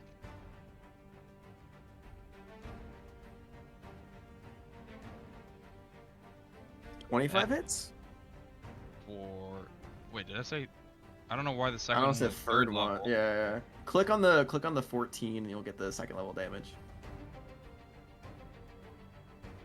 15. There you go. 15 points of Nice. radiant. Nice. And then Red is looking hurt. we'll blast it with a starry arrow. Sure. And that's a straight roll because it is currently at advantage and at disadvantage. So they cancel each other out. That fucking misses. Well, that doesn't change 10. Just lands right in the middle of its feet. Oh, I forgot to. Never mind. And then we'll have Bruce attack, or try to bite again for the third time. Sure. Bite away. Oh, does that hit? One more time. Is that Oh disadvantage? yeah, fuck. 19 would hit, so if he rolls a 19 or higher, he will hit. I'm so sorry. I'm so sorry. I'm so sorry. I'm so sorry. Another natural one. Bruce just licks salt, man. What can I say? It is funny because the creature is like the same size as Bruce now. Which Bruce, big boy. These guys, big boys. So he's just kind of ramming his head into it. Can't get much else out of it. Is that your turn? Yes. I need to roll a d6 Alright. though for the cosmic omen. Yeah, for Wilmo. Gotcha. Yeah. Cool. Their turn dodge ends. They are out of runes, but not out of options. They're gonna go ahead and actually, do you know what? yeah, it's going to. Since technically their health pool is still shared, it's going to go ahead and sacrifice red. You watch the blue one turn around and beat the shit out of red, and it collapses into dust. It's still the same creature. As it's gonna go ahead and sacrifice the remaining 12 HP to regain a rune. When I say it was hurt, it was hurt. It's gonna go ahead and sacrifice one of those for a rune. It's gonna sacrifice 10 more of its own HP to get 2 runes. And it's gonna go ahead and gain, let me see, what is the, actually no, it's going to sacrifice just 1 and then regain HP equal to, it's only 3, fuck, that's not a lot. Wait, don't they have Right, chill 'cause I touch did on that. them? Chill touch doesn't stop them from losing HP. They're not regaining HP because I forgot about chill touch as well. I was looking at the heavy attack. Man, hey, we do or die. Actually, wait, no, it's within Berserk. Oh, the thing I've been looking for. This is roll d6, not 6, goes Berserk. I used to go in the text and the news creature you can see. D6. 5. How's Durdon looking? I'm sure Durdon's fine. I'm sure Durdon's big shitting. Goes on, it moves to the nearest and attacks. It will continue to do so until it is destroyed. Oh my goodness, I love this creature. Cool. So I need I'm gonna go ahead and roll a d6. Dirdon 1, Reese 2, Zyrus 3, Mammoth 4, fucking Mustang 5, and Kipley 6. 6. I'm so sorry, Kipley. So you watch as this creature, breaking its own self to gain additional power, goes into a berserk state and lets out this just primordial roar and is going to go ahead and rush towards Kipley, darting through every single person in its path. Dirdon, Zyrus, Mustang, Reese. Man, if you're in the air, right? Yeah, we'll say, I don't know, 20 feet. Alright, so you do not get an attack of opportunity. But Dirdon, Reese, Zyrus, and Mustang, Bruce, and Rupert all get attacks of opportunity. Actually, no, not Bruce, because he's out of his range. Everyone who I said previously gets an attack of opportunity as it rushes up directly beneath Kipley. It is gonna go ahead and use one rune to make it all at disadvantage once more. Damn. So that's a miss from Dirdon. Did he dash to get there or just ran? Berserk Okay, he's got all that. ignores movement speed and it just moves up to a creature. That's a miss for Mustang as well. Mr. Mustang as well. Reese, you do anything for a reaction? Would you allow me to legendary action bulwark No. instead? No. It is not the end of creature's turn. I guess I'll attack it. I appreciate the hustle. Yeah, disadvantage, you said, right? Yeah. She doesn't have a ranged attack anymore. Melee. It would A melee attack, you mean? Mm-hmm. Any melee attack or any weapons that you have physically on you can attack with. Don't forget, by the way, because I think you did, you do have a magical rapier with you. I don't remember what happened to that rapier. You took it. Oh, I don't think I ever put it in my inventory. Reese requested it. It's a dancing rapier. I can send you the description. Thinking about that when we logged in today. I was looking through my me too. inventory. Me too, and I was just like, we had a lot of combats and they haven't used it once. Interesting. I think I was gone immediately after getting it, so it sort of Yeah, it fell was. off It the- was. She will actually just use her bone claw attack for this reaction. It is melee. Go for it. Oh, that's just damage. That's damage. And I need to roll One more. disadvantage. Oof. Oh, slow down there. It does still hit at 19. So that's 5 points of damage. First one didn't respond. I didn't even see it until No, you're good. You're good. both You're of them good. showed up. It is hurt, but it is still up and alive. Cool. So, Kipley, how far are you in the air? 10 feet. Perfect. So here's the thing. It is gonna go ahead and do so. Oh my goodness, this is so broken. I love it. It's gonna go ahead and unleash 5 rock attacks at you. Jeez. So we're gonna go to just spam the 2 hit button, and then I'll add it all at once. That is 10, 20, 21, 12, and 17. 20, 21, and 17. 3 out of the 5 hit. That's gonna be. Oh, I rolled that one too many times. Oh wait, no, that's 2 hit. I need to roll damage. Whoops. Okay. Woof. Woof. Okay. I need to quick math. That is 25. Oh my god. Oh my god. Wait. Hold on. My apologies. I'm doing math because that is. Is that max damage? Holy shit, that's a lot of damage. 13. I'm sorry, you don't want to hear it, but that is 44 points of damage as it just starts striking rock after rock after rock. It is in a frenzied state, and it is close to death, but is going out with a fucking swing. I need you to make me 3 con saves as well. 3. Oh my god. Sure. 15 is what you need. That's 1 success. Nice. Poop. Fail. Piss. Oh. Do you want to use inspiration either 2 of those? Sure. Cool. Go ahead and roll one more time. 16 success. Which one do you want to replace? Do you want to replace the 12 or the 6? The 12. Good fucking call.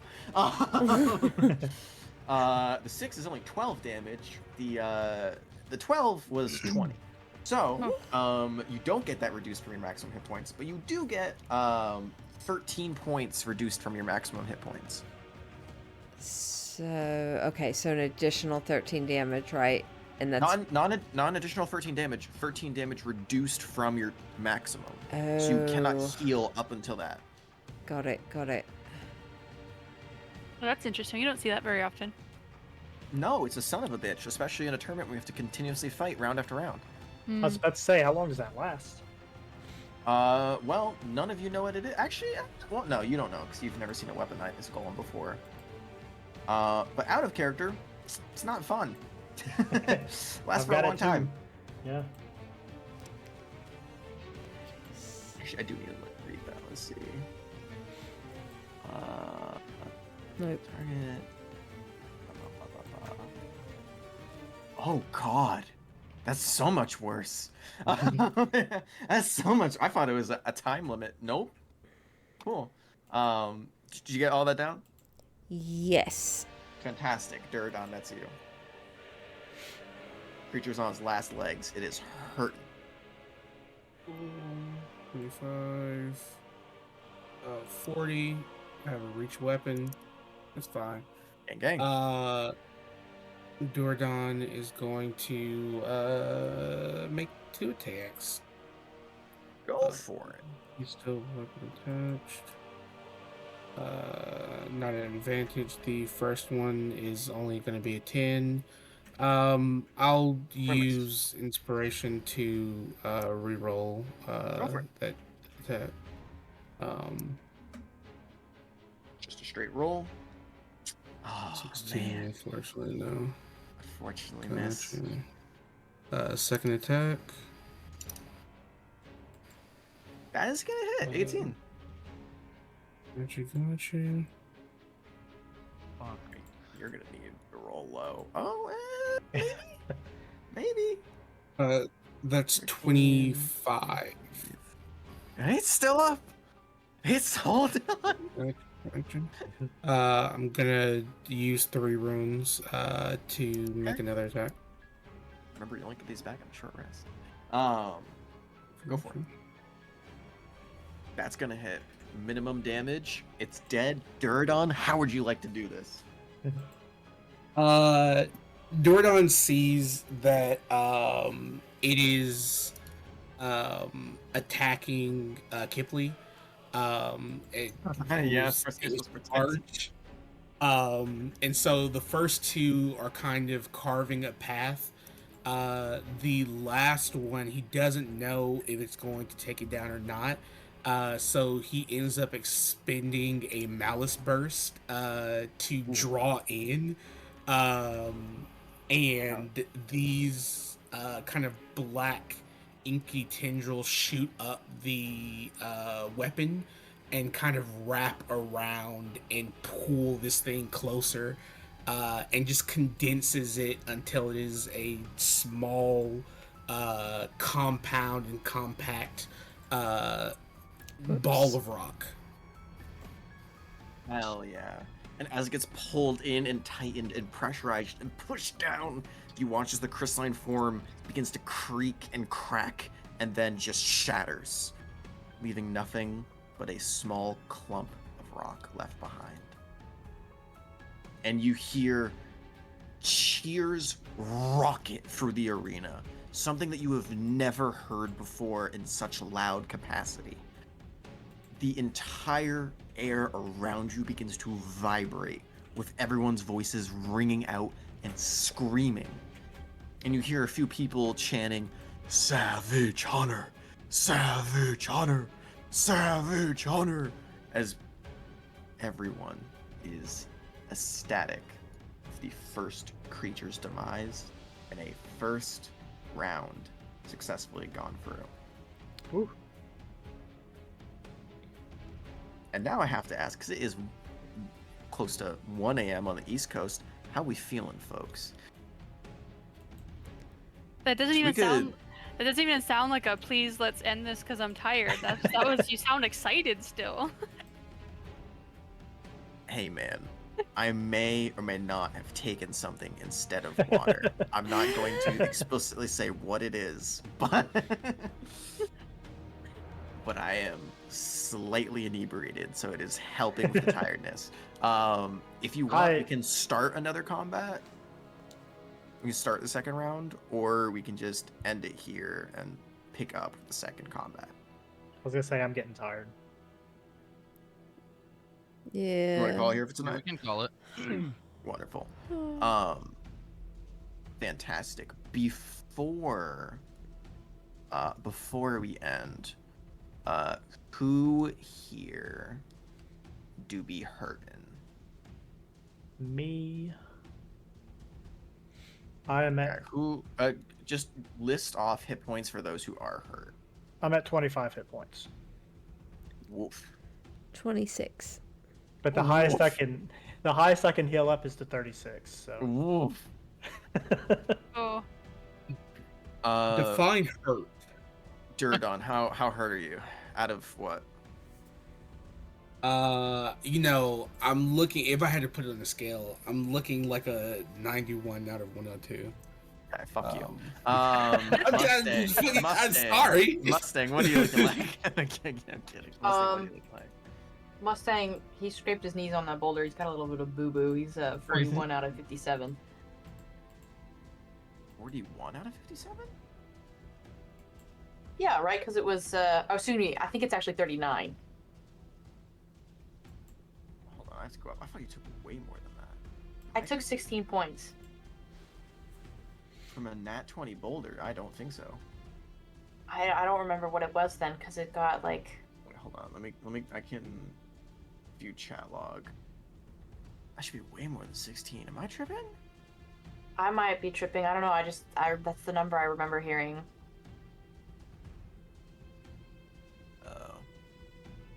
I'll have to look back for that. It should be lower, but that aside...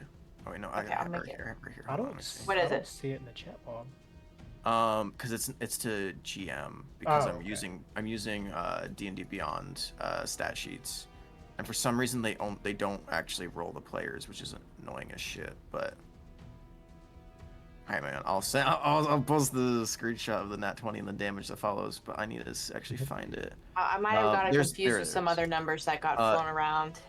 Yeah, it's 4d10 plus 5. It's 27 points of damage. Right. And 27. Do another points of 11. damage. Yeah, I don't know why I thought it got left or Um, something. You're good. Here we go. Temporary hit points. Oh, by temporary yeah, hit they points. said That's hit right. points. Temp, that's right. I Thank was you. at 4. I was That's right. right. I was I right. forgot. I was at 41. For those who did get hit, did you Yeah, calculate the temporary I hit did. points into Yeah. it, Kipley? Mhm. Yeah. Okay, fantastic. Cool. So Kipley, Rictus, and Mustang are the only ones that are really hurt. Correct? Yeah. Yeah. Awesome. There is 10 minutes in between each round. It's not enough time for a long or short rest, obviously. However, you did pay for the best, and the best does deliver. Cyrus can use a third level spell slot to cast Catnap on 3 people. I was about to fucking look up what level that is. It is a third level spell. It can make 3 people use a short rest in 10 minutes. that's an Not actual so- spell. So if So you they're want, getting- Yeah. you free can use hit dice to regain a number of hit points equal to the number of hit die Yeah. expended. But you also, more importantly, for any actually fuck, I don't think any of you guys actually used it. But you regain any runes for those who did use them. We regain runes? No, they do. 'Cause Only they're the free people who get a affected short by nap it. rest.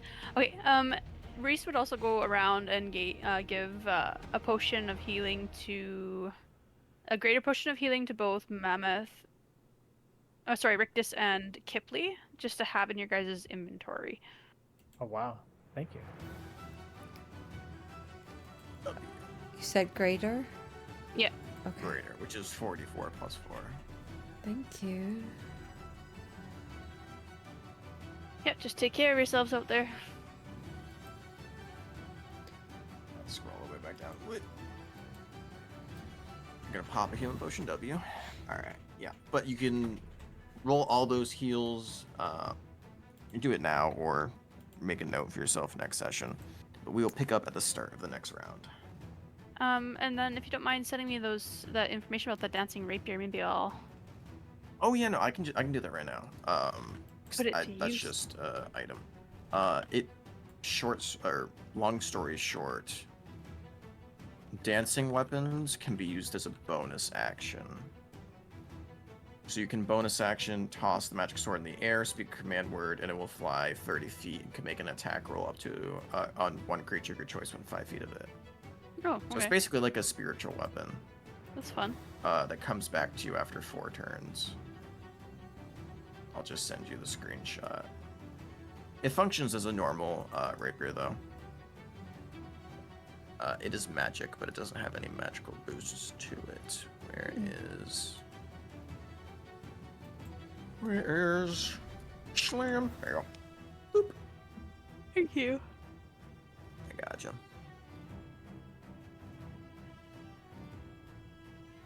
Oh, all right. Good shit, everyone. Round 1 went pretty well. Yeah, it was a good fight, Dom. Yeah, was. thank you. Hell yeah. I will fix up shit who I need to fix up for, especially you, Mustang. Help me! Help! Hey, I mean, I think that's still fucking more than fair trade-off for the fucking damage that thing did. But I think everyone else should be fine. So next session we're just gonna pick up for in lore reasons. Since we aren't fully officialized in using the runes, and this is a test run, runes don't exist and we don't know about them. So we know In- actually like in use character- the word. Yeah. In character, you don't actually know why you're doing excessive things more than usual. Okay. Until found we them- confirm that this is something that we'd like to go down. Just a first off opinion of getting a chance to use them today. I thought they were super interesting, and it was kind of fun to combo them together with like up to your max proficiency. So it was kind of That is A fun the main way. goal. yeah, make it a little bit more engaging the whole combat process. So Yeah, I do like them. I only didn't use them because I wasn't sure when we get them back, so I You didn't get want it to on a use short any. or long rest. Okay. And if depending on how many spell slots you want to burn through with Cyrus, you can get 3 short rests in total. Okay. how many hit points are you down, Rictus? Well, I'm at 33 of 36, so about as good as I can get. After the hit die? Yeah, because of that Constitution thing where it has. Right. You can also yeah. expend more than 1 hit die if you want to fully heal. No, it's okay. Okay. Yeah, no worries. Oof, that was brutal. DC Yeah. 15. Out of character, you can only get rid of that if you get greater restoration, or if it is Oh, okay. removed with dispel magic, Gotcha. Oh, which is again brutal for the first Yeah. round. Yeah. Dom didn't even think about that in a long term. 'Cause I just was like, oh, Okay. I want a golem to be the first enemy because I feel like that'd be really fun. Mm-hmm. And then the Fire Nation attack. And then you almost half my Oh. hit points. In one And shot. then I was so worried for Kipley because I feel like that could have one-rounded you if it hit all 5 attacks. Hey. Oh, Berserk is such a fun feature. She also had a lot of temporary hit points too. Yeah. Fucking 11 temp is 11 temp. We Yeah. fuck with that. Well, plus a shifter hit points. Oh my god. When you fuckers asked me to rhyme and I had just drank, I don't get hit immediately, right? But I was still woozy from taking medicine and being tired, so my brain was Oh. so done. I was just like, "Fuck it, we tried." You were rhyming But you did a good quite job. well. Yeah, Yeah, you were making some you hit one runs. like right off the bat. I was like, oh, Yeah. okay, and then did Yeah. it again at least once. My brain fully stopped at the end when I couldn't find anything else to end with you, and I just said, "Fuck it, we end here." I thought you were gonna rhyme you with you for a I was comedic going effect. to, but then I was like, "No, it's not good enough. I'll just be disappointed and leave." But yeah, no, that was complimentary on the house inspiration. Ash and I were talking, and I thought about making it a Borat voice, but I was like, "Nah, we'll just go energetic." I could not do drunk Borat. No way. That's tall order. No way. I would not be able to make a sentence. My wife. And my wife, very nice. I love you. Very good. Jesus. Oh fuck! I'm out of I'm out of it. Yeah. Oh well, fantastic job, everyone. Yes, good job. We'll pick up on the next second round. God, why is I looped Blood on the Snow? That's why I kept hearing that. Okay, Oh damn, that's a banger. it's such a banger, dude. But I was so Didn't we- confused on why I kept hearing the same sound over and over again. Didn't we hit our year anniversary? Love you. And that is another key thing. Happy 1 year anniversary, Yes. everyone. Oh shit! Wait, what? We have been playing for an entire year. Like as Yeah. of I can't today, believe like as it. of That's this wild. this month, I think or it was March. It was sometime this week. I can't remember. It was sometime this week. I don't know if it was exactly the 23rd, but this was the week that we hit our first session that's Wow. That's awesome. crazy. 1 year ago. March 17th, I think. I believe St. so. Patrick's Day. Yeah. We're real Aw. friends. I can't believe I've known you But- guys for so long. I Right? know. Doesn't It's feel been an like it. entire year. I can't believe I've known you, Dom, and you, Jared, for even longer. That's crazy. I've known Jared for almost 4 years now, and it's terrifying to think That's about. nuts. Time And hey, I still get to know so much more about all of you as it continues on. I think it's kind of. It's fantastic. I think it's kind of cool. Super cool because like I don't think anybody's like on the outs, so we're just gonna keep doing this for another year. Hey man, it took a year to get to level 6. We're gonna have to make some changes around here. It also took you almost 6 months. No, longer than 6 months. It almost took you 8 months to leave the island. Do you know when I had it planned for you to leave the island? Like 3 months. No. Well, stop making it so interesting and having so much for us to do there, then, Dom. Sorry. Yeah, what the How fuck? many? I'm Come on. How many too sessions? good at my Have- job. How many sessions have we never even left a room because we just RP'd the whole time? So many. Dude. It took you 3 sessions just to get out of the cave, man. That's true. Get out of a goddamn Yep. cave. 3 weeks, an entire month to leave a cave. No. 3 cool weeks cave, for man. less than 3 days of in-game time. You got a level up out of it. Oh, you did get a level up out of it. Yes. You Yep. did. You got some chaos, like chaos raid. Yeah. Oh god. Yeah, you see, here's the thing. I can appreciate that because it's very satisfying as a DM when you make a world, you make the backstories, everyone comes together and then they RP for hours on end and they're like interested in it. I prefer that rather than railroad and we just get to something while missing all of that shit. So I'll take it with pride. Mhm.